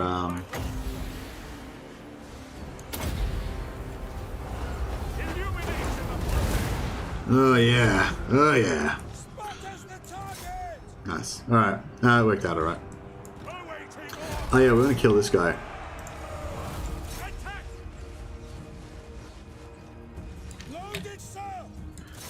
Actually, no, we don't need to. They're going to get wiped out because they were in force march. But yeah, no, that was cool. That was a fun little battle, actually. I was worried I was going to lose that, so yeah. Mercenary Man, extra fun on my campaign. I forgot every quest item and have none. Oh. Alright, how far back do we go? You picked factions? What? Who? What?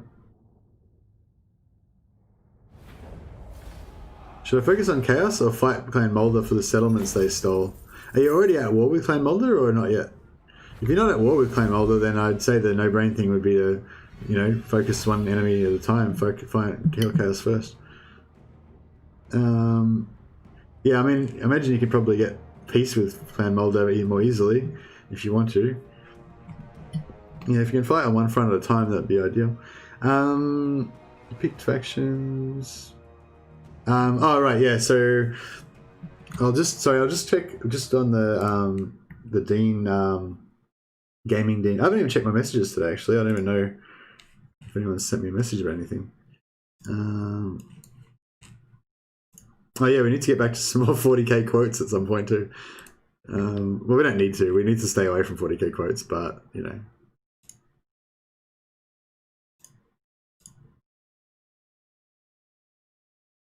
I always win at work. Boom. All I do is win.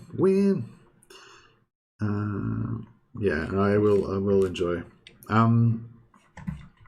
Sorry, just half reading messages. It looks like we don't have any more messages. No, I was the last person to saw it. So currently it's going to be next Tuesday for you guys at my normal streaming time. Gaming Dean's been nice enough to start a bit earlier because he normally starts when Legend finishes, but he's going to start a bit earlier to start same time as I normally start. And so we're going to do a co-op, and we're going to be High Elf Buddy Bros. We're going to be doing cooperative. He's going to play Eltharion because I think that's like his favorite elf faction or whatever, and I'm going to play Evil Alistair White Lion Centurions, White Lion Praetorian Guard, because like the White Lions are like the they're kind of like the Praetorian Guard. If you guys are familiar with ancient Roman history, the Praetorian Guard was this sort of like elite regiment that was sort of prestigious, and the later emperors, well, not later emperors, but later in Roman history, once they had the emperors and stuff. Anyway, whatever. Praetorian Guard, they're supposed to be the elite troops. They were sort of a bit more, you wouldn't see as much combat maybe as the other. Anyway, I digress. The point is, there was definitely this period there where the leader of the Praetorian Guard became very politically powerful because people could like bribe him to just like kill the current Caesar, which, you know, to open the way out for somebody else to take over the throne. So the gist of it is that the White Lions are like the elite guard of the Phoenix King, and Alistair is like the leader of the White Lions in my headcanon. And so basically, but this is evil Alistair, right? And so he's been paid off by like a secret cabal of like elven, high elf nobles to basically kill Finnabar, get rid of him to make way for their new hopeful Eltharion. So like, I don't know if actually Gaming Dean's into this at all. So presumably Eltharion's completely innocent and unaware of any of this. He's just doing his thing as a good high elf noble would. But secretly behind the scenes, Alistair's been paid off to assassinate Finnabar, make it look like an accident, make it look like dark elf assassins or something, so that he can put their new guy Eltharion on the throne. Presumably because that's going to help them with their like arms businesses or something. Because he's going to bring in good tax incentives for their, you know, whatever. Who knows? Anyway, so evil Alistair campaign. But so we're going to get Tyrion, but we'll get rid of Tyrion. Like, Tyrion's a noob. We don't want Tyrion. We want Alistair. He's the Chad White Lion, right?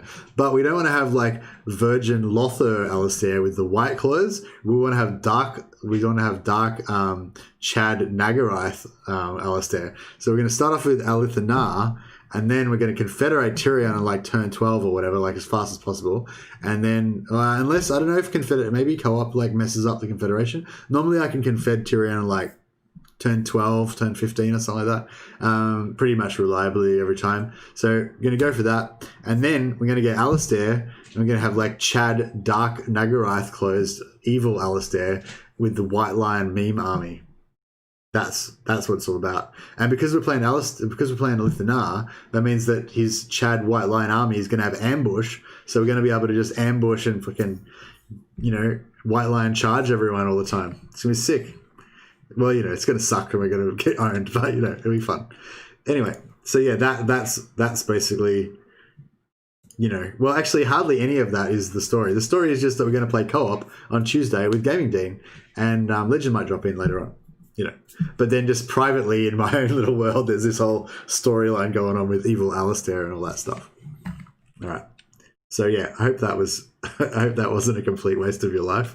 All right, let's read some chat. Sorry, I've been getting behind me in the chat. Focus on chaos. Okay, yeah, I don't know. I'm not an expert on these strategic matters, but I would go for one enemy at a time if possible. I obsessively get rid of Scaven. Yeah, I kind of hate that as well. If only Empire had a proper frontliner.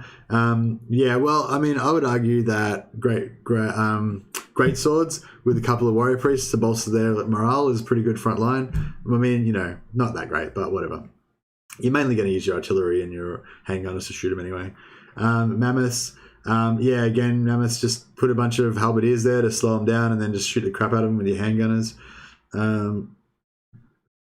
Cannons are good against mammoths, but yeah, I haven't got much time to. If they've got, yeah, I mean, I don't know. If they've got a whole stack of mammoths, then yeah, there's not much you can do. They're just gonna run over your whole army. If they got like 3 or 4, it's potentially okay. You can like kill a couple of them before they get too close. You can messily kill the rest, like, you know, in desperation, and you know. But if they got like a stack of like 10 to 20 mammoths, you're in trouble.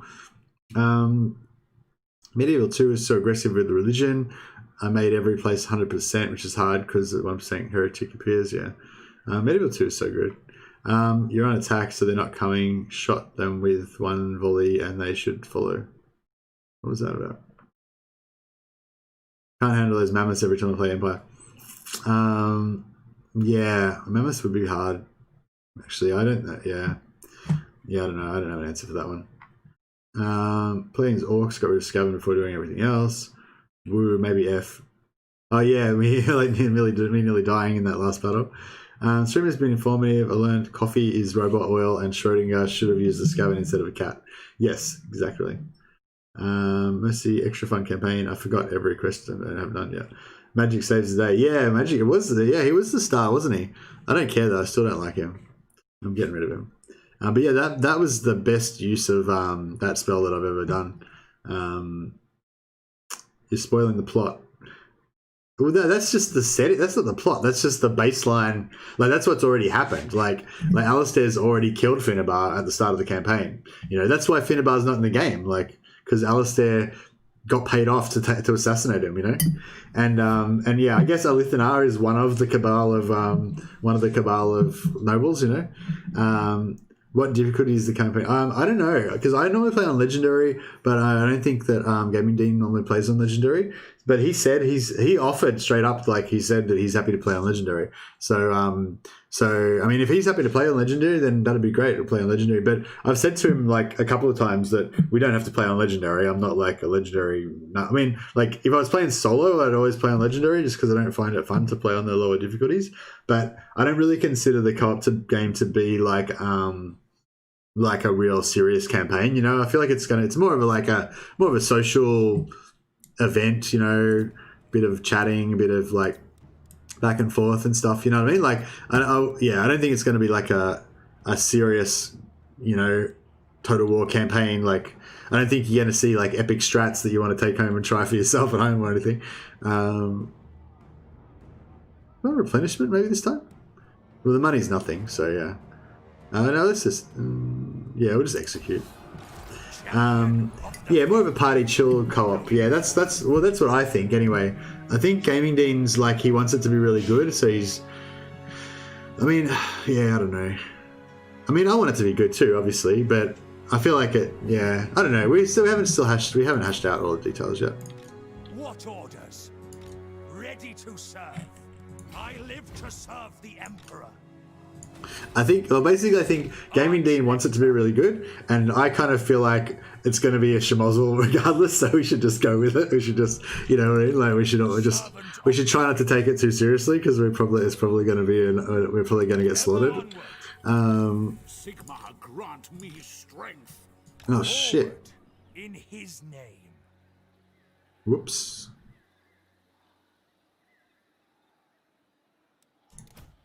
Whoops.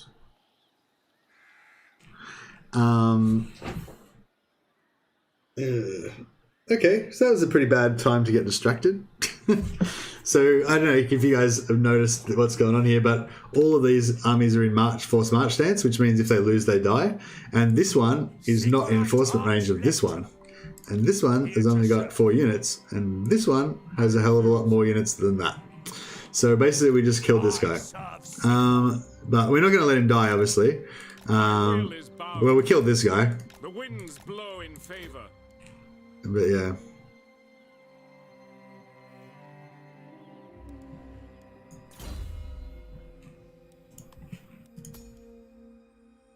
So yeah, he did a fantastic job in that battle. But his reward for that is that he's going to get executed, basically.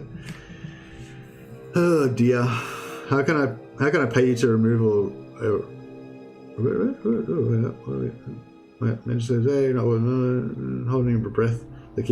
Yeah, I would just don't go to war with Mulder. See if you can get Mulder to go to war with Chaos as well if you're really lucky. Because Chaos is going to be all up in their shit, so they might not like Chaos too much, and you might be able to, you know. But they probably hate your guts more, so it's probably going to be hard to get them to do anything. What is next meal during stream? Yeah, I'm thinking. I don't know. Yeah, another thing is like I think I need to have some sort of a segue between streaming and work because I find it really hard to kind of come down from the stream and get settled down when I have to start work because like literally the minute that I stop streaming it's like boom, I'm at work, let's start working, you know. And I find it really hard to kind of come down from this to that, you know. When I first started streaming I was at this time I was trying to finish an hour early and just have a little sleep. Didn't really get much sleep, but it had the effect of like resetting me, you know, and bringing down my hyperactivity a bit. But yeah, so I think we might need to we're gonna have to disband Dachu. Yeah, exactly. I mean, we could just let him die, I guess, but that would be a bit rude after all the good service that he's given us. Coming back around to Archu's idea, which is that I should just eat on stream all the time because then we can have dinner together or breakfast or whatever. But yeah, so sort of thinking maybe that is a way to do it because yeah, like around now, basically I can have breakfast before I start work. I usually just don't have any breakfast. But yeah, no, maybe we could have I can have breakfast like 15 minutes. We can have a little like of a what do you call it? Like an after action report, you know, like of how the campaign went, our plans for next episode, you know, that kind of stuff. But just like no more battles or anything like, you know, high click rate. Next military, spoiling the plot. Yeah, yeah, no, that's just the start of the plot. There's so much more to come after that, Nicholas. You know, what's it called? Evil Alistair just going to be ruthlessly leading his Praetorian White Lions. You know, anyone who gets in Eltharien's way to the throne is just going to be ruthlessly executed. Alariel, bam, take her out. You know, we don't care who it is. Calidor, Imric, whatever. Anyone who's a potential threat to the Phoenix King, you know, Alistair's going to take him out, you know. For as long as the money lasts, he's going to be completely loyal to Eltharion. And poor old Eltharion will just be like being all nice guy Eltharion, trying to like fight goblins and defend, you know, Yvres, not, you know, thinking that how did I get so lucky to become the Phoenix King, not knowing that it's just because of Alistair's bloodthirsty ruthlessness. That's my headcanon. I don't know if Gaming Dean's into it at all, but hopefully maybe he'll play along a little bit. It's not going to be like a role play campaign or anything though. It's just going to be me role playing, like no one else. Lol, remove a rival, disband. Anthony Bourdain II. Nope, you must eat and game at the same time. Anthony Bourdain didn't eat and game at the same time. How come I have to fucking take her out to dinner? As in Alariel. True servant of Sigma. Yeah, I feel like yeah. I mean, now that Tyrion's out of the way, you know. So we've hit 3, so we can actually build a mage tower now and replace this mage. We wanted to get rid of the. Well, yeah, we were going to get rid of this mage anyway, pretty soon. Praise Sigma. Awaiting orders. So you know, I guess it's fine.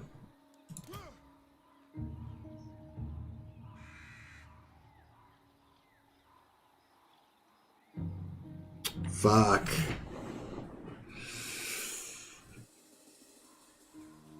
Oh no, we can disband the hero though. Yeah, that's fine. Okay, so we say goodbye now to Wulfric van Volkoven, hero of the Empire, hero of Reichland, who saved us at the completely unnecessary battle of such and such, which was just a pure battle of hubris for the glory of Claude Becker, the bloodthirsty war tyrant, where we lost, you know, 80 of Sigmar's finest sons for no reason at all. Why is that not? Oh, whatever. Protector of the weak. Actually, no, we don't need. Actually, yeah, we'll just get rid of him. All right, now this guy is going to just make sure that he's well within Volkmar's sphere of influence. Actually, we can just get rid of this guy, can't we? We save the money. So? Yeah, let's start getting some money up. It was mainly it's the warrior priest I want to level up because I want to leverage having 2 lots of greater shield of faith. You have to eat and game along.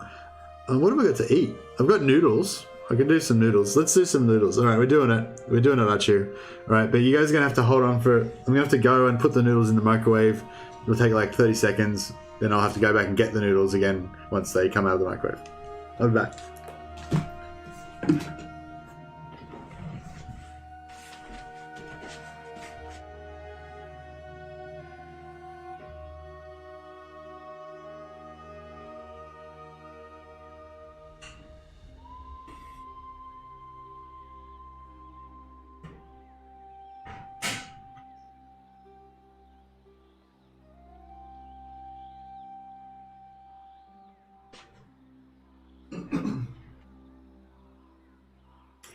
Oh yeah, got my oh no, you can't see. Can you see? Oh yeah, I got my what do you call it? Mutai. Got my Mutai shorts on. It's getting into summer here in It's getting into summer here in Melbourne, and it's starting to get a bit warm.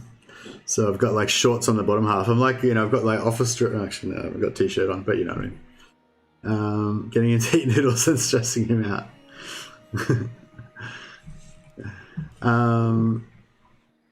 I'm just boiling the jug. I'm eating and watching. Yeah, oh, cool. Dalek, it's working at you. It's working. Dalek, here, wait, eat slower. Wait, we'll eat together. So the idea is that we all eat. We all have our lunch or breakfast or whatever part of the world you're in. So this is my breakfast, I guess. So whatever meal you guys are closest to, whether it be lunch or dinner or whatever, then get it happening.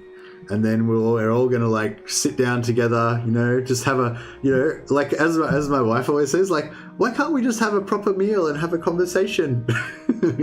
She doesn't really talk like that, but I like to just, that's, you've got to have your like fake annoying wife voice that you do. She's not really annoying, but yeah. So like you're like, I'm just gonna eat while I play Total War. She's like, can't we just sit down together and have a proper meal? Or like, well, if I'm not gonna eat while I'm playing Total War, then we should at least watch Mandalorian, because we've got to watch Mandalorian at some point, and it's just gonna be more efficient if we have dinner and watch Mandalorian at the same time. Otherwise, it's gonna cut into like Total War time, It's like, and then she's like, can't we just sit down and have a meal together? Yeah, that's the I'm sure this is like universal. You guys have all been there. Anyway, my water's boiled. I gotta go and put the noodles in.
All right, the noodles are cooking. All right, where are we up to? Coffee, banana. What? Exact. What?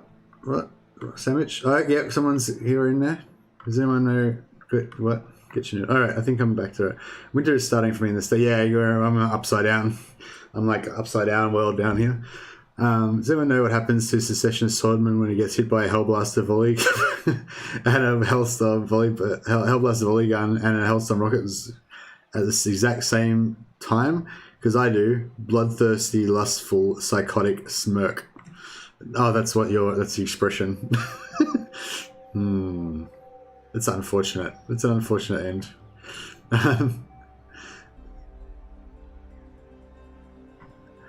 The exact same thing that happens to everything else happens to. Daleka, coffee, banana, hardboiled eggs, my grandma's cranberry cookies. Yeah, your lunch. Oh yeah, that sounds nice actually. Hardboiled eggs, I reckon, are a good. Like you see a lot in old shows, like you know, set in like the 1800s and stuff like that. Like people eat like a boiled egg, you know, as they have it with their lunch, because it's a cool little, you know, you can imagine like you have before refrigeration, you got your sandwich with, you got a bit of like, what's that cloth they used to have? Like linen, you know, that you wrap up your lunch in, because you don't have Glad wrap because it's back in the day, you know. So you got your sandwich, you got your hunk of bread and your apple and whatever wrapped up in your linen, and you got your hard-boiled egg because it's like sealed in there, you know. So it's like, because the germs can't get in because the eggs in the, you know, it's got its own little package in there. Like, yeah, hard-boiled egg, bam. I've been locked down with my wife, recently married, so we talk all the time. Mealtime is chill out, watch the TV time, since we're both working remotely. Yeah, that's what I kind of think as well. It's like, I already go and chat with her during the day, like when she's, you know, whatever. But yeah, but I don't know. We I don't know. We mix it up a bit. Sometimes we watch TV. Sometimes we chat. We sit at the table. I think it's nice to eat at the table sometimes, you know. Oh yeah, so I'm still playing actually. Look at that. I just clicked on something.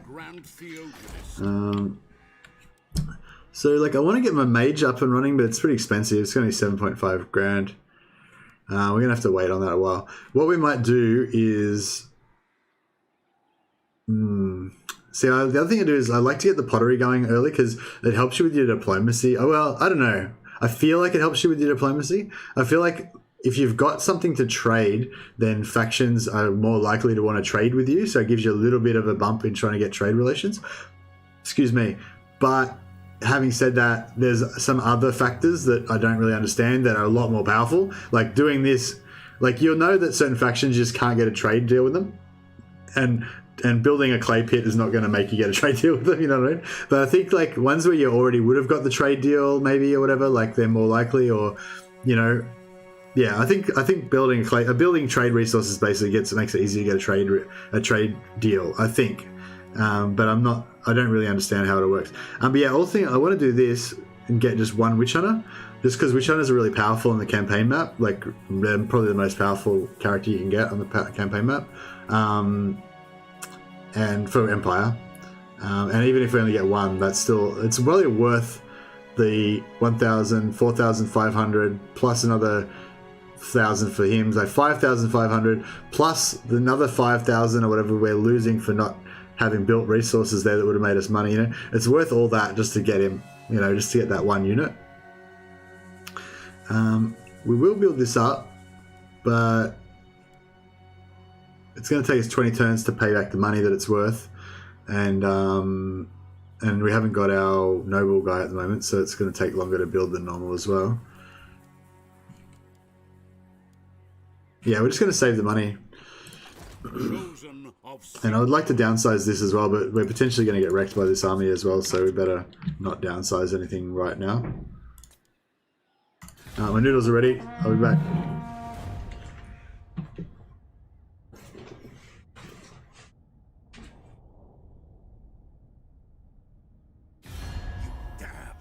Me, vile beasts.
All right, we're in full noodle territory now. We're in the final stages of the stream.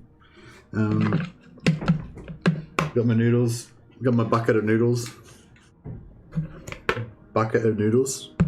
Don't have any chance of spillage. I'm not doing a non-aggression pact with you, stinky. Because I mean, yeah, it's not actually a roleplay thing. It's because if I kill him, my armies get +10 magic resistance, and I really want that for my flagellant army. So yeah, so my hope is that he stays alive long enough for me to go and farm him for his trait. We're gonna have to fight. These guys are gonna attack us, aren't they? And then we're gonna have to fight them. Hopefully not. Who does the cooking heroic? Probably shouldn't have left the battle in Bloodpine Woods. So yeah, like Nicholas characters are like turn 150, and he's only just now doing the Battle of Bloodpine Woods. Well, you might get a free Hellblaster volley. You might get a free rocket thing out of it. So that's pretty cool. We're both really good cooks as a team effort. That's cool. Yeah, my wife does she does pretty good curry. She does pretty good some roast. She's got like about 4 or 5 recipes that she does good. But most of the time I do the cooking. But I used to do all the cooking. She had nothing but microwavable rice. The microwavable rice is actually really good. It's really handy. I didn't realize. I never really used to use it because I really like making my own rice. It's a bit better, you know. But yeah, since I found out about microwavable rice, it's pretty good. It's not like crap, you know. Like if you make like noodles, like it's really crap food, you know. But microwavable rice is like proper food, I think. Grew up with a father who was quite the chef grill master, so I know my way around the kitchen. Oh, nice. I love hard-boiled eggs. I love egg sandwiches. I know that's probably a weird thing, but yeah, like curried egg sandwiches. I like boil a heap of eggs and like mash them up with mayonnaise and curry. So good. Make like a whole bucket of it. Makes the whole house smell like rotten eggs. And my wife hates it, but yeah, it's good.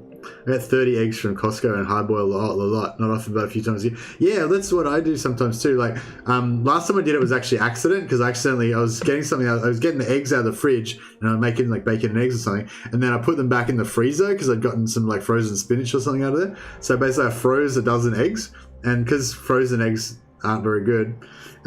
So I ended up, I defrosted them and then hard boiled them all. So I had like a dozen hard boiled eggs, and then I made like a big thing of curried egg stuff, and it was good. Butter, mayo, mustard, butter, mayo, mustard, no matter the type. Oh, okay. I was gonna say I put mustard in my curried eggs as well. Sometimes do something, instead, so curried eggs instead. $100,000 for 8 seconds. I don't know what that means. Literally a bucket. Yes, it is literally a bucket. Team 2 Fortress. Must have got it wrong. Lung Crampy. Okay, Crampy, earned your status. 104, act. Turn 104, yeah. Is that an actual bucket you put your food in? Click on shit. Okay, yeah, sorry. I'm not paying 1,000. Like, I don't even care. I don't even read this thing. It's like, I'm not paying 1,000 for anything. 1,500, sorry, I'm not paying for anything. I'm not afraid of gods. I've got Sigma, bro. Bro. I mean, obviously I'm going to do this, but I didn't really want to have to pay 1,000 fucking Reichsmarks for it. Yeah. Alright, well, the next thing we need to do is fight a battle, and I can't fight a battle and eat noodles at the same time, so we're going to have a little bit of another. I clicked on some stuff. I feel like that's, that's a good enough bit of action for that. I'll get back to the noodles. As I say, everyone likes egg sandwiches. Well, I don't know, my wife doesn't like it, but yeah. The imitation crab with mayo, dill, salt, pepper, paprika, mustard, bit of lemon, mashed all together. So good in a sandwich. Well, that sounds good, actually. Oh yeah, I figured out you can get crab. You can get tinned crab. You get little tins of crab meat. It's not that good, to be fair, but it's it's still crab meat. It's sort of okay. It's not. I know you're talking like imitation crab, like the white stuff with that red kind of stuff around the outside. That's pretty yummy. But I don't know what it's actually made out of. It doesn't seem to be real food. But you get tinned crab, which is actually real crab, but it's a bit it's a bit like soppy and not that as good as fresh, but whatever. It's still pretty cool. And tinned salmon as well. You make tinned salmon and get sandwiches and put like dill and yogurt with whatever. Anyway, we're getting off topic.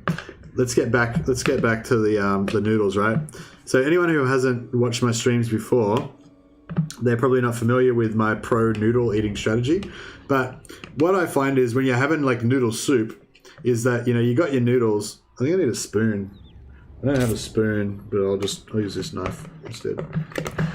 to cut the noodle. Yeah. All right. Well, it's not that. All right. That part didn't look that pro, obviously.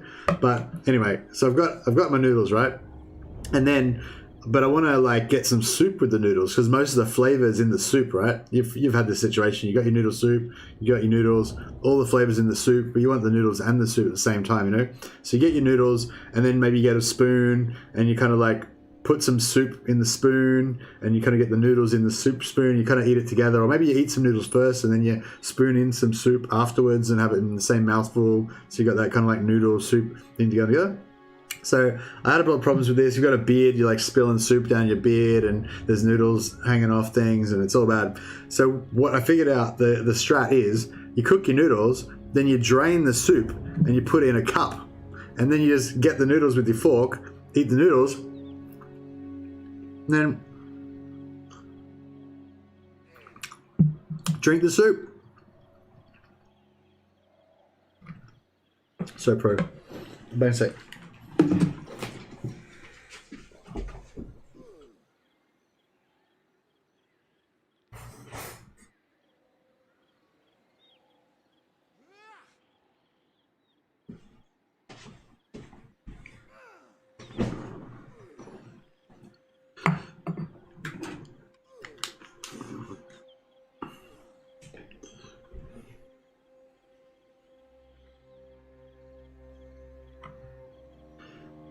Whereas the KSO minus 25 because they condemn recent events with Whistleland. They condemn Whistleland. What the hell? Why do they care about Whistleland? That's pretty funny. Yeah, you got to watch out with diplomacy. Like a lot of, you can get some whack stuff going on. Like I was doing Sack City, this same sort of Sack City thing, or very similar, and then Clan Angrund somehow like discovered the secessionists and guess they liked them for some reason, and so then Clan Angrund ended up getting like minus 200 with me because they condemned my actions against the secessionists.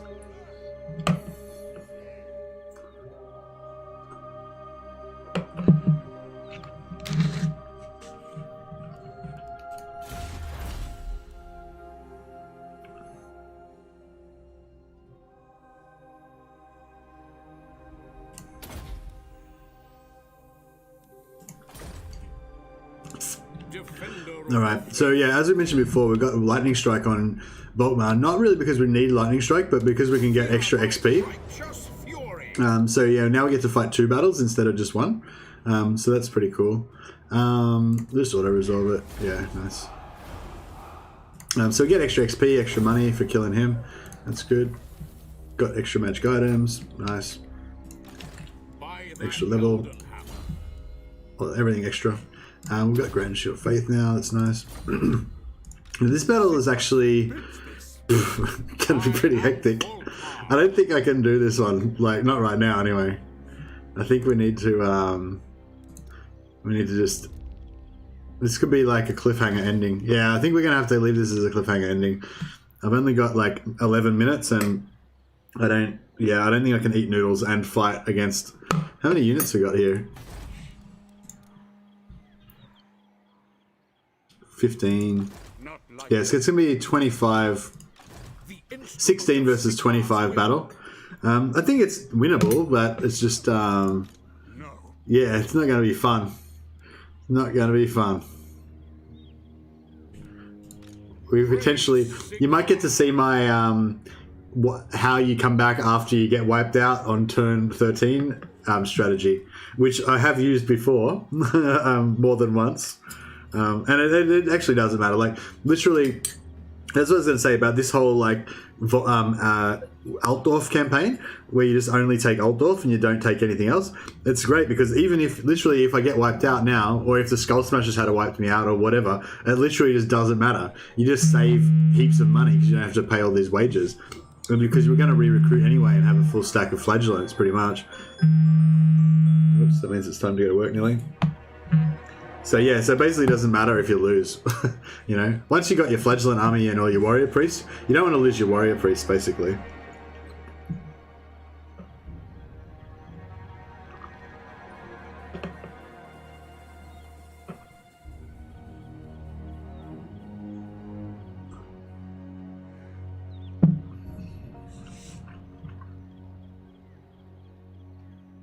Yeah, Nicholas said he's got a mod on that makes Chaos at War with everyone, so that's easy. Then you got you just don't go to war with Moldar.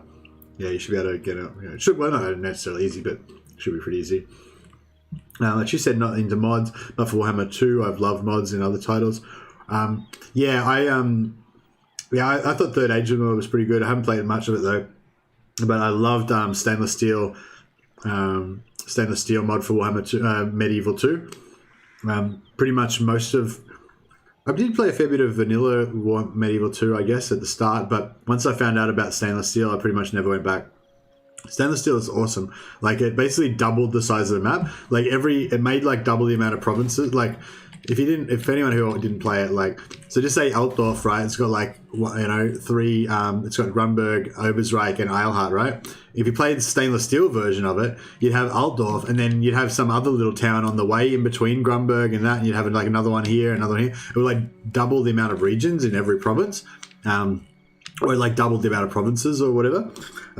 So the whole map just became more detailed, and also, like, if you look at, like, your army roster, you know, when you go to build units, there'd be like twice as many different types of units for each faction. There's like twice as many factions in the game.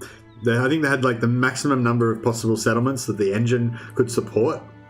Like, stainless steel was just the ultimate mod for Medieval 2, in my opinion. Although a lot of people I know think that Third Age is the ultimate. The Lord of the Rings world is awesome, but I don't think it's as awesome as the real world.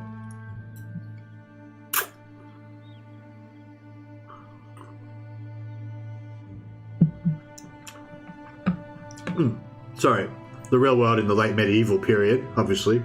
Like, obviously Third Age is way cooler than the real world now, but it's not as cool as the medieval world at the height of the Holy Roman Empire, in my opinion.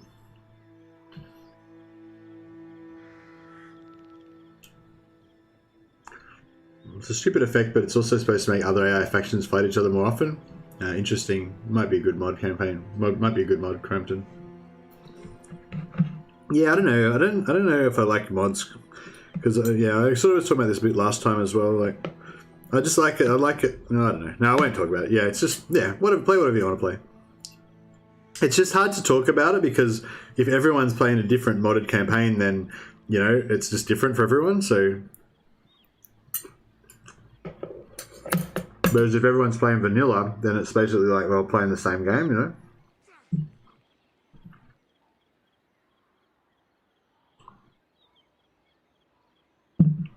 Vanilla is best.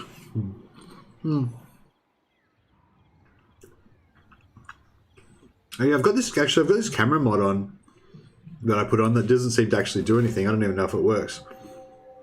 But I wonder if maybe I should get rid of it, because when I try to co-op with Dean, maybe it'll like stuff it up or something.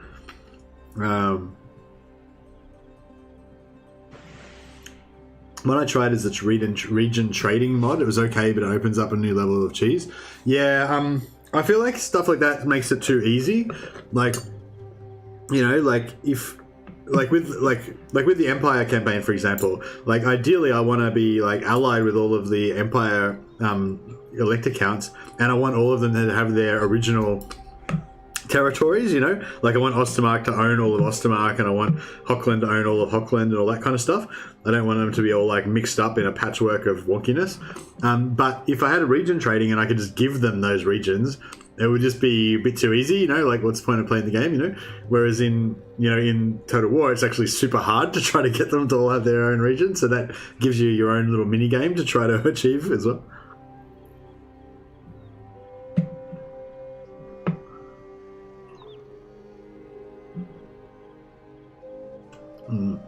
I think region trading is good if you could do it properly.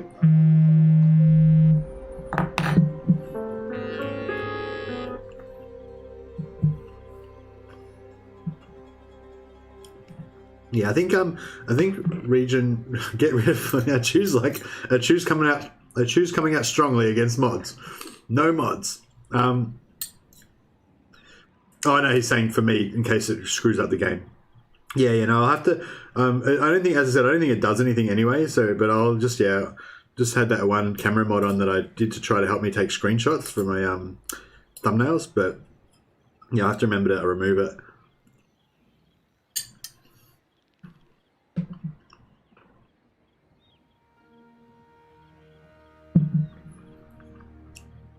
See, it's so efficient. You just get the noodles, drink the soup, get the noodles, drink the soup. So good. I mean, I've seen people do it like with the bowl, like they pick up the bowl and drink it, but it's just not as efficient. Because with this way, you can load up your noodles, you know, like I don't know if you can see that yet. Get your noodles, you know, twirl them on your spoon, you know. Once you got a good noodle, no, I didn't. No, I stuffed it up. Didn't execute my twirl very well. All right, we'll start again. All right, so get your noodles. You do a good. Oh shit. Sometimes you get a noodle that's too long and it just twirls on extra. Anyway, you get a good noodle that you're happy with, you know, you savor it, you think about how good this noodle is going to be, and then you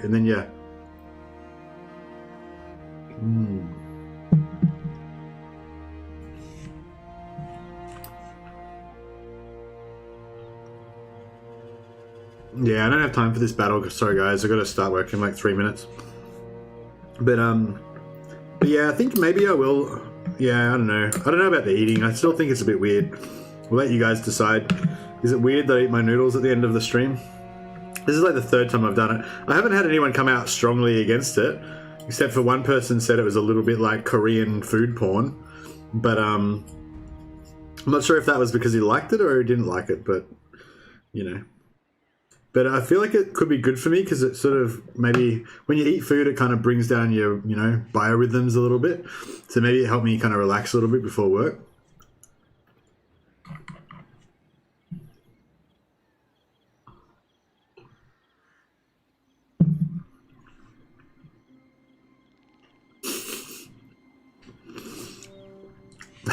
Korean food porn is super popular. Yeah. Koreans are cool, actually. It's funny how like different countries become more prominent. You know, like I don't know, like over as a lot of Western culture becomes more familiar with other kind of countries and stuff. They you know, they get maybe there's a TV show about it, that country, or the food. Yeah, more people can't start immigrating from there, and you try their food, and you know, yeah, I feel like Korea is like one of those countries I've only become more aware of, like in the last 10 years or 5 years or so. And yeah, it's like, oh yeah, Korean food's wicked. Like Korean food's probably my favorite. And also like Korean people, like they're just, you know, you get like the, you know, like the Korean accent and the kind of way mannerisms they have and everything, you know, like they're just, you know, they're kind of cool. Like, I don't know, it's just a new type of people that you haven't met before, I guess. And like there's that show, Kim's Convenience on Netflix about the Korean family in Canada that are like super nice and stuff. So yeah, I'm all about. I think Korean's good. I'm not sure about. I don't know about Korean food porn though.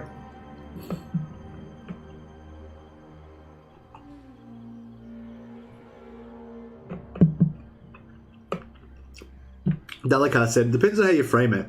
If you use eating at the end of the stream as a sort of winding down, catching up with chat, talk about updates to the stream, etc. Yeah, well, that's pretty much what I'm thinking. Yeah. So you don't think I should lean into the like Korean food porn sort of side of things, you know?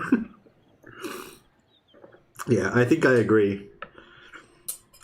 Yeah, I don't know. Maybe what I'll do is I'll just do a warning at the start of it and just say, hey guys, it's Korean food porn time now. If you you know, if you don't have adult supervision, turn off. No, but like, you know, I'll say like when it's 20 minutes before before you frame it. Yeah, it's all about the frame. Sorry. Yeah, but like if I do a disclaimer, I'll be like, hey guys, full disclosure, there's no more Warhammer gaming now. It's just all about the noodles. That way, if you know people don't want to see that, they can just switch off. I gotta.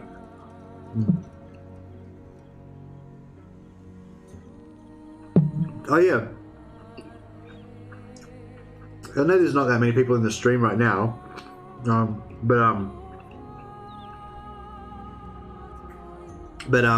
yeah. Do you guys have any interest in this co-op with Dean on Wednesday, where we play buddy high elves and stuff? I don't know if any of you guys saw the. Where's Kenny? Oh, where's Twitch chat? Oh no, Kenny was here earlier. Yeah, he was here earlier. I didn't remember him saying goodbye, but yeah, he was here earlier. No, I've got Twitch chat on. Yeah. But yeah, I don't know if any of you guys watched the co-op that Legend did with Game Dean. I didn't get to really see any of it. I saw it like about, you know, I watched like a couple of minutes of it, and I didn't get to actually see how it went or anything, but yeah, if you guys watch that and you got any suggestions or anything, or things you'd like to see in our co-op, I imagine there'll probably be a lot more people in chat when we do that one, because the Game Dean's got his channel's a lot much bigger than mine and stuff. So I guess his like viewers or whatever will probably watch it as well. Yeah, of course the people that are watching, yeah, whatever, you know what I mean. But what am I trying to say?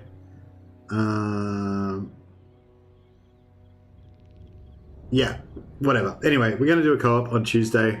Hope you guys come and watch. And if you got any ideas about it, I might have to go now. Sorry, because I've got to go to work. Actually, I'm late for work already. Just realised. But yeah, have a think about it. If there's anything funny that you want me to do in the co-op with Gaming Dean, then let me know. Or if you got any other ideas, yeah, cool. All right. What are you guys talking about? They killed Kenny, you bastard. Oh, right, reference to South Park reference, yeah. All right, cool. I want to stay, but I can't. I gotta go. Gotta go to work. Gotta go make that money. All right, see you guys. Thanks heaps for excellent stream. Again, it was really fun. I really enjoyed chatting with you guys, and thanks for letting me talk shit. All right, see you guys.